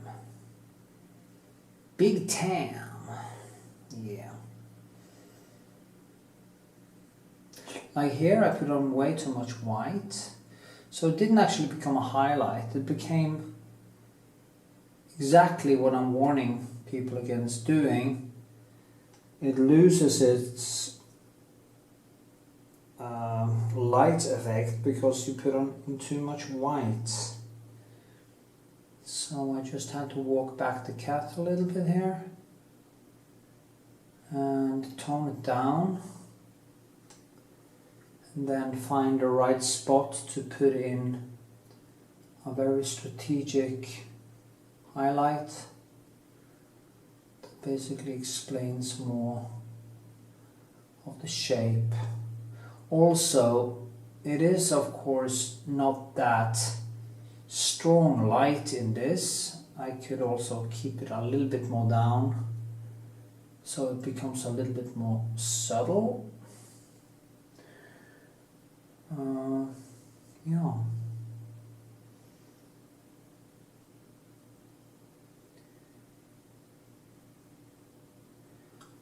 So I'm going to try to put in some highlight now. See how it goes. There's one down here, which actually has some red in it. I might just let it dry, and then I put a glaze. As you see now, it looks a little bit more natural, and that is actually basically a little bit more what I was after. There's also one behind here.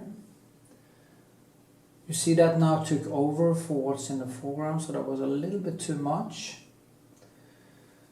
I can't have the same thickness there that here, because then I lose this one. It's so important to think like that when you are going as far as I'm doing here, that the biggest highlight should just be a small bimp, boom, small big bada boom, bada bam bada bim, bada boom bada bam. Yeah, that was a digression of dimensions. Bada bip bada boom bada bada badi. Just kidding. Seen too much Sopranos, I guess. I don't know. And here I also fucked it up because I made this. This was nice yesterday, and then I started to screw it up again. But I also placed the apple on the wrong spot, so maybe I didn't screw up so much anyway. No, it was actually wasn't that bad for it because I didn't place the apple in the right spot. Anyway, oh, better, worse, who knows?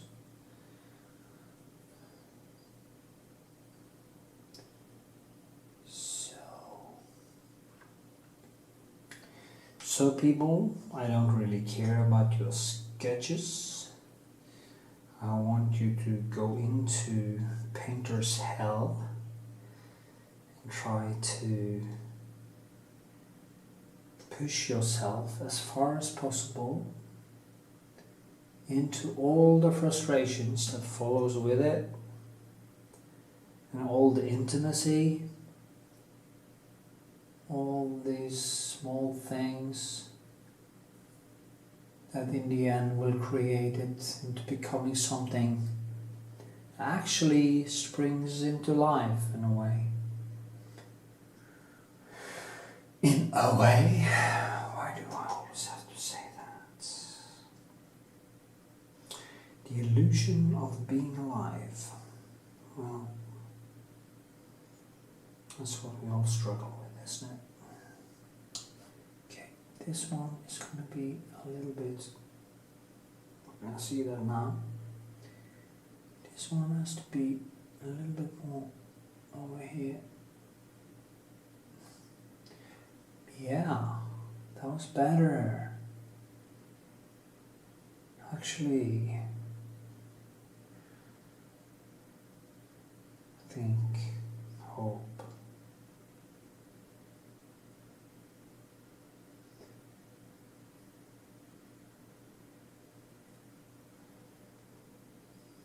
Bada bing, bada boom. Bada bing, bada boom. Bada bim, bada boom, bada bim.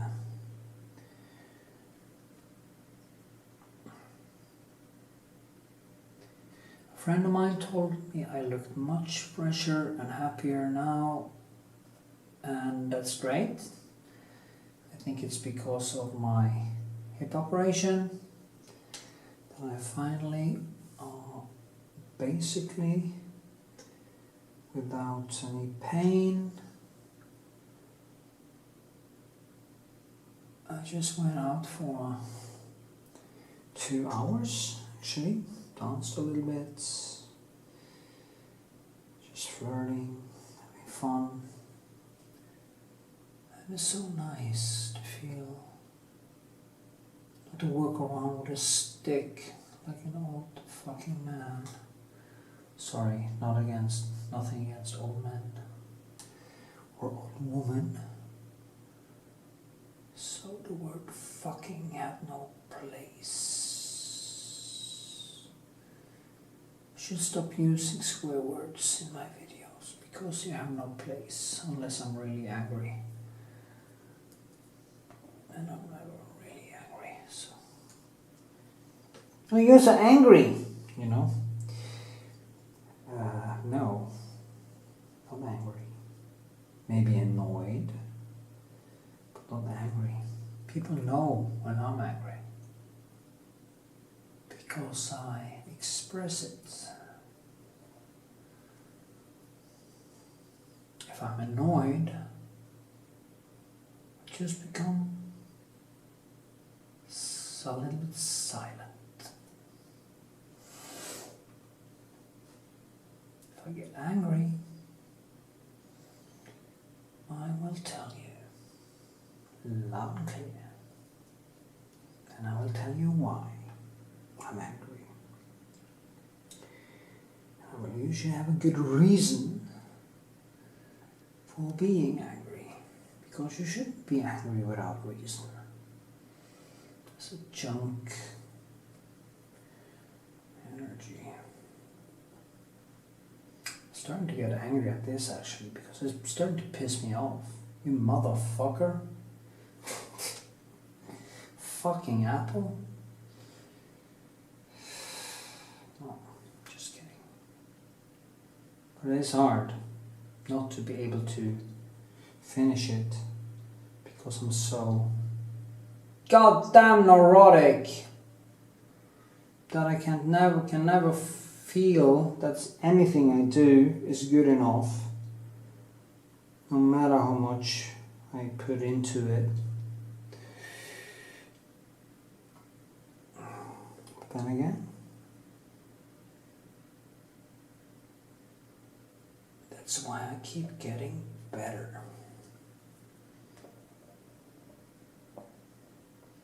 And I actually do keep getting better. I know this. But from now on, I will also do a lot of big figure paintings.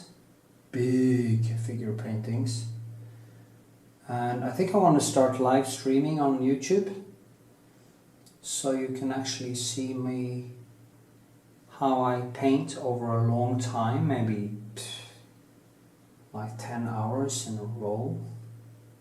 Just put it on and let it roll so you can see the process. I just put on some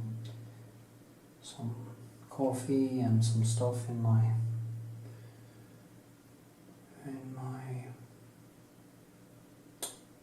coffee mug, some water, citron water, put it on the palettes and then just go. And you can ask me questions while I paint, and I can go in and I can answer your questions in super chat. That would be cool. Some of you actually became super chatters. Anyway, I'm going to stop yapping for a while, and I'm going to keep painting, and this is the last segment until I sign this motherfucker. Yeah. Even if I need to use 10 more hours to get this right, I will not film anymore until it's done. Because there's enough frustration and my videos are long enough. So the next segment will be signing, or that I give up. One out of two. at this point seems to be able to go both ways actually, but we'll see. We will see if I'm able to get it to the point I want it to be, or if I have to throw it out, which I have actually been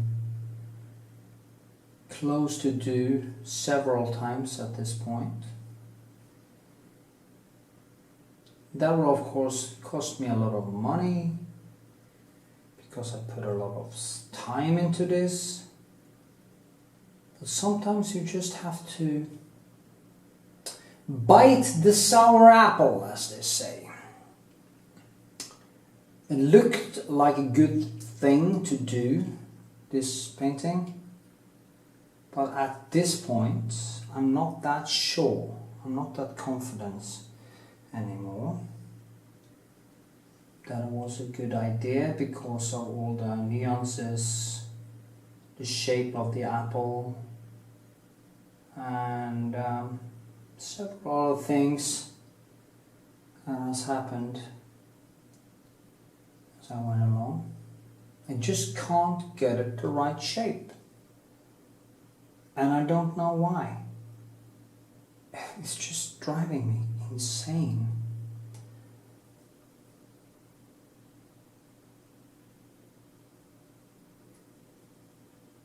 There's something there or something. Or maybe it's this one. I have to figure it out. That changed so much. It's like it's just changing every time I'm gonna do it. It just changes. It's so frustrating. I'm almost gonna start crying now. Just kidding.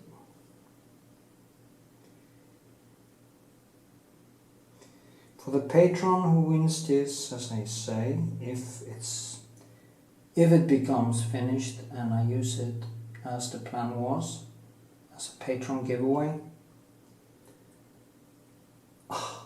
I hope you see this video and realize how much time I actually spent on this small apple that you have on your wall, and that you appreciate it and take care of it, because it is a piece of me that's been a struggle, and it's very honest. It's very honest painting from a very honest person. The Norwegian artist Knut Vikshåland. Don't try to pronounce that at home if you're an American, because you won't make it anyway. And if you're Chinese, you can't really say K, so that would be difficult, I've heard. I'm not sure, is that true? Is that true? Will somebody please tell me in comments, is that true that Chinese can't really say K? I have a hard time with K. Sure. I don't know why. And no, I'm no racist.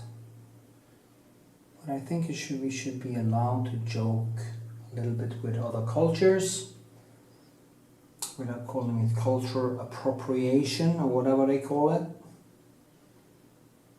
Or insulting them, like my friend Faisal from Pakistan. His parents from Pakistan.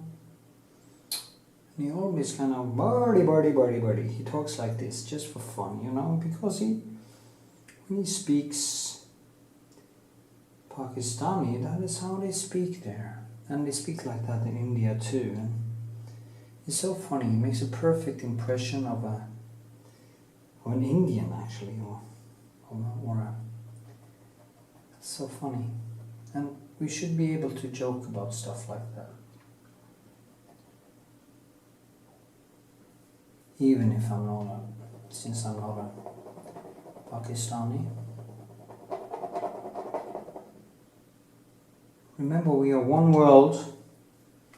We're basically one people. And we should be able to have a heart,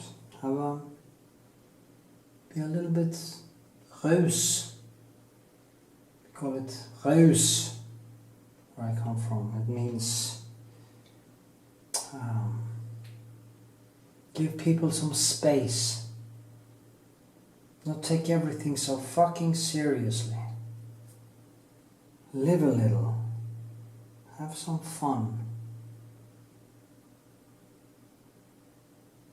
Don't be an ass just because somebody gives you the possibility to be so. Like I posted a still life video today on a portrait painting group on Facebook, you know. Jesus. And this guy had to. Why do you post that onion video on a portrait painting? They said because it's a portrait of an onion. And I told him, go out, have some fun. It's a weekend, for fuck's sakes. You know? Have a good weekend. Don't be such a hardy, you know, such a... well... And it is actually a portrait of an onion. There is no difference between painting this and painting a human face. There is absolutely no difference. It's the same process, it's the same struggle, it is the same techniques, it's the same overpaints, the same lasur, the lace, same everything. So, yeah, make every object into a portrait of the object you are painting. Think that this is a portrait. Yeah. So, with this rant, I will rest my case and try to save this sucker.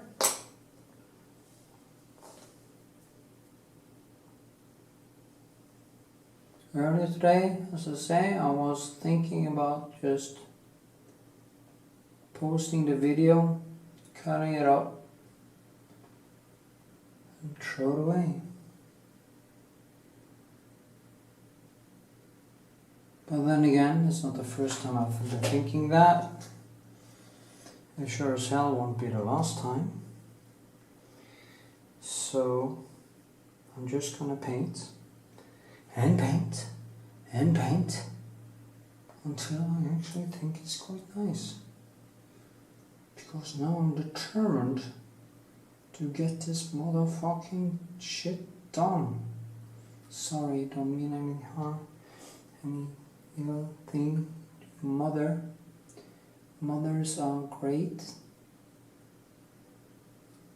And yeah. I think motherfucker is a horrible thing to say, actually. So I shouldn't say that. I'm sorry. I shouldn't say that. I mean, seriously. I hear it now. It's so stupid. You know?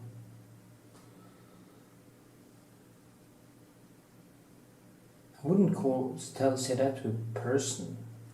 So why do I say it to my poor apple? It's not my apple's fault that I can't get it right. It's my fault.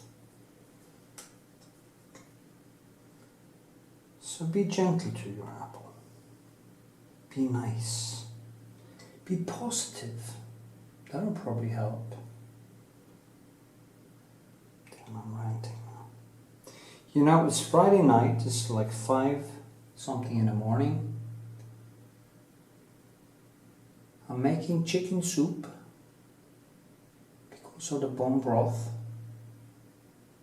and I'm gonna have some food when I'm done with this thing that I'm not gonna call a motherfucker anymore, and then I'm gonna get some sleep, and hopefully, just hopefully, just maybe I'll be done with it. But we'll see. So, with this, have a beautiful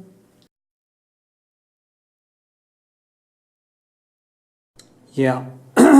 Yeah, I know, in the last segment I promised to not film anymore, and then I hit the wall in 250 kilometers per hour, and I just saw too many mistakes, and I just figured I'll just paint it as I see it, because there's more light in it all the way up here. You see, I'm just gonna, and the neons are so subtle that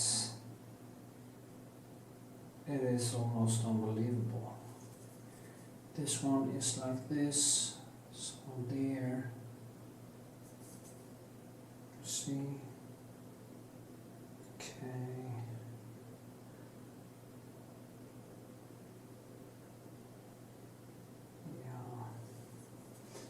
Guess this comes here. I just have to rearrange the whole thing because it's stiffened up, and I just couldn't get it right.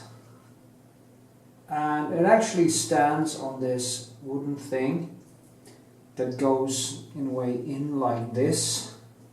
So this one behind here is kind of the wall, and behind that is the wall, so it kind of slides in like this, and I'm actually looking down at the apple, a little bit lower down, like, and that is why I got into so much trouble, because the nuances are so, they're so close together. And it's so funny. It's a nightmare when I get into this shit. It's really a nightmare, because I wondered, am I going to give up? And every time, at least for the last, the PATRON paintings. This is a PATRON painting. For some reason, the PATRON paintings does this to me every time, and it's because I simply feel the same as I do with my commissioned portraits. I feel very kind of personally obligated to create something I really feel is good. I always do that, but when it becomes personal, it is even more. And it's weird. It's almost like my patrons are paying me to paint a portrait, and I feel very high amount of responsibility, personal responsibility for the customer. You know, if I paint a painting that I choose to paint myself, of course I chose to paint this painting, that's not what I mean, but I'm not, actually it's not a commissioned work. I can stop painting on it, I can destroy it, I could do that with this one too and just forget the whole fucking thing, but yeah, and then you have a video, so it's a lot of good things in this video, good thoughts about painting and stuff, and I would be ashamed to not post it. But then again, I'm not going to give up. I'm going to try to paint what I see now. I tried to make it a little bit more kind of darker behind there.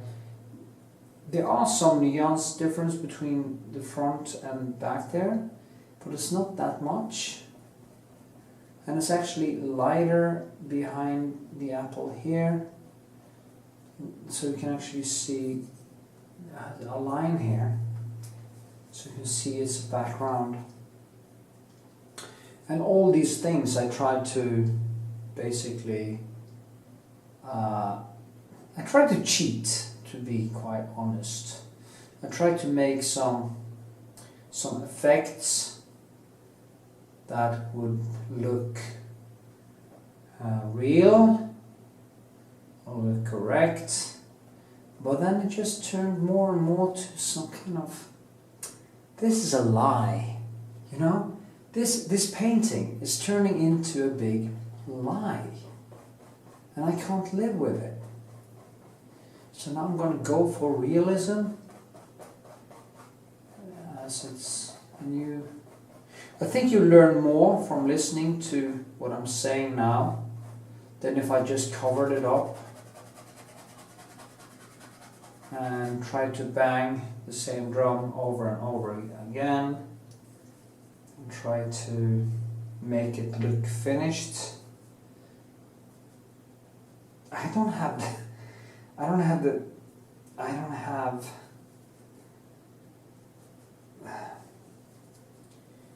you know, I feel guilty if I do it. I really feel guilty.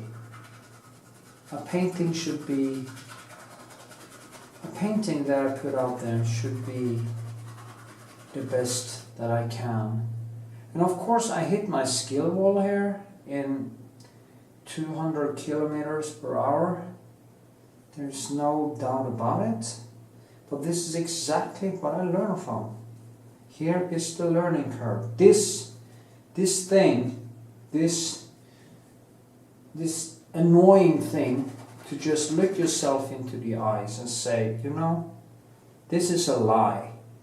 I can make it better.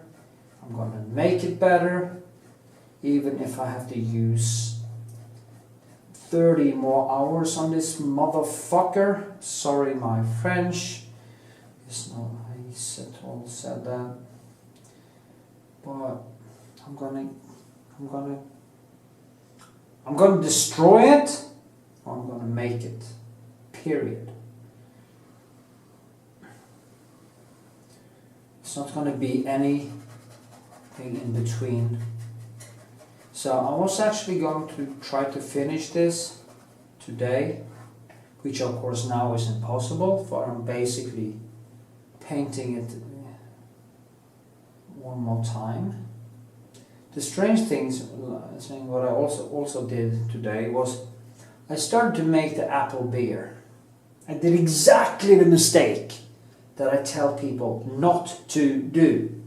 When you can't get it right, don't start to make it bigger. It is a strange thing. It's almost like the brain is trying to pile on in the hope that it's going to solve some kind of problem. And it doesn't, okay? So don't go there. Just stick with how it's supposed to be. Okay? Just need some more color.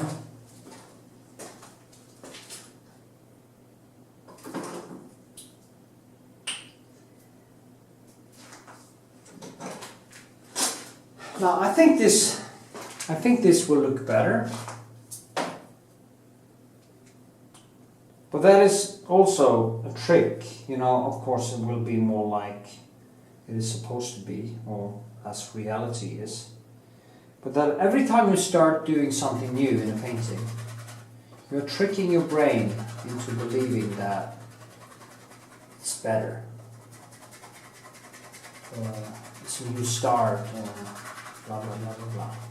And of course it is. It's a fresh start. And you're breaking it down and you're building it up again. The problem is if you then start to go into the same trap where you just do the same mistakes again, you haven't really moved the bar. So the trick is to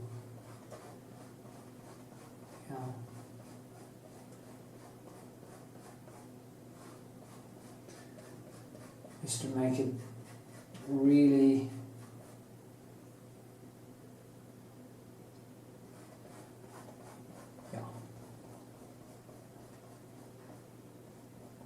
really to make it different, make it count. See, I'm going in directions here too.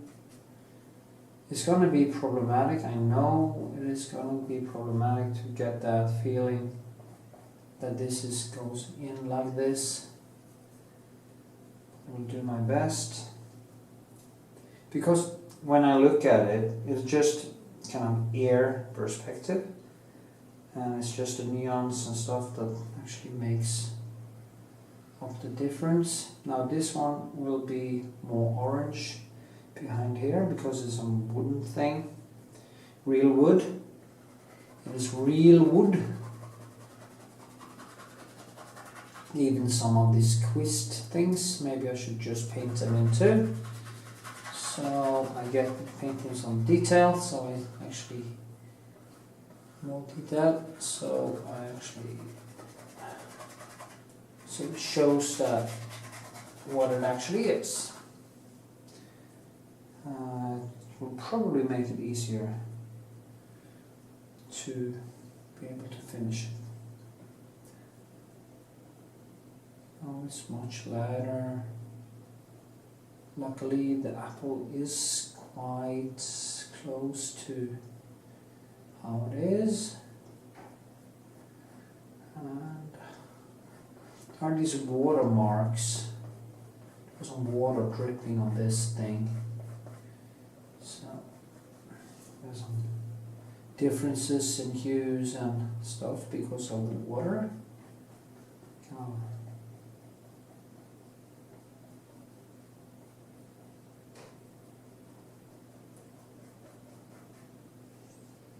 Damaged by dripping water. You get that fungus thing in it, and it creates bluish places and different nuances. So I'm going to try to paint the whole thing as it is, at least as close as it is. And hopefully I will make it, and if not, I'm going to probably post it anyway, but I mean, if I don't, you're never gonna know. So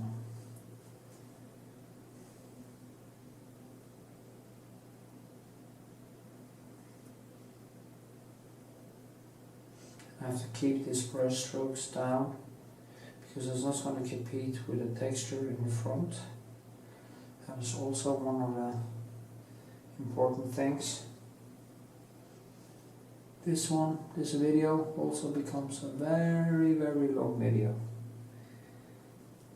But now you see why.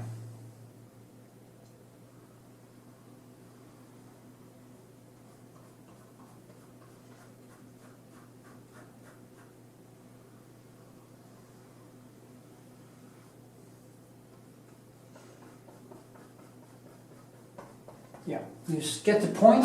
I will just keep painting, and hopefully someday I will make it happen.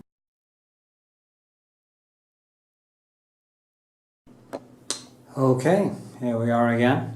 I wonder if I can save this one, but I will give it the old college try, as they say. I have put on Retouching Varnish. I will just do a little bit of glazing, not much, because I don't really need to. Just need a function.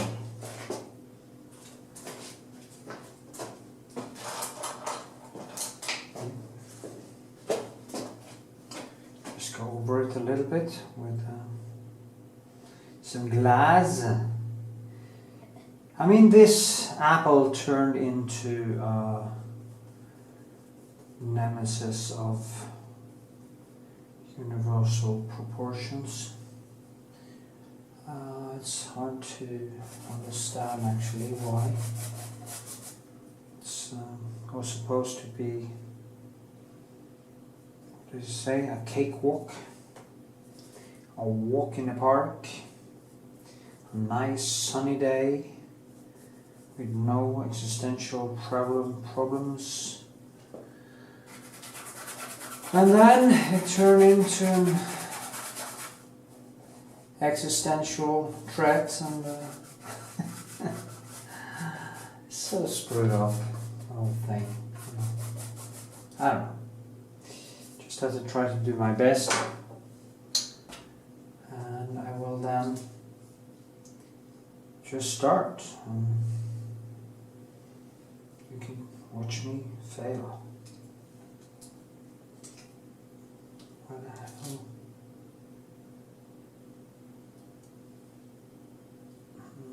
Actually, I see quite well today, so I don't need my glasses. It's funny, on keto, even your vision gets better. That's good. So stick to keto, ketosis, blah blah blah.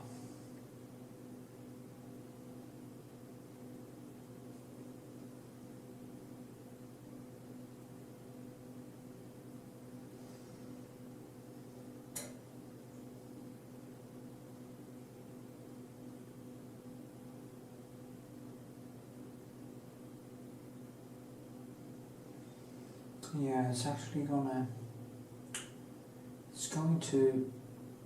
I will try to, as a goal anyway, to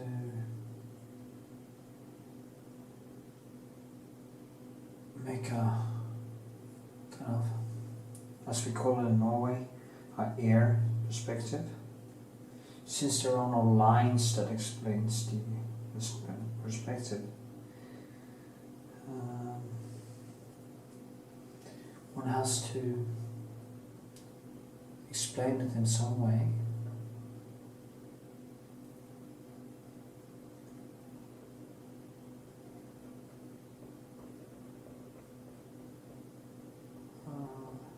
Yeah.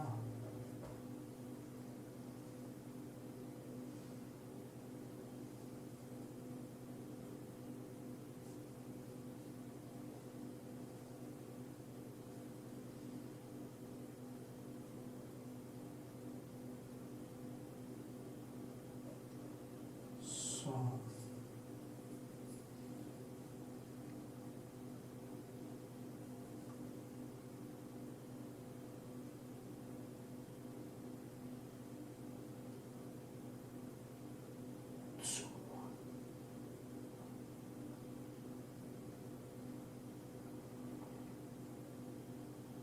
yeah. Maybe I need my glasses.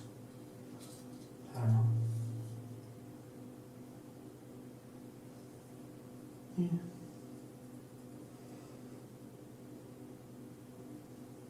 So I started differently this time. I'm not going to do long segments now because this video is just going crazy. Maybe 10 minutes and then I'll just keep painting. You know what I'm doing anyway.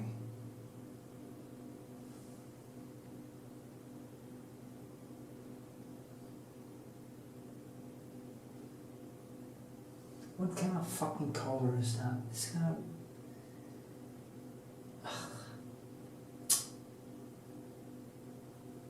What the hell did I do now?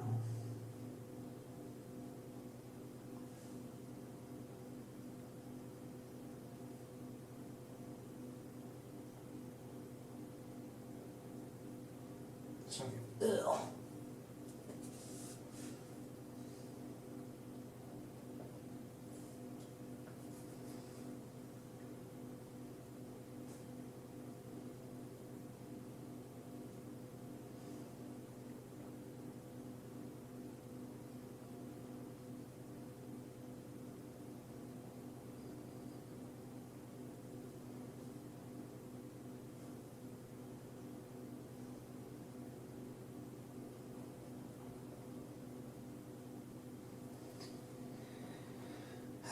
Listen, listen.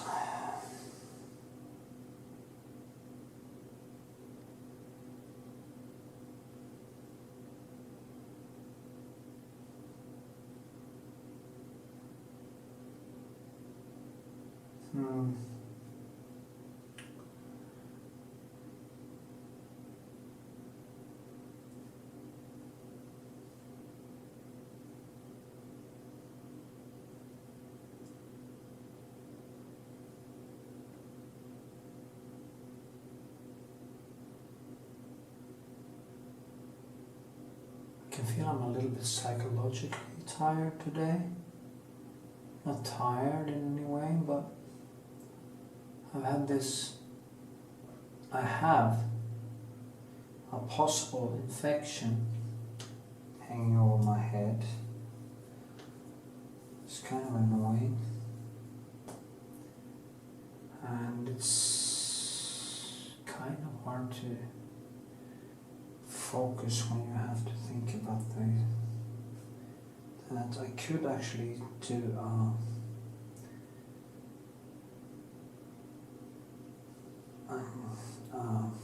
but yeah.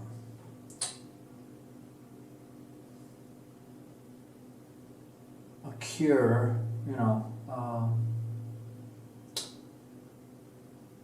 what's it called again, for fuck's sakes?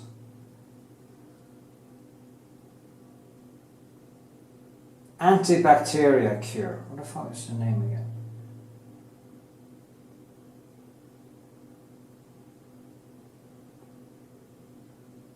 Oh.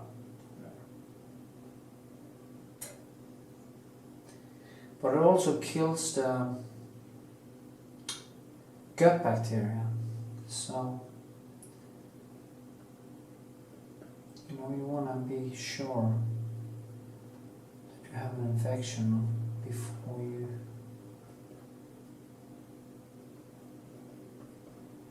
start using any medicine.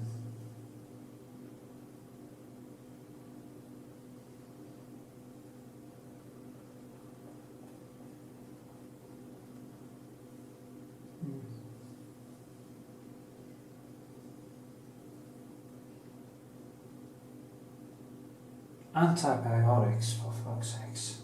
Antibiotics.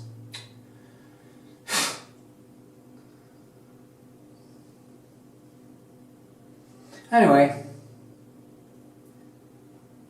see what I'm doing? I'm going to try to let it kind of get that feel that it goes inwards. You have no idea how sick I am of this painting and how much I have struggled. I'm really sick of it. I have almost given up several times. It was going to be a quick sketch, which has now turned into crazy. Totally crazy, time-consuming nonsense.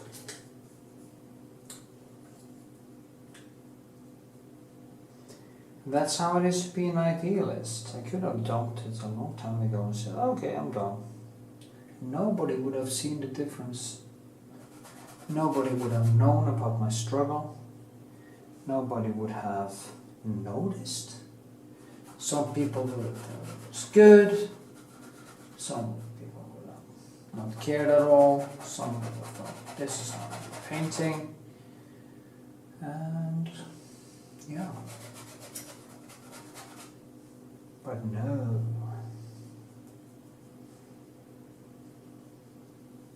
I cannot let it go.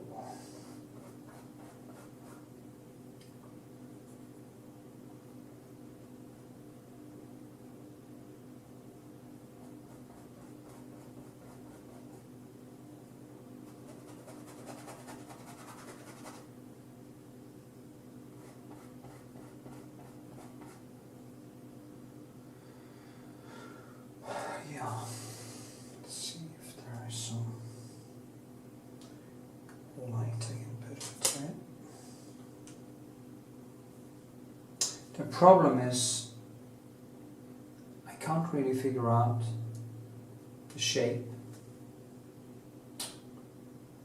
It is just eluding me. And I was working on this face, beautiful young girl, and it's actually easier. It was easier to paint that than this apple. And that was crazy.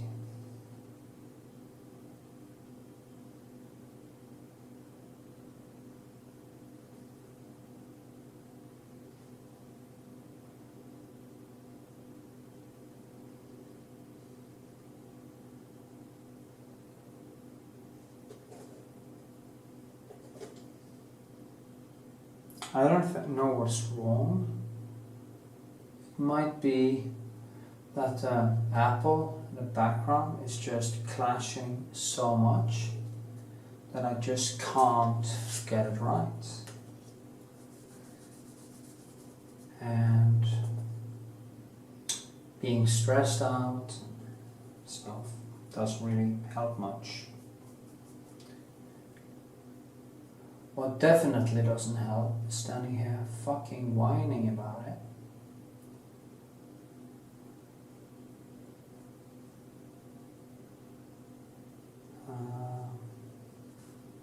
What can help is to put on some music. Try to get into deep flow. And maybe I start liking it. And gradually, slowly, I cannot find a solution. And that is exactly what I'm going to do. Now I'm going to film a little bit more later. And ooh.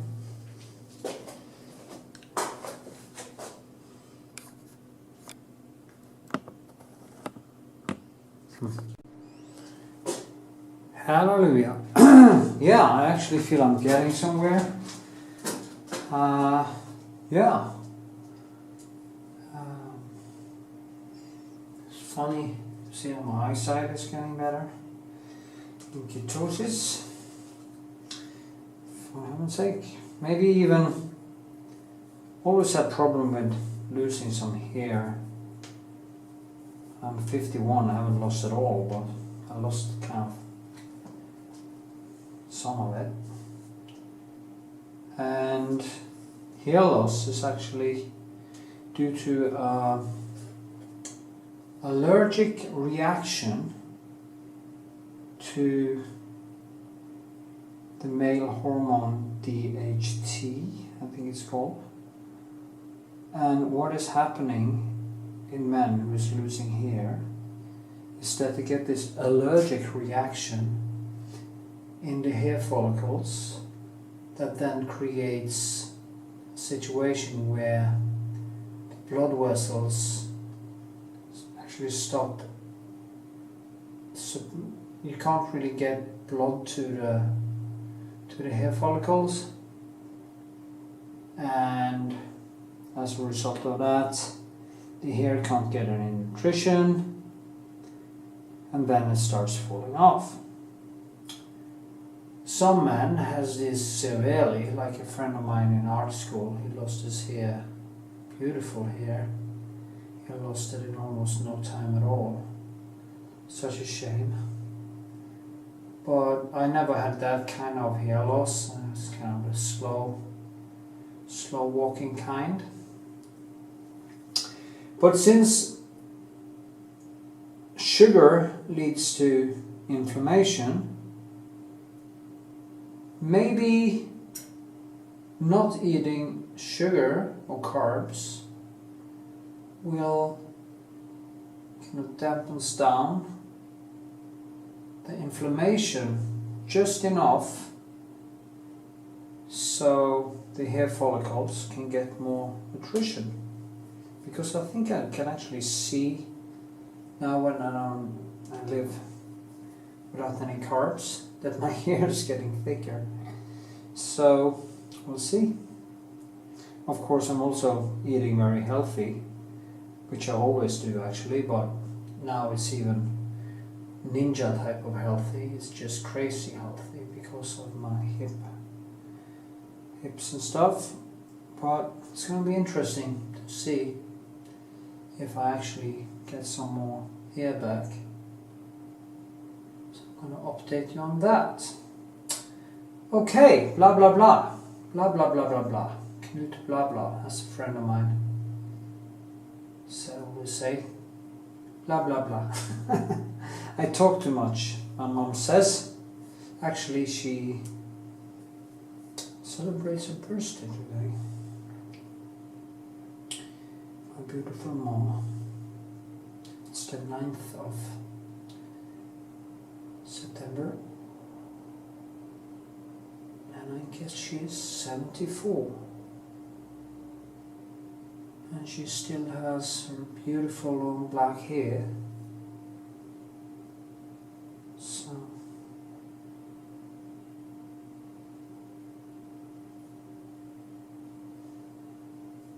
no grey hair.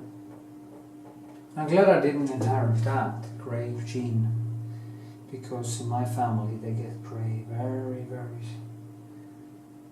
on my mom's side actually. So maybe I lose my hair but I don't get grey. So silly. This is my hair loss come from my father.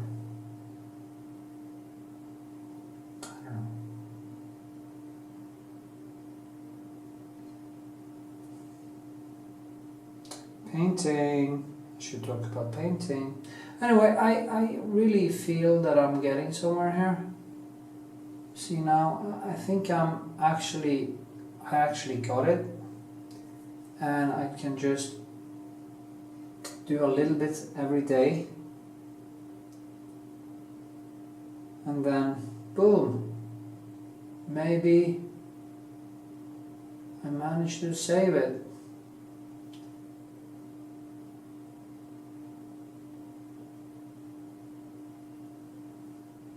So, yeah.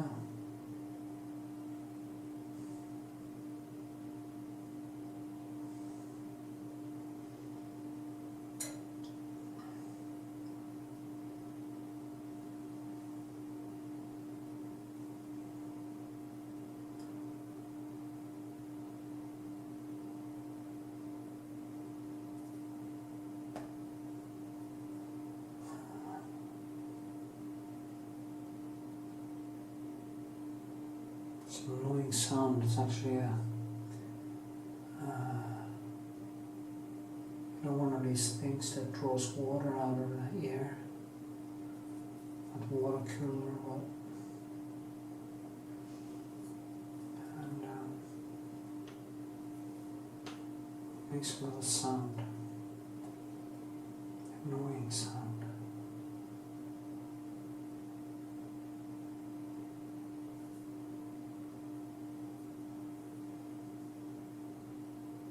Maybe it's also all the sugar, all the fruit. It's not sugar. I didn't eat sugar in that sense. I just had too much carbs in general.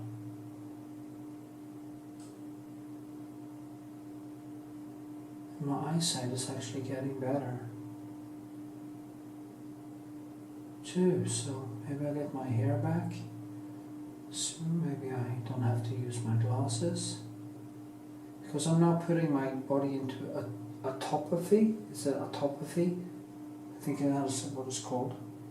So my cells are, when I fast like 16, 17 hours a day, I have this small eating window for like 8 hours, and I only eat healthy food. It seems like what happens is and I did actually a 72-hour fast before I started up, to put my body in total repair mode. when I realized I might have an infection in my hair. So I guess that did something, because my mind is very clear and my eyesight is better. So I think it maybe has a very good effect on. And what happens in the body when you do that is that it is put into a war mode or Stone Age mode, where you are in a way looking for food all the time. The body feels a need to get fed. I'm not really hungry, but you're depleted for carbs, and when it goes into fat burn, it actually starts, and when you're fasting, it actually starts to use bad cells as reserve parts, and it also strengthens the immune system dramatically. So you should look it up, it's very cool. And it makes you younger, basically. Even the telomeres on the genome, they say, is getting repaired. So yeah, check it out. Okay, I think I need some food. I'm gonna have some greens and broccoli and different kinds of greens, spinach, kale, and a couple of pig chops, swine chops. I'm gonna have some dead animal.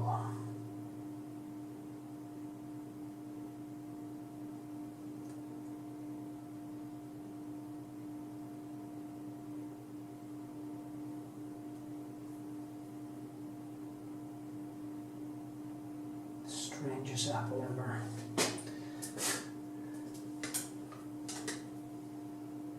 It's starting to get fun.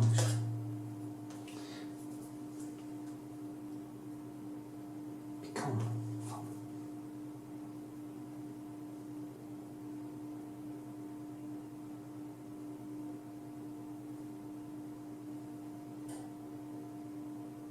This one was really hard. And how the shadow falls. It's really difficult. I think I may have solved it now. But that is the things that can actually drive me crazy. Then I have to make you get that feeling that it's dragged in there. So maybe I'll do something. Something needs to happen here. So drag you up. It's unbelievable that getting these things right is so incredibly important to me. Always been like that. From the first start, when I started out as a painter, the battle royale has been the driving main force of driving me to paint, and the pleasure of seeing the results. And if you can find that love, you don't need any other reason to paint than that. That's the only reason that is actually worth having. Anyone who says differently is lying, I think, in one way or another. You just have to find your love.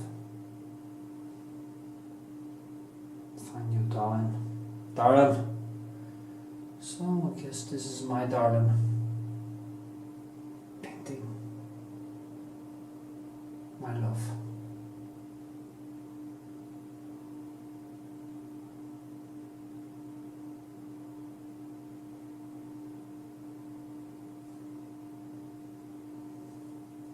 Shimmer comes up my dick though. But then again.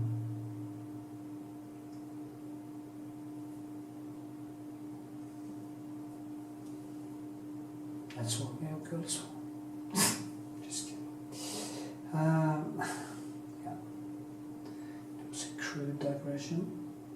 One of those.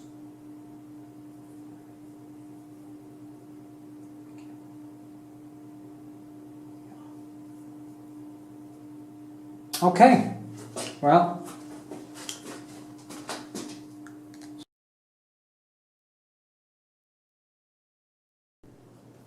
yay, here we are, starting to take shape, luckily. I'm actually doing a little bit different today because sometimes when you paint for a long while, the paint tends to become suffocated, closed up, especially if you use a lot of whites with colors in them. They tend to lose its potency and become kind of almost plastic-like. It's kind of a disgusting surface. I hate that surface. It is. I like it to be alive, but I've been struggling so much with this that I haven't really understood how to solve the problems. Now, so what I did, instead of adding more color on this suffocating thing, I've just gone in and I just start scraping it up and just give it some texture, remove, instead of adding, I'm removing.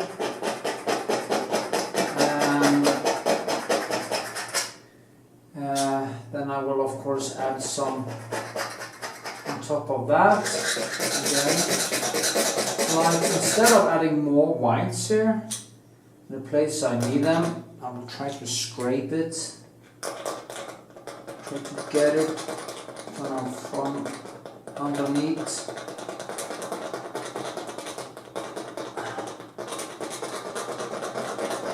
I mean, this painting has to actually become my battle royale. It's just crazy. I was working with this portrait of a young girl the other day, and it went quite smoothly, at least until now. And here I am battling with this apple that I just can't get right.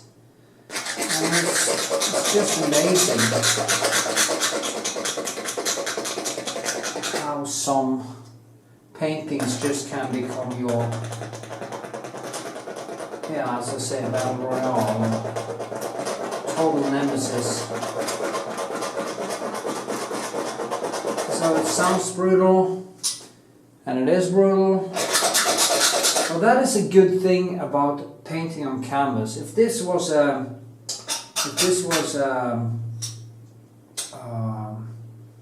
wooden plates or something like that, it wouldn't have that. When I scrape now, I have something happens. There's some dynamic thing. I can push it and it kind of gives some feedback on a wooden surface.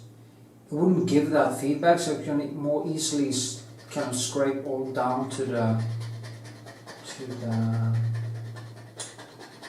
wood, and maybe even past that and totally fuck it up. So it's a very good thing in my opinion anyway, to paint on canvas, so you can get a more dynamic feedback from it. See, I just trying to pour out light here too. It's always a question about too much, too little, and it can drive me nuts. Never, please put out anything. This might seem ridiculous, guess there are enough painters out there who just paint kind of a sweet rendition of the visual thing. But what I'm after is the substance, the sculptural reality, and that's where all the problems kicks in. And yeah, that's why I can't really let it go. I'm now trying to add some because I need, actually, this line here is darker than what's behind, and this is a little bit lighter. So that's the problem with this. I really have huge problems picking up the neons, and I just keep banging it in a way, banging the same drum over and over again, trying to find it. When I find it, I sometimes go a little bit further and then it's just gone. It's the same thing. I have done that in onion paintings, I've done it in... So what I'm first going to do now, I'm going to do a stroke down, just down here, and then I will kind of do it the other way afterwards, just to get that. This line will almost be invisible, yeah, that's the right word, and it has a lot of textures in it and colors and all kinds of shit. So it's really hard. No idea. Now some of the textures I was scraping up now, it's actually translated into this new layer, and that gives me a good start.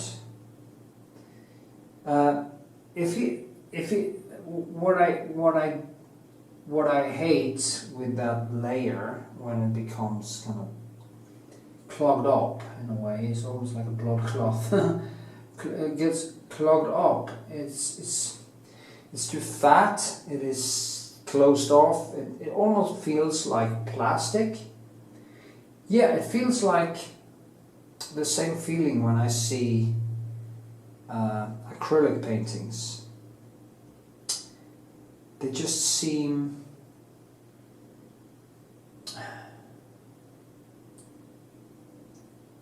dead. There's something missing in the surfaces. And if you use oil, remember oil is also in a way plastic. So I mean, you get plastic from oil, so I guess, hey. The problem is this clothing up of it, and I can't stand it. It makes me feel like I want to vomit, basically. And a friend of mine was talking about these things too. And he's making his own oil, so I'm gonna try to use some of his linseed oil, which he made himself. It's really good. So Leandro Cassiano, and maybe I won't get that effect because he was struggling with that himself.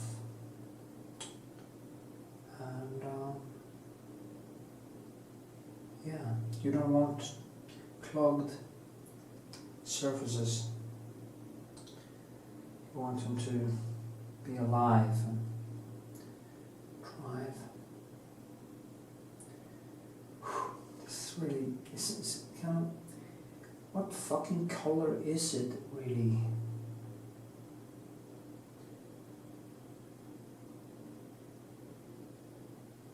I have no idea how many hours I've used on this.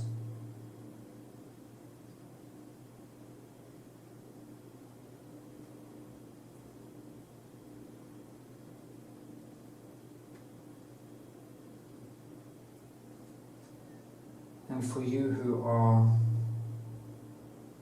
idealists and follow my videos and learn from them, you might get a lot out of this. Despite it's only an apple, you shouldn't underestimate an apple. Never underestimate an apple.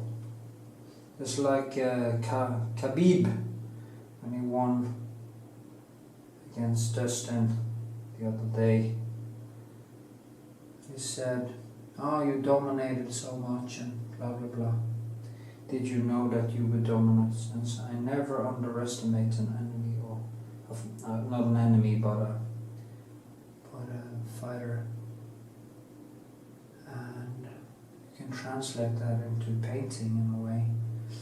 You should never underestimate. Despite that it's a small painting or whatever, don't underestimate the time and the effort that actually goes into creating this little shit. Sorry my French, I'm getting sick of it actually. But as the idealist that I am, that's actually why people get their ass kicked in the cities. Really are kicked because they are so tough and so cool and I can take down anyone, and BAM! They meet this me motherfucker who really hate bullies. And they get their ass whooped.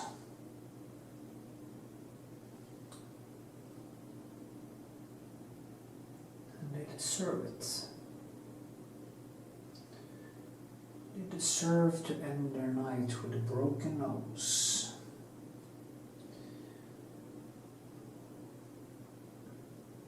And I really hate bullies, loudmouths and bullies. Okay, that was a digression again. Sorry. See, I'm gonna manage to do this. I'm gonna paint on this painting until this fucker has rotten away and there's only a shrunken piece of matter left of it. I refuse to give up.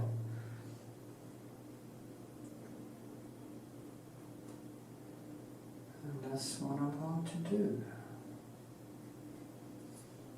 So keep it open, keep it open, keep it open.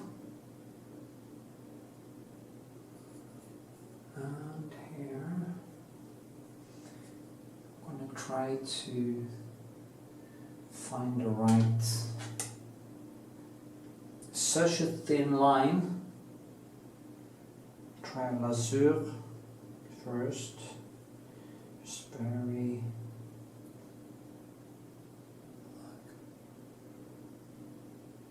a Lazur,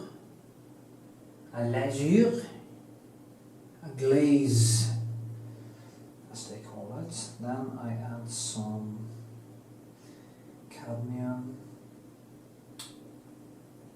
Hopefully it will turn into a nice green or a nice warm color, not line, but just the most opaque. Yeah, maybe I got it now. And up here it gets more light into it. You can also use some lemon. Enhance it a little bit. See now?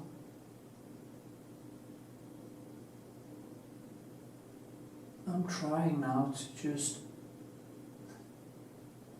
be a surgeon.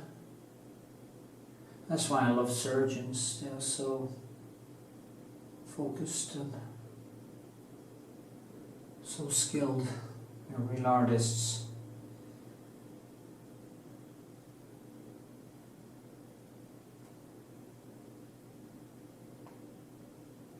Yeah, maybe, huh? It's just gonna be fine.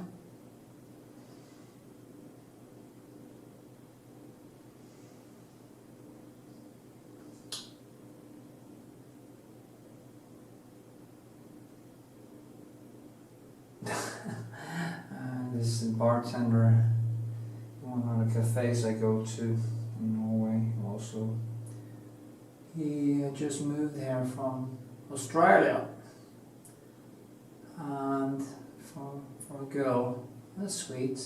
I mean, all the way out of the world to be with this girl, that's really cute. But anyway, it is still kind of summer. It's okay, it's fall, but it's still quite warm. And he thought it was so cold. And I told him, wow, you think it's cold now? You just wait until winter. Poor guy. This isn't cold, this is just 15 minus, that's cold. 20.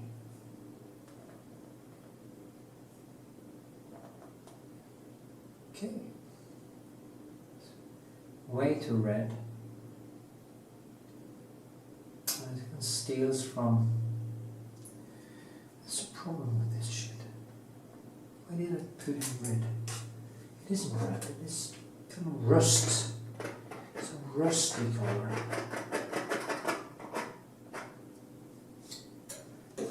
It's rusty. Maybe maybe it is Hohenbach. Maybe that's it. More neutral with some Naples yellow lights.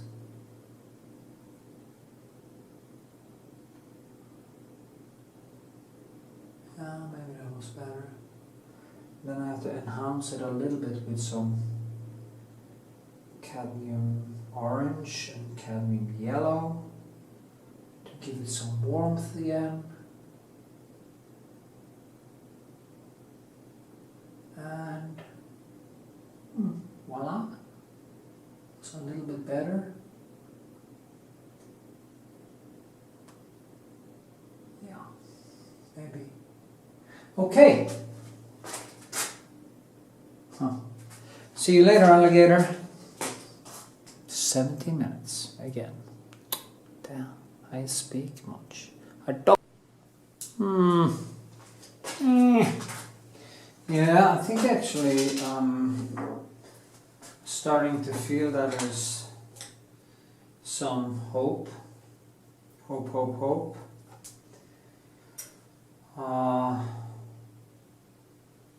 I'm not taking it for granted, but it's almost becoming surreal now because it is, the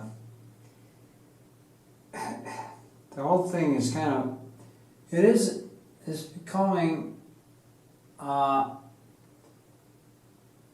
it's becoming sort of a sum of all the changes that has happened in this apple since I started painting. So it's not that apple, it is the apple and all the changes. It's kind of funny, really. Starting to come alive. And hopefully I don't fuck it up again. The problem was also this thing here, because I feel there should be something behind here. But there is not, because some bird took a bite out of it. So there's nothing there, it's just a kind of sliced away. And that makes it look wrong. And when something looks wrong, it becomes really difficult to make it look right. If you get my point. Then again, I love a challenge.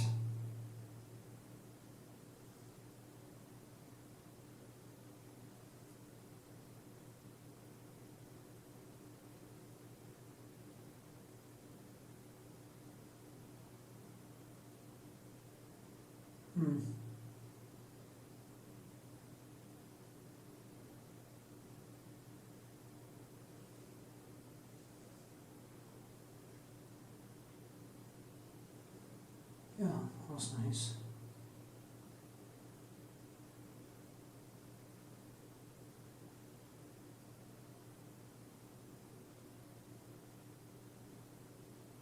There's one too.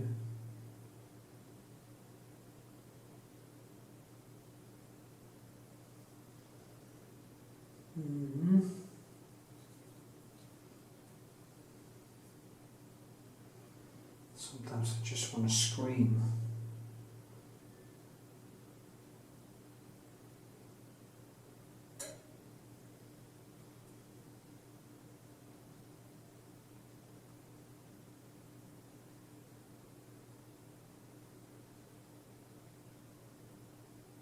You know, it is an extreme challenge when it comes to willpower and endurance,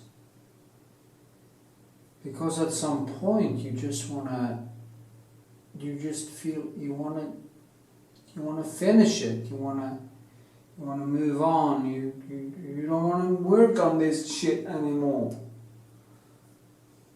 But then, if you give up on that point, if you always give up on that point, you will never get better. You have to burn through it. You have to keep working. Don't give in under that kind of pressure. You do not let the painting dictate you. You are going to dictate the painting.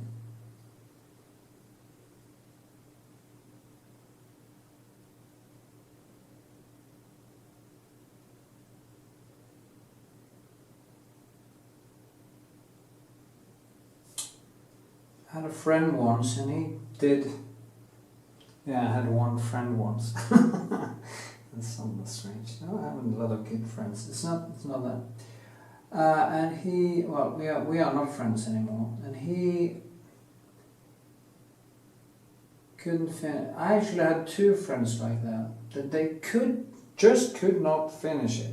They just, when they hit that wall, they just didn't have the stamina to stand their ground, and it kept on starting new projects all the time instead of finishing the older ones. And when you never get the satisfaction of actually breaking through that barrier, and despite the fact that you might even hate the painting in the beginning, because it's very hard to be objective. Really hate it. Really, you feel that you failed miserably. Just the fact that you had the balls to stand your ground and work and not give up. It is a victory in itself.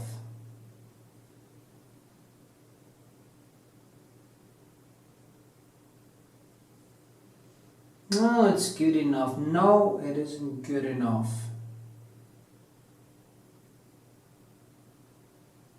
Here, oh, it's so good enough. Okay, went out of any more space on the card. Now,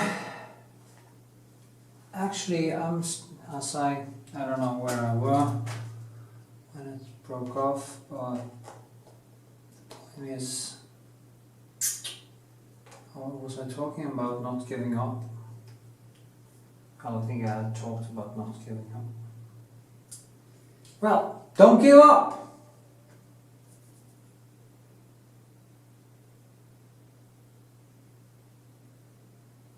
Despite this despair, you have to fight through. It's like everything else. What do you think a sports person does? The guy who wins the gold medal, when he hits the wall, he just keep going. He finds a way to motivate himself and he keeps going. And that is, I mean, so many times I have wanted to throw this painting to the wall and just cut it to pieces.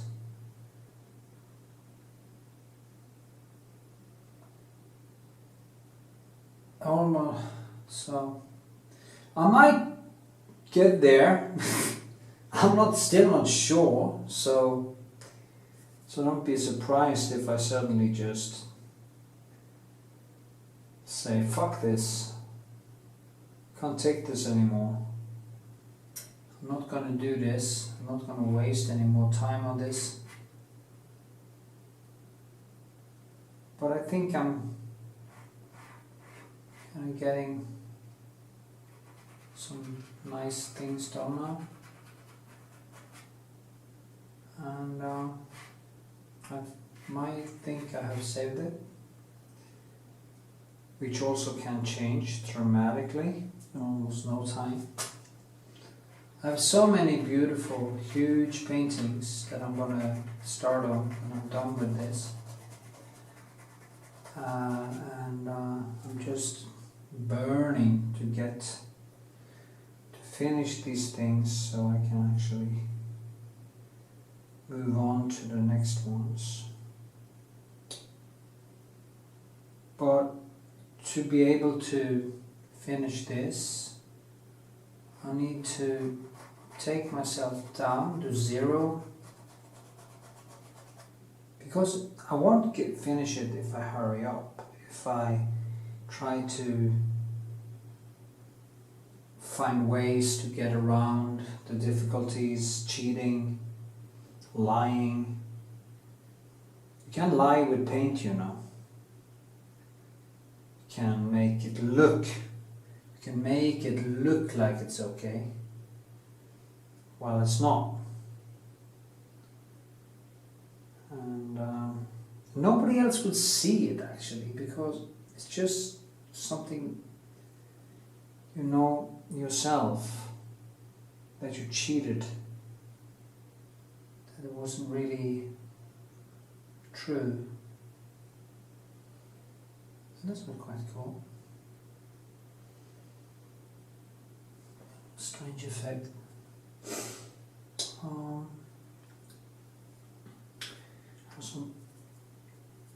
Actually, I have a couple of bullet holes in this because I used it as a target once. There's one there, and there's one hole here. Kind of to give it some depth.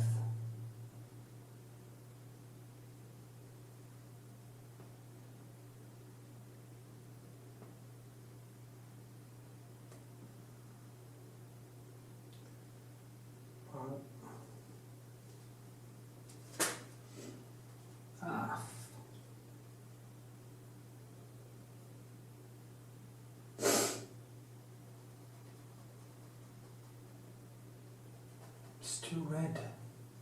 It's way too red. I'm not getting with blue. It's not right. It's not right, sir.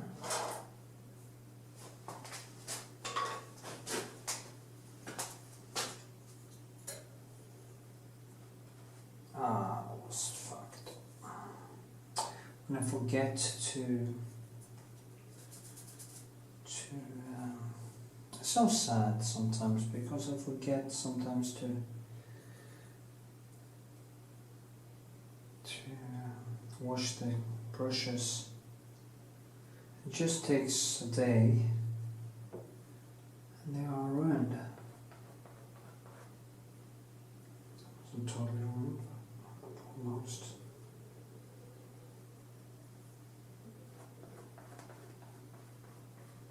See, I have to work in these different directions now, up here. Not in one direction, I mean, sorry. Because this is a surface like this.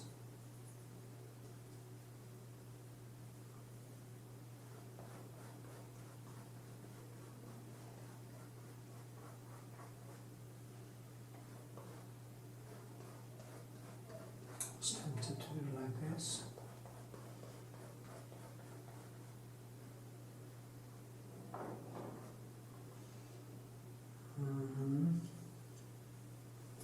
There are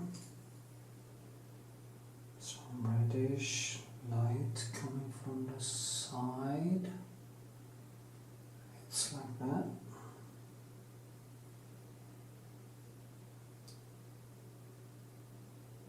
It's further behind, so it has to be. Give the illusion that it's there. Give it a little bit more reddish.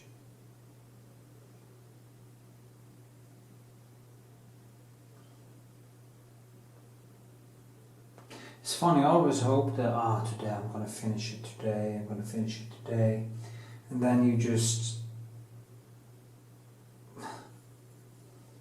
realize that that's not going to happen.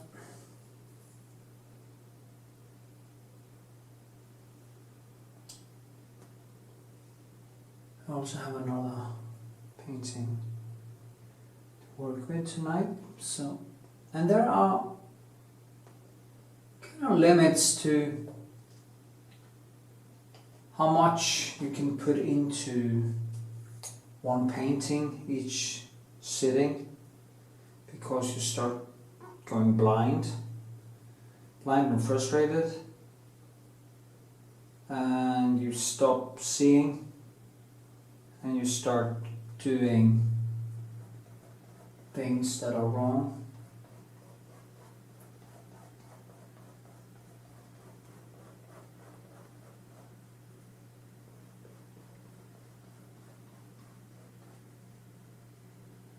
Yeah, I think it's might be too much.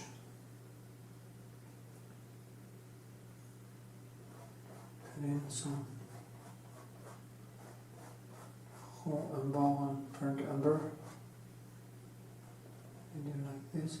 It can also be an effect, you know. If you go this way and that way, you've got different types of texture. Right now, I want to do this way. And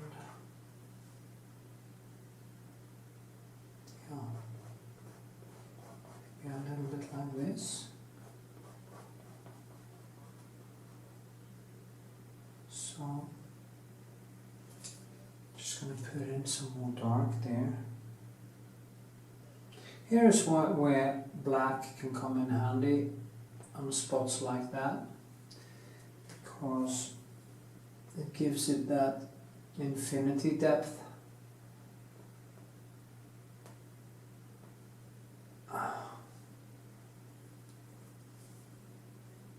And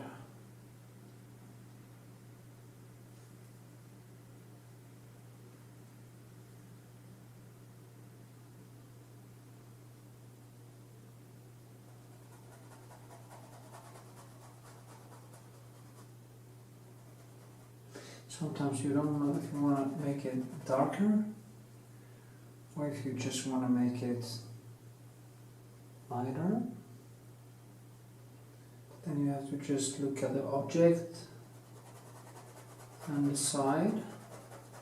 But of course, what is in reality doesn't necessarily work that good in a painting, especially if you want some more contrasts.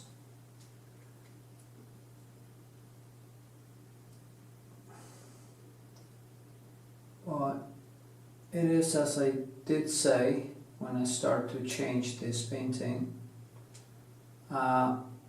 if you stick with the basics of what's actually there, you have a very good chance of actually succeeding. There's so many bullet holes here. I'm gonna paint them in. Shot through this wooden thing, so it's one here. There's one. Okay, where is it? It's here. And there's a bigger one over here.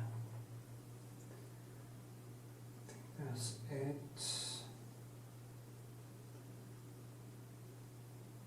These are actual bullet holes. Funny. I didn't actually plan to paint them in, but I've gone so far now that fuck it.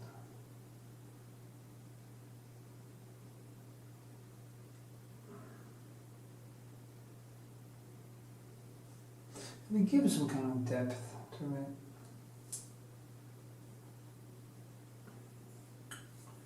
There's also more grey here, and that will kind of bring it down.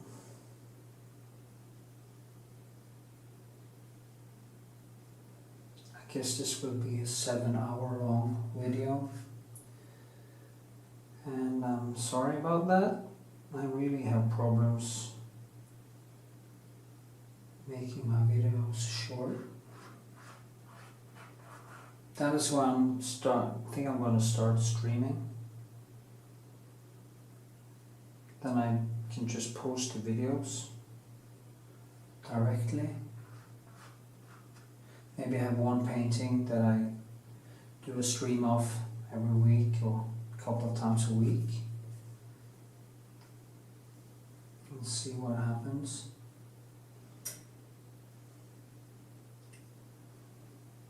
Something there.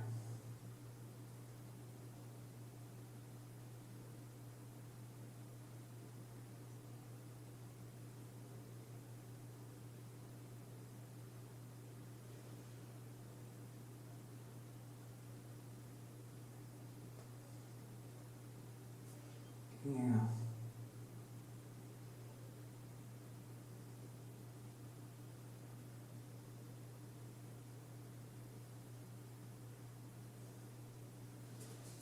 Much thinner. There I didn't see. I didn't notice. I'm starting to get tired, I guess, of this. This is how it was.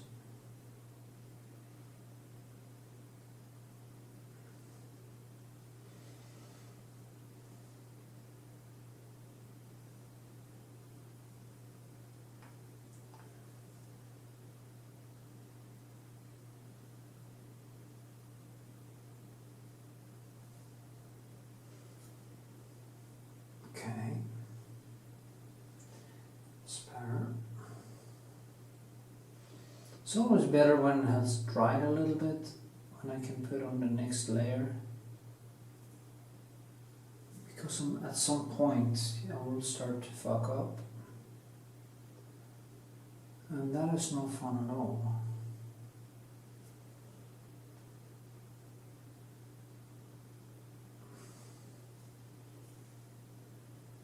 Okay. Finish these ones. Then I'm gonna leave it with this today.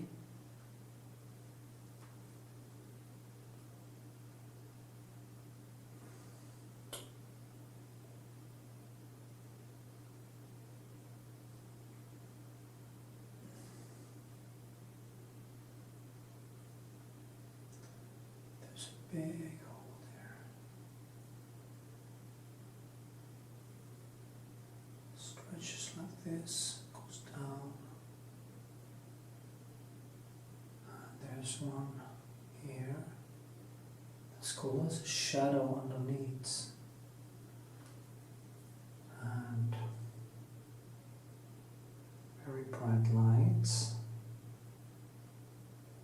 that hits here. What's wrong? Wrong.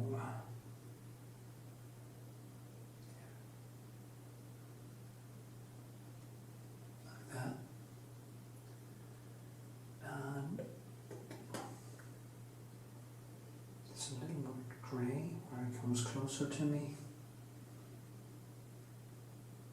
This was quite fun actually. Gave it some, what should I say, some life.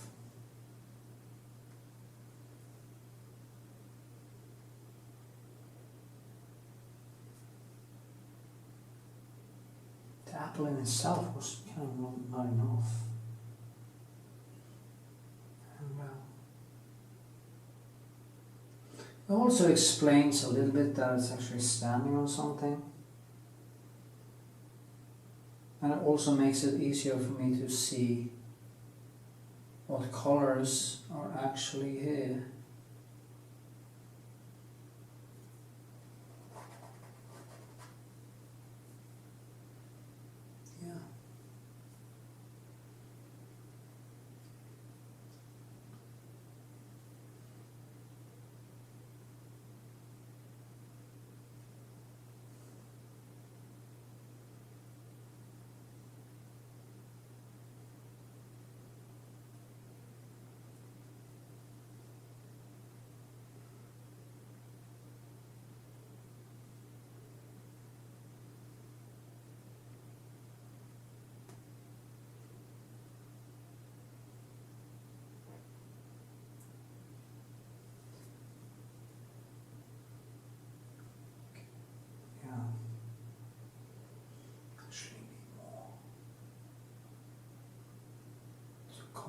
This and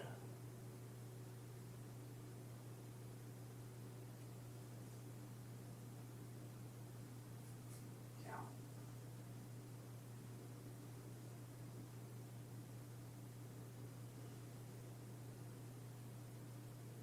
Yeah.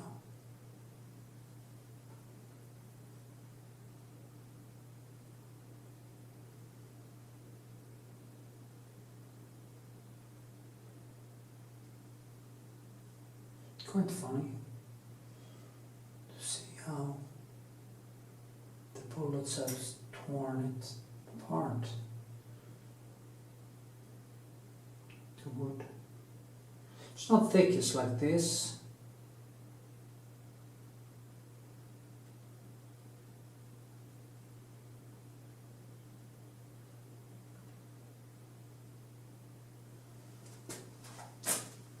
Yeah. Thanks. A little bit anyway.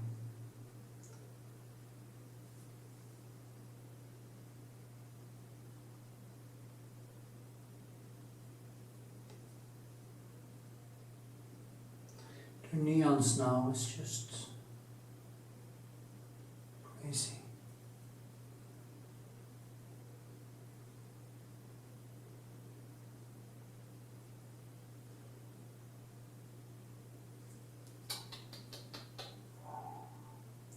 wrong.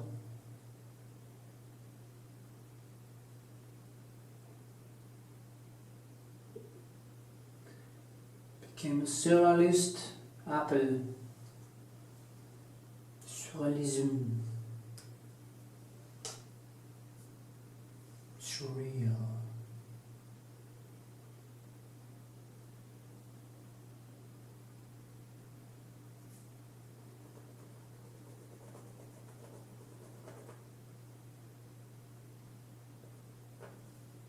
So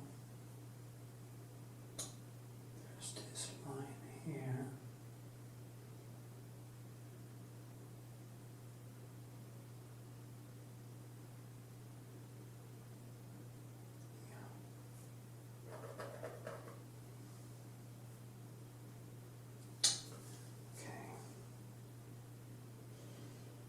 This line is now important because it drags it in. This one too. It's the kvist. It's like a branch that came out of the wood. And I always leave these marks in the wood.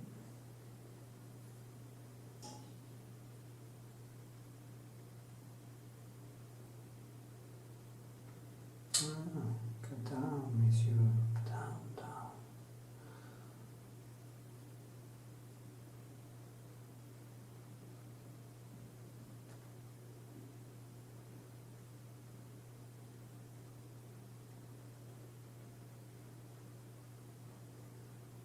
So, kind of a half a stick.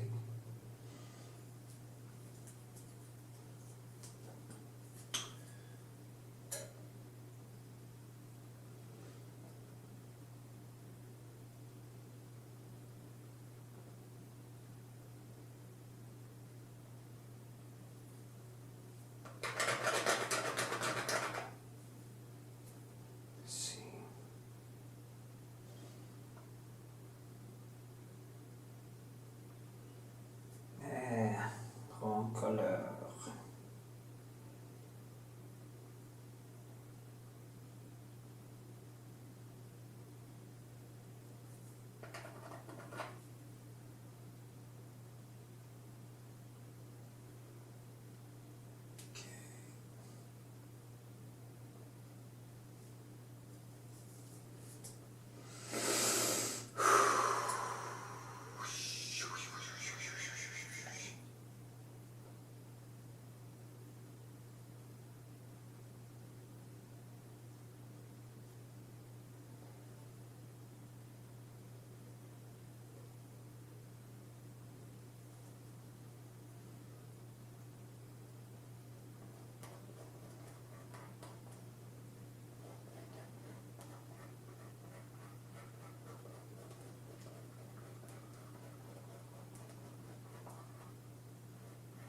See, I put some clean color on top and it kind of came alive a little bit.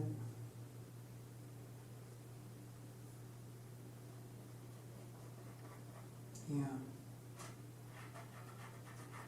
So, maybe I'll just leave it with this today and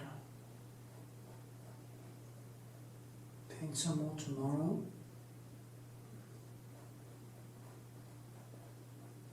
Maybe, just maybe, I'll tear your soul apart.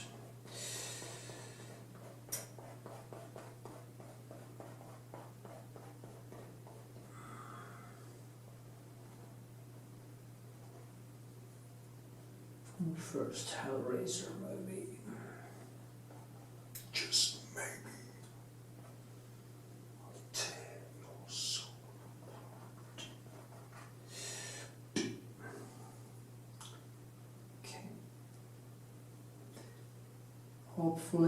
maybe. Hopefully I can finish this tomorrow. I don't know, maybe. Hopefully. But not now.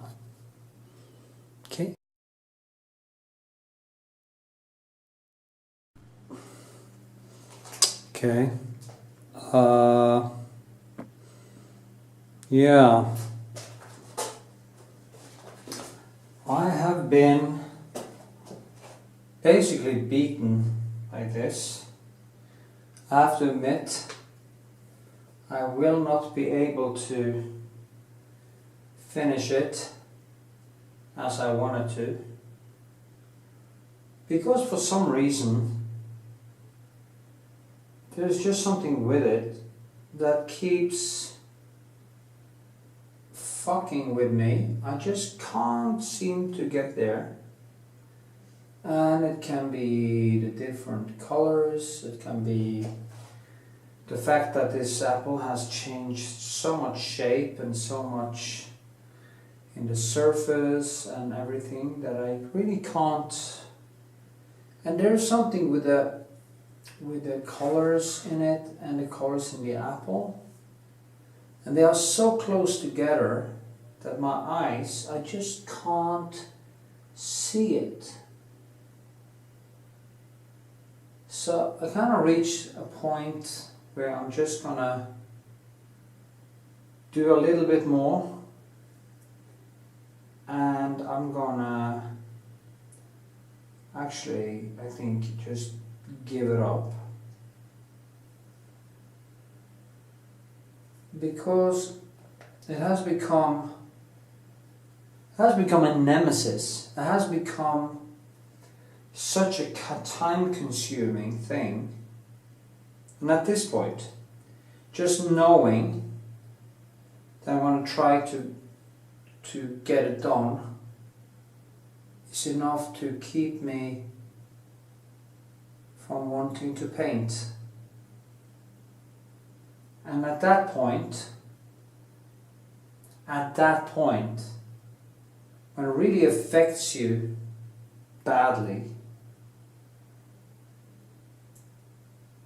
I think it's time. I was saying I wasn't going to give up until, you know, but sometimes this doesn't happen often. Sometimes it just isn't possible. There's just something wrong, something I can't accept, something I can't really get right. And it's not a lie anymore. I used to say it was a lie, but it's not a lie anymore.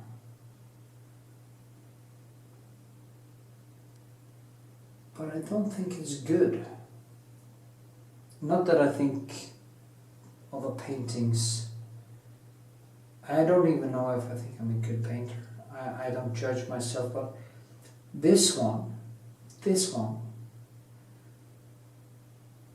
I don't even know if I can live with, if you get my point. It's very harsh. Maybe you think differently about it. I'm going to paint a little bit more. I thought, okay, if I say that, maybe I can get to relax, and then maybe it's almost like I'm trying to trick myself into giving up without actually giving up. That sounds silly, but there we have it. It's kind of, it has nice qualities too.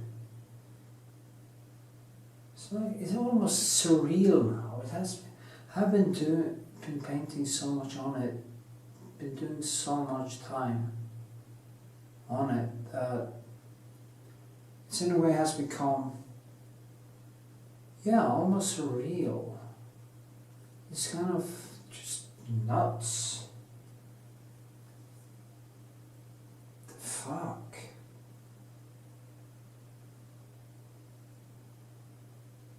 Maybe that's it. Maybe that's the point. And maybe that is what I have to do.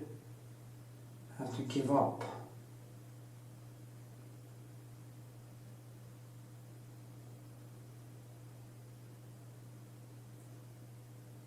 And that's a skill. You know, it used to be a nice apple. It just fallen from a tree. It wasn't developed. You can see it at the beginning. And now it is kind of just falling apart. And I can't. And there's something with the shape. The shape is just also wrong. The shape is wrong. It's not a typical apple shape. So I can't hide behind the apple cliche.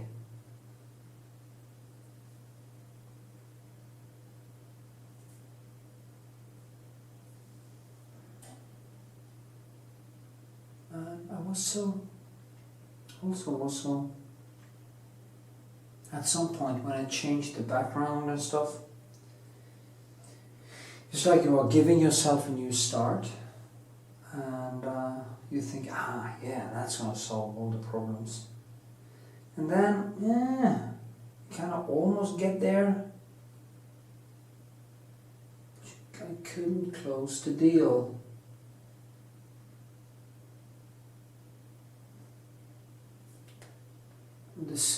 The skin of the apple now is also getting all wrinkled up. And if I should even try, which I'm doing actually now, I need to paint it wrinkled up.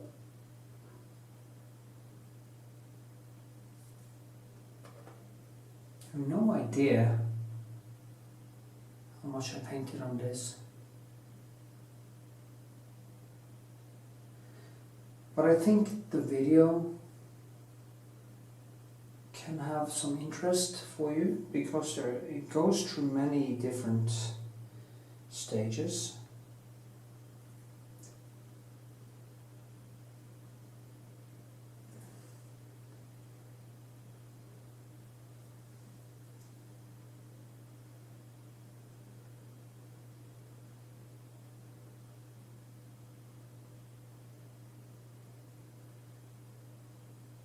And it's chewed off behind there, so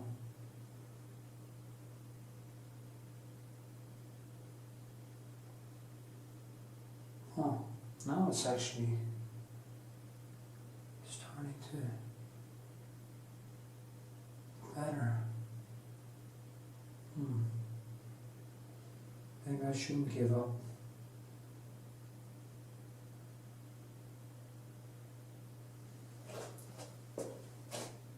It has nice qualities, but I can't get that. You know, we should zoom a little bit.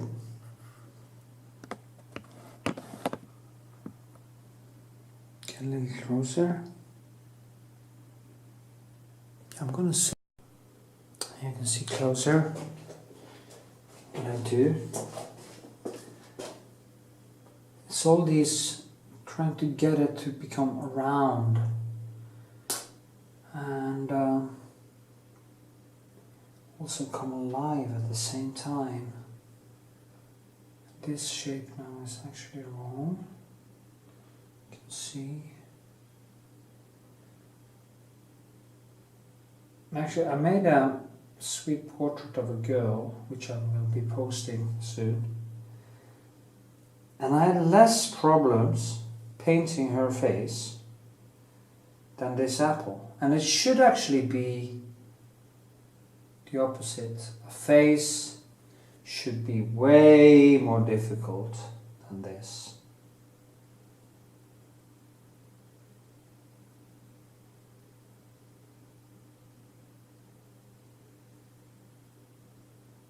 Yeah, that's the shape after actually. So maybe I shouldn't give up.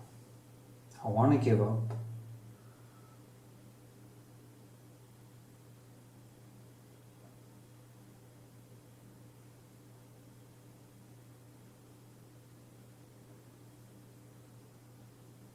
is like that when you can't really get things right, you can't close a deal, it really is nauseating. And now the light from there hits here,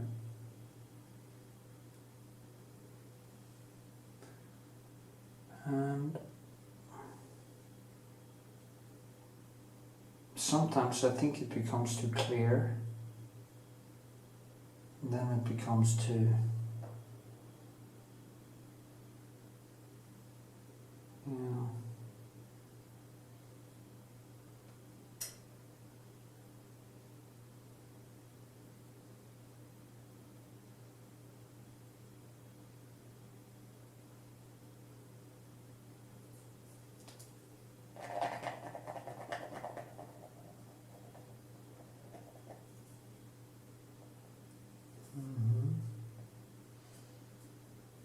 see what I mean? Things has to be logical. When you paint something like that, it has to have the same qualities as the Night Watch of Rembrandt. You know, with the lights and the shadows and everything. And when it doesn't really have any, it doesn't really have much meaning.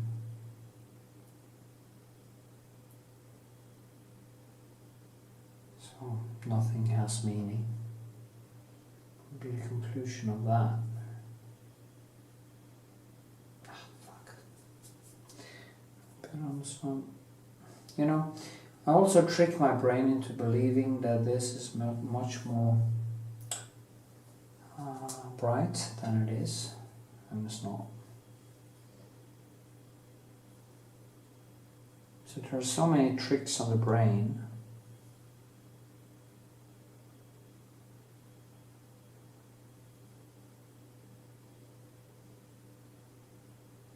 I also had a party on Saturday for my friends, and I had maybe a bottle of wine, maybe more, maybe less, not sure really.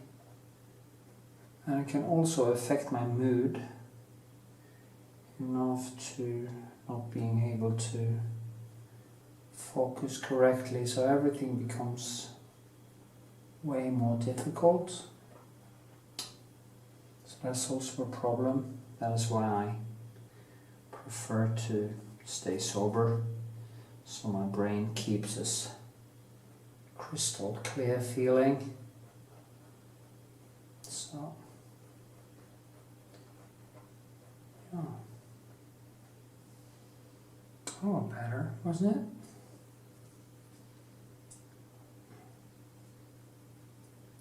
There's more light on there.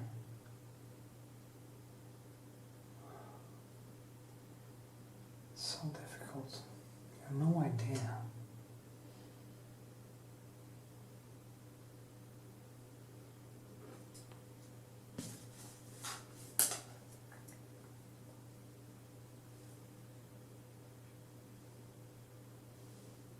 My videos always become so long.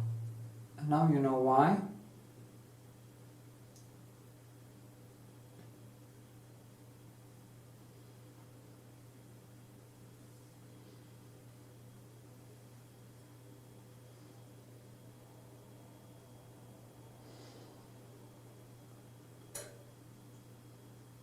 I have to say one thing, this painting is becoming absurd. Just fucking absurd, okay? So painted, so the struggle is so obvious. It's almost comical.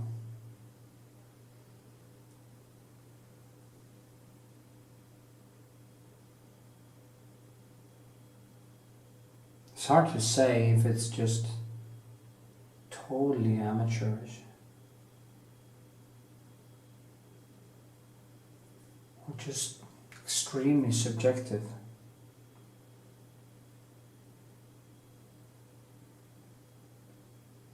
If there's one thing, it's extremely subjective. That is true. It's amazingly subjective.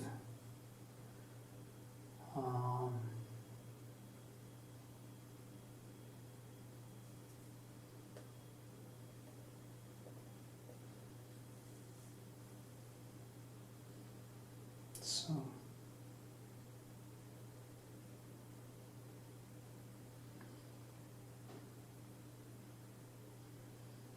suddenly I feel hope. I was actually about to cut it up an hour ago. I just laid down on my floor with something black over my eyes, meditated to some music, drifted off, relaxed my brain, and now I actually see colors a little bit more clearly, so that's a good thing.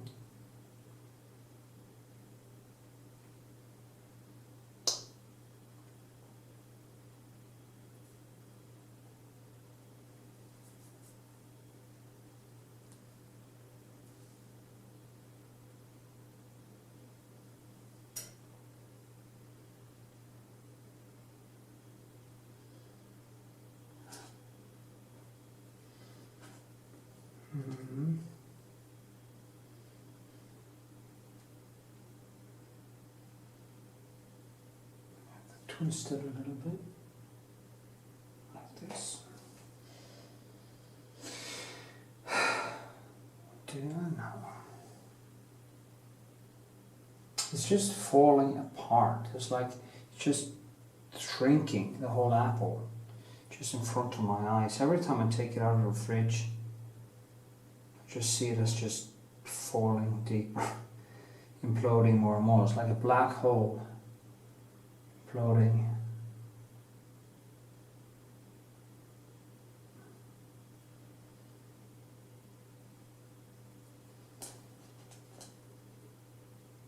And that, my friend, is no fun at all.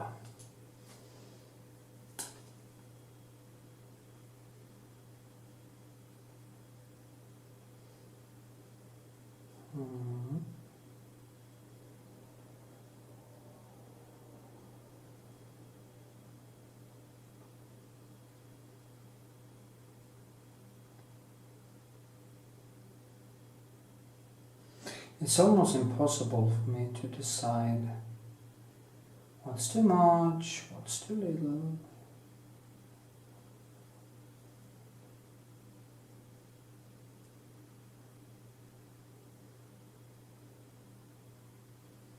Some nice brush strokes over here.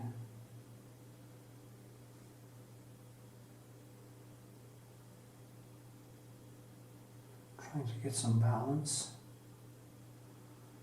Yeah, here maybe.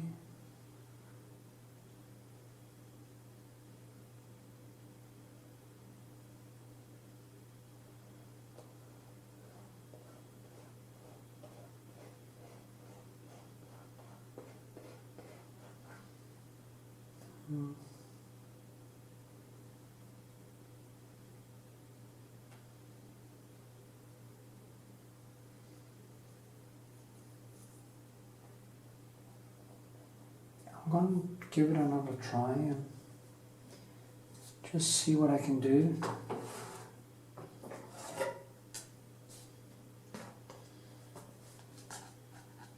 There's a little light spot over there, which I've been doing over and over again, a gazillion times. Oh, look, dangerous.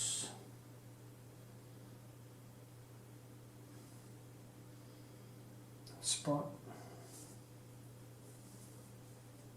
And these are just things that pops out, you know, things that damage to the apple skin, and it just becomes more and more. So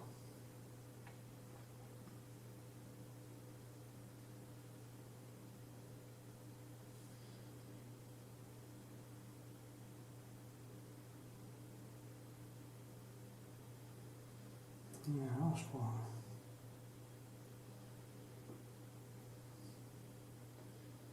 So exhausting.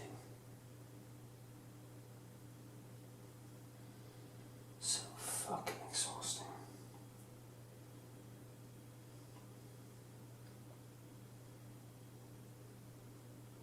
But this is also what turns it into such a subjective thing. Because I try again and again and again and again and again. And I kind of refuse to give up.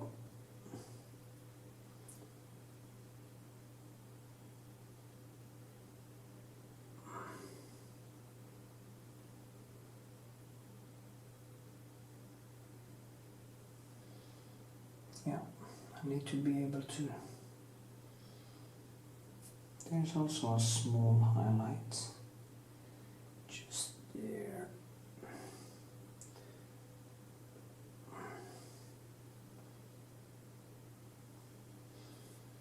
Anyway, I'm gonna leave a space here, so and I will keep painting a little bit on it and see if I can at least.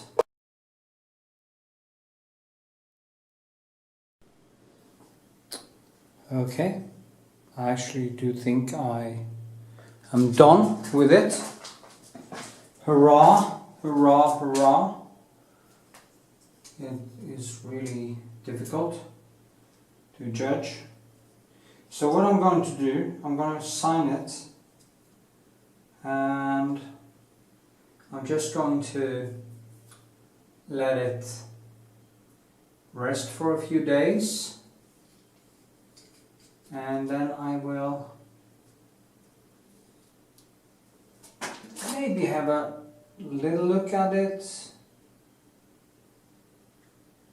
and hopefully I will find it to be fine. It's really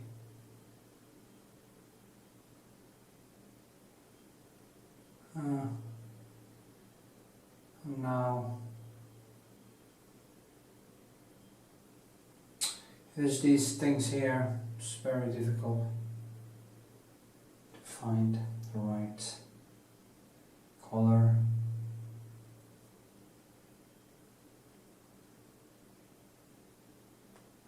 Let's wait to.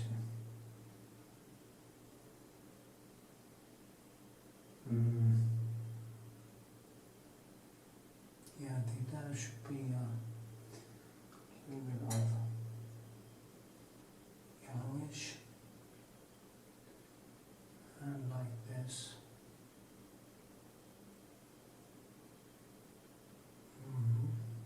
Maybe.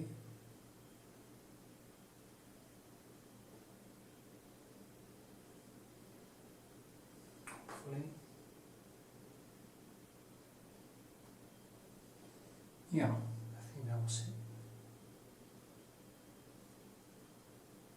it. I might go in one more time just to touch it up. Or at this point, just want to sign it, and I'll do that here. I could do it up there, but it's not really normal, so we should. Yeah. So I sign it with a K.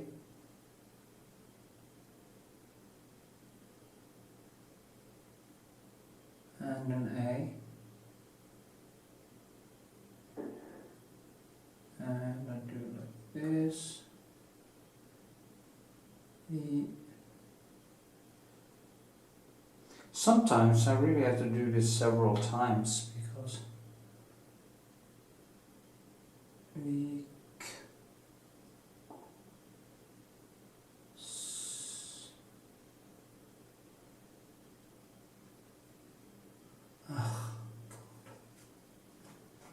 So ugly.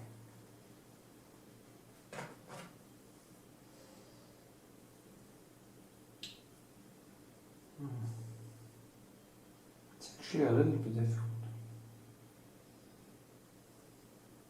Believe it or not. You know, I'm dyslexic, so when I do this publicly, I actually get a little bit nervous.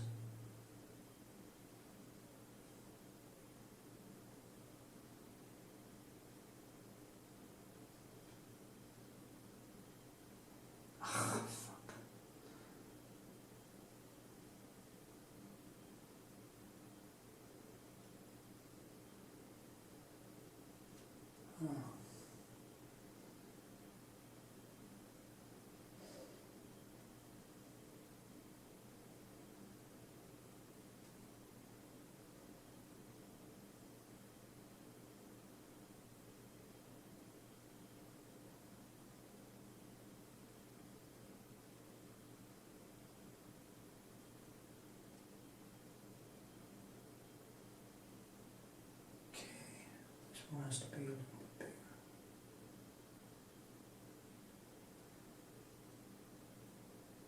bigger. Vikshåland. That's my name is. Vikshåland. It's kind of hå. I think hå means kind of a small mountain, and land just means land. So it's a hå on a land. It's like a mountain on land.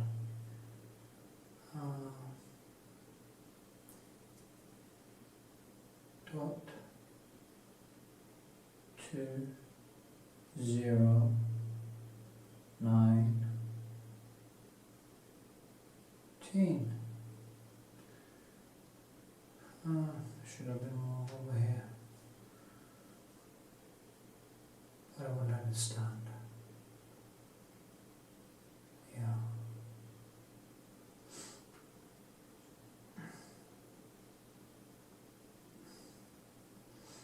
Online. Yeah, I will.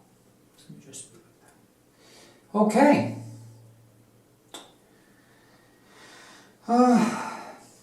Well, when you are a little bit of a dyslexic, when I have to write something in public, it can be my name on a piece of paper, it can be anything, I actually kind of panic a little bit, like I used to do in school, when I was dragged up to the blackboard and had to write down some stuff.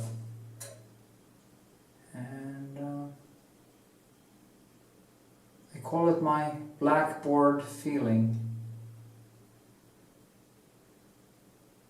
I don't have it when I paint, actually. Not that much anyway. Because I don't have any bad memories when it comes to drawing and painting. Only good ones. So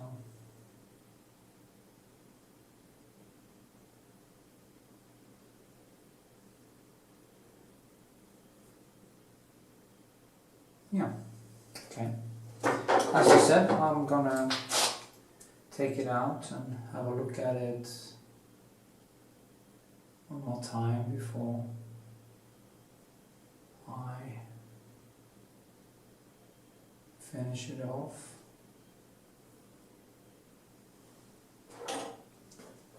It's like a never-ending story. I get so manic.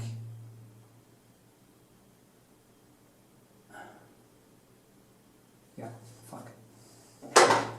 I'm gonna take and show you how the apple look. Well,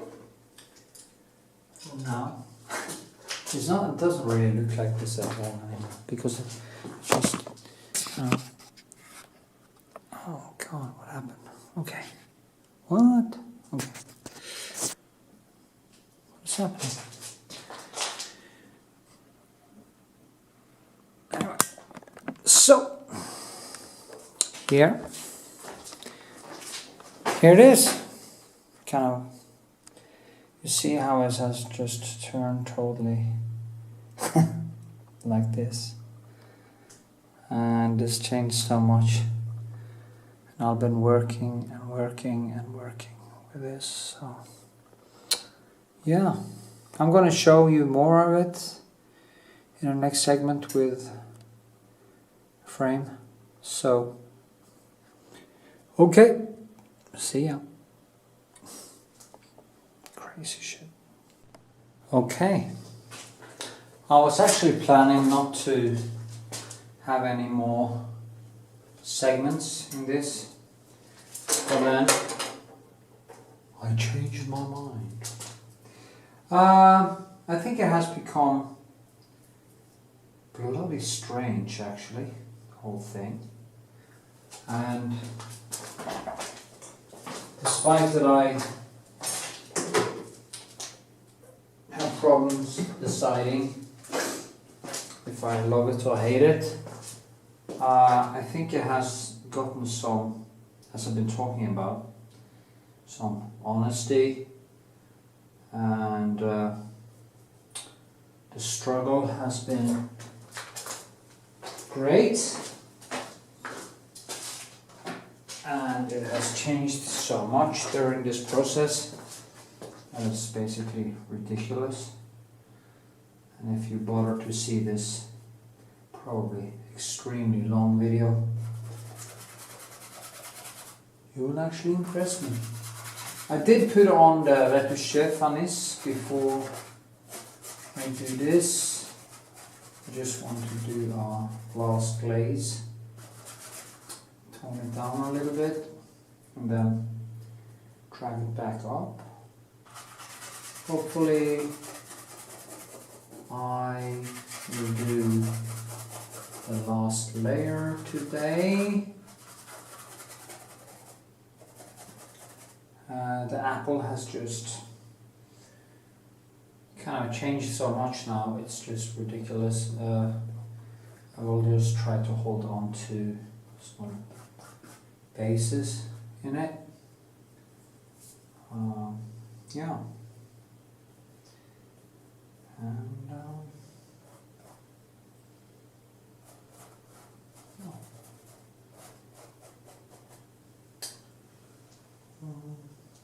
actually, I can't find my knife for some reason.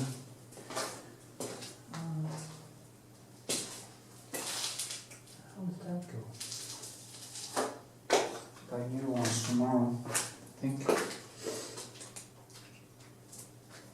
I'll use the small one. Let's take away some. Actually, I don't need to take away so much now, because as I say, it's the last one. And as you see, it enhances the light a little bit, and that's a good thing. I will use a little bit of glaze around here in the shadow, like this, on the bluish realm, reddish and blue. And I just kind of drag it right over into it. Kind of shape it a little bit more, like that. Because then the kind of light underneath shines through, and it feels more natural. It's almost like I used the Lear as a watercolor type of way, and yeah, it gives it some transparency, and yeah,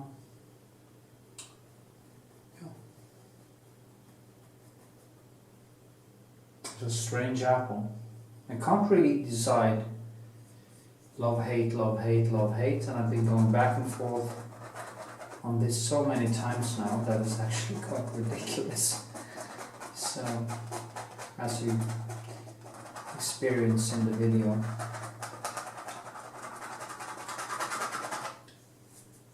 I'm going to try to shape it a little bit more. I'm going to give this a little bit touch up, so, and small things, and shadows, stuff. I'm going to try to be very, very careful not to fuck up. It's so easy to fuck up. It's so frustrating. Takes nothing, and then you are just off on this sadomasochistic journey where you start to screw up just more and more. Every stroke, just you can't stop. You just can't get yourself to stop.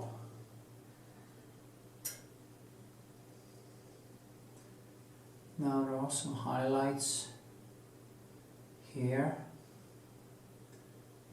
The thing is to have some reddish in them, and so I have to, just make small points so the color around it can actually give them the life that I'm after,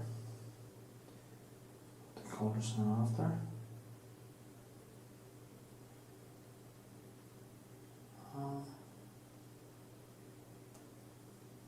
And there's hole there. I'm gonna show you the apple after this, and I'm gonna be surprised how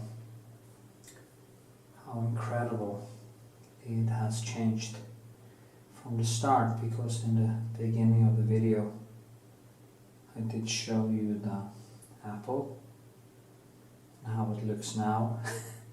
And months later I had my hip replaced in the meantime, I had my complications in the meantime, I did train too much, so I actually hurt myself. I didn't get an infection, thank heaven for that. Thank me, maybe? Thank whatever.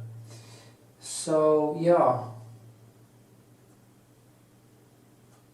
this apple has been with me on this hip replacement journey, and been in the fridge. Picked another one too, but that was just fell apart. It's quite funny. See how, yeah. Okay. Ooh, too green. I'm so afraid of fucking up.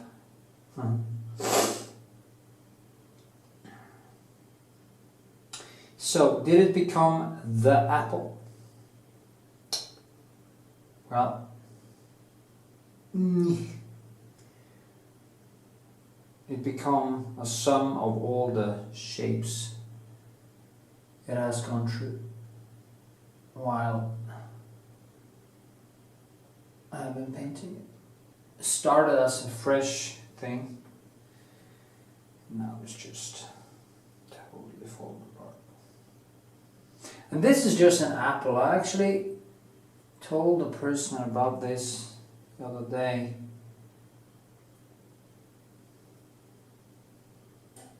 And I could probably, the time I've spent on this, I could probably have painted a huge figure painting.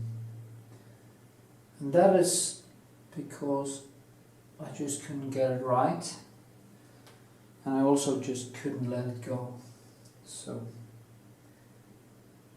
there's a lot of work in this, no matter how you will think it turned out. I did my best, and I think it shows,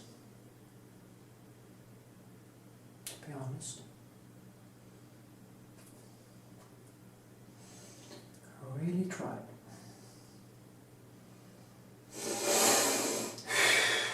now it's just all wrinkled up, and I just have to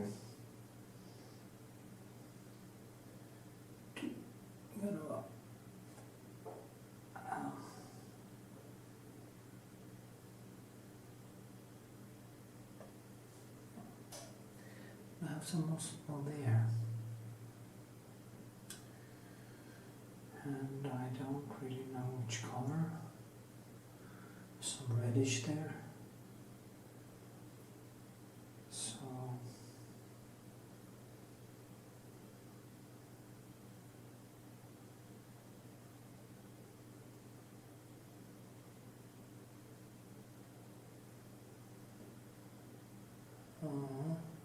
yeah. I need to pull it out a little bit. It's quite dark actually, so it's not really true.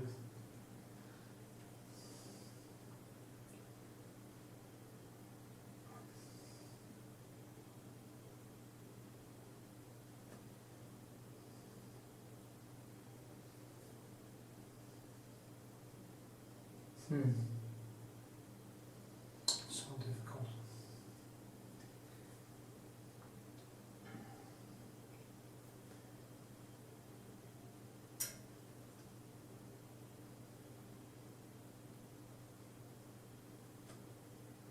Yes.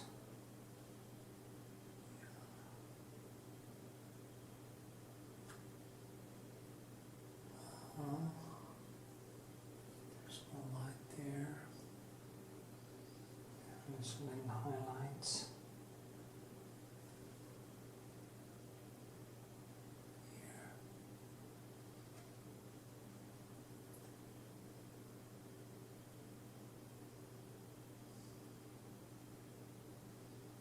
I figure I should use a bigger palette.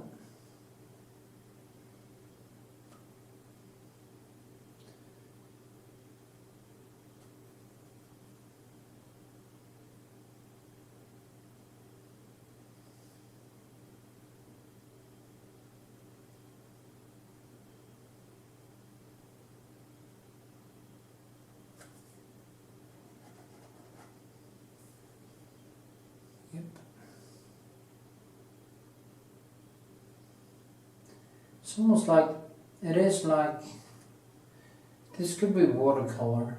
It is so fluid. This is what I talk about in the Lear paintings, when he uses this fluid, transparent colors to enhance certain details, just to get more life into it. And you can see that he's probably used his intuition, not necessarily looked too much on the object he was painting, to get that boom, spark of life that gave it a last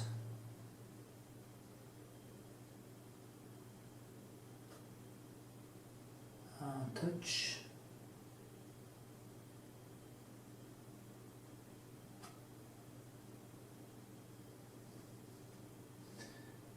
Yeah. I'm going to try some orange here. It's very thin, just to enhance some colors. See what happened.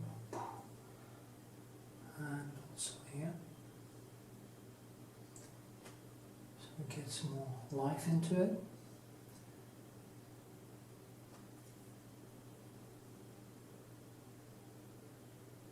Yeah. And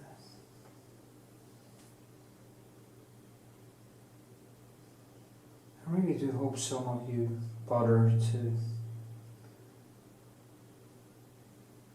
at least see the whole thing. I think you can actually learn from it. You can actually learn also about how patient you have to be when you meet problems that you didn't foresee. I'll zoom a little bit. Yeah, well, looks quite cool.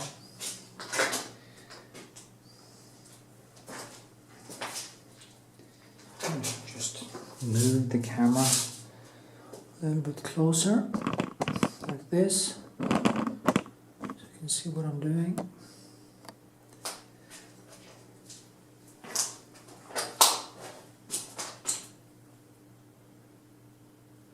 This little pencil.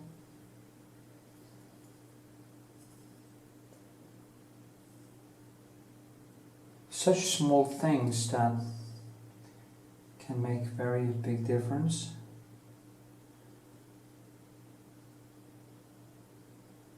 Like just this light up here, and maybe see there. And then I have some more light here, and the shadow is drawn down to that point.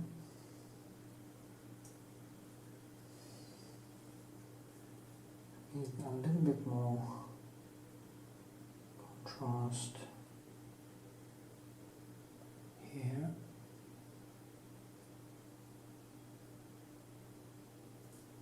Maybe. And a little bit more shadow there. And then I just use my very blue Glazing. It's very thin color. Try to keep it transparent to give it a more, yeah. I'm not gonna start fucking hair down here now. The most difficult thing for me in this painting has been getting these two nuances to come together. And I still struggle with that. It's really hard for me to see. I think I might put in some light down there. I was right here.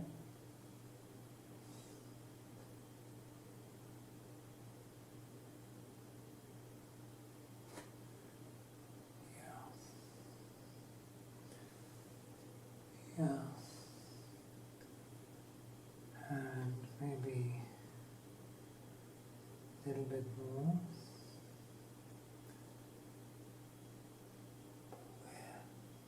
Here maybe.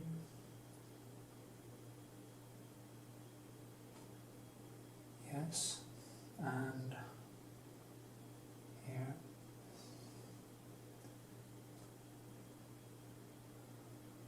And it also has some more light up here. So, yeah.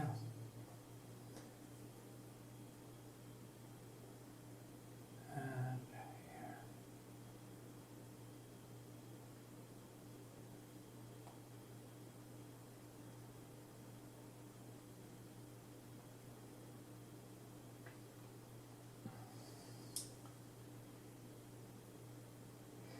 The thing with this apple is that it's kind of smashed a little bit flat on the other side, so the shape of it actually fools me. It's not a typical shape, and it's also dried out now, so a lot, so it makes it even worse. So there we are. And some highlight here. Actually, a bit.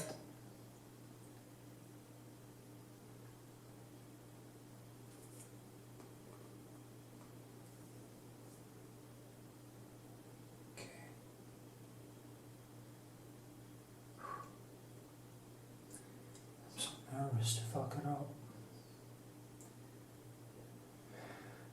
Yeah. Oh my God.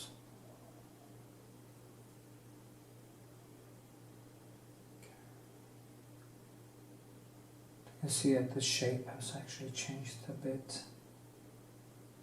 So, since last time, haven't been painting on it for a few days, and it has actually, in these days, changed a little bit. Of course, that can be a problem. Anyway, I see now that this will probably take a little bit longer than I anticipated, so I'm going to turn off the camera, just try to go into my deeper flow, and basically observe more than I paint. Yeah, it's better, so that I manage to save it.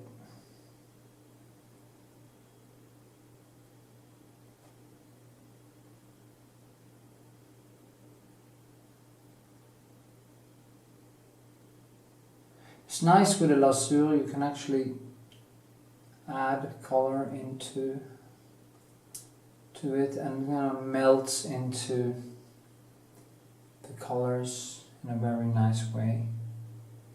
So that's also a good thing about using a glaze, that it can melt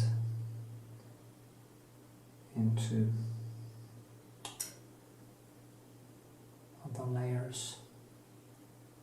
Like here is a little bit more orange, yellowish, reddish, but there's a lasur glaze here from the beginning, and when I add colors, it kind of mixes with that glaze, and you can choose whatever color you want to get to the nuance you want. And it kind of feels a little bit fluid and lovely, actually. So now you know!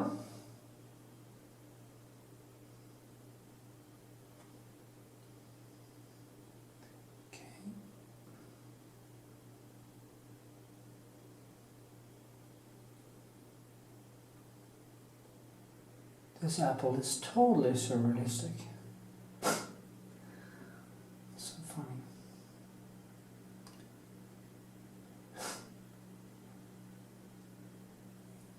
Surreal. Now I have no color on it. I just remove a little bit of the glaze to get a little bit more shine. There's no color here. I just slowly removing some of the blue, and boom, you see? I just brought it back out again without adding anything, just subtracting. And it gets that nice kind of milk-like feel to it.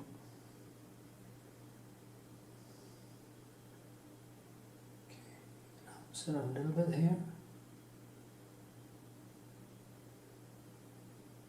Strategically, so it gets more.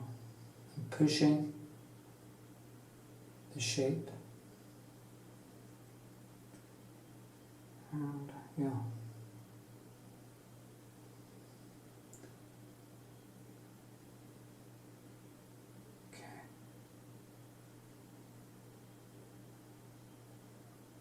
It's really hard to get that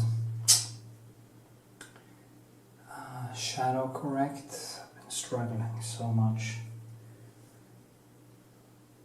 You know, sometimes you think, oh fuck, I should have used. I almost envy people who trace, because you're really such a struggle.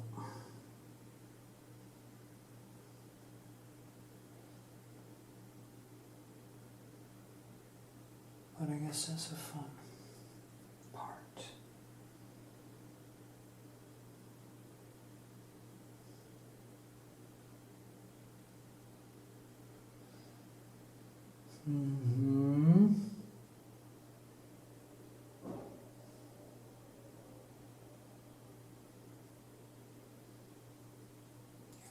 A little bit more sharper shadow there.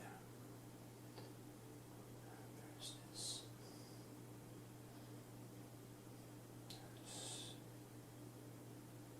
There's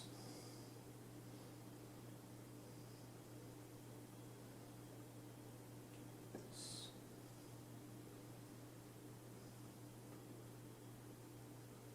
Tone this down.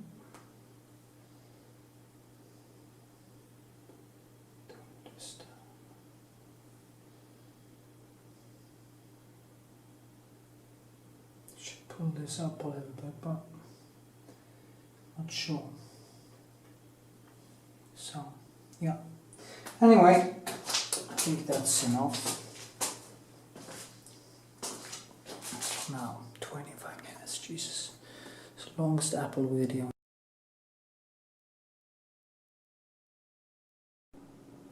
And here it is. Done. Finished. Over. And I don't know, you can tell me what you think. I think it became quite nice, but you know, I had a lot of problems in it, so I'm not sure actually. But it's one thing that is for sure, my paintings are extremely honest and I work like crazy with it. I get into this kind of a neurotic state of mind where I basically can't let it go, and I just struggle and struggle and struggle. And many times actually I almost were done, and then I just kept on doing it and I just lose it and it's just horrible. Anyway. I did some more glazing on it until when it had dried, just a little bit to enhance it. So then I put some glaze blue in the background and reddish, which I usually do, and I just enhanced the colors a little bit. But you see me do that 100 times anyway, so it shouldn't be necessary. Anyway, I hope you enjoyed this video. And I hope you will give it a thumbs up, leave a comment, go to my Patreon, check it out. This is a Patreon giveaway. And put on a notification bell on my channel so you can get a notification. And please see the whole video and increase my view time and share it on social media. So until next time, stay cool, keep painting. It will get better and better. So, with this, have a good one.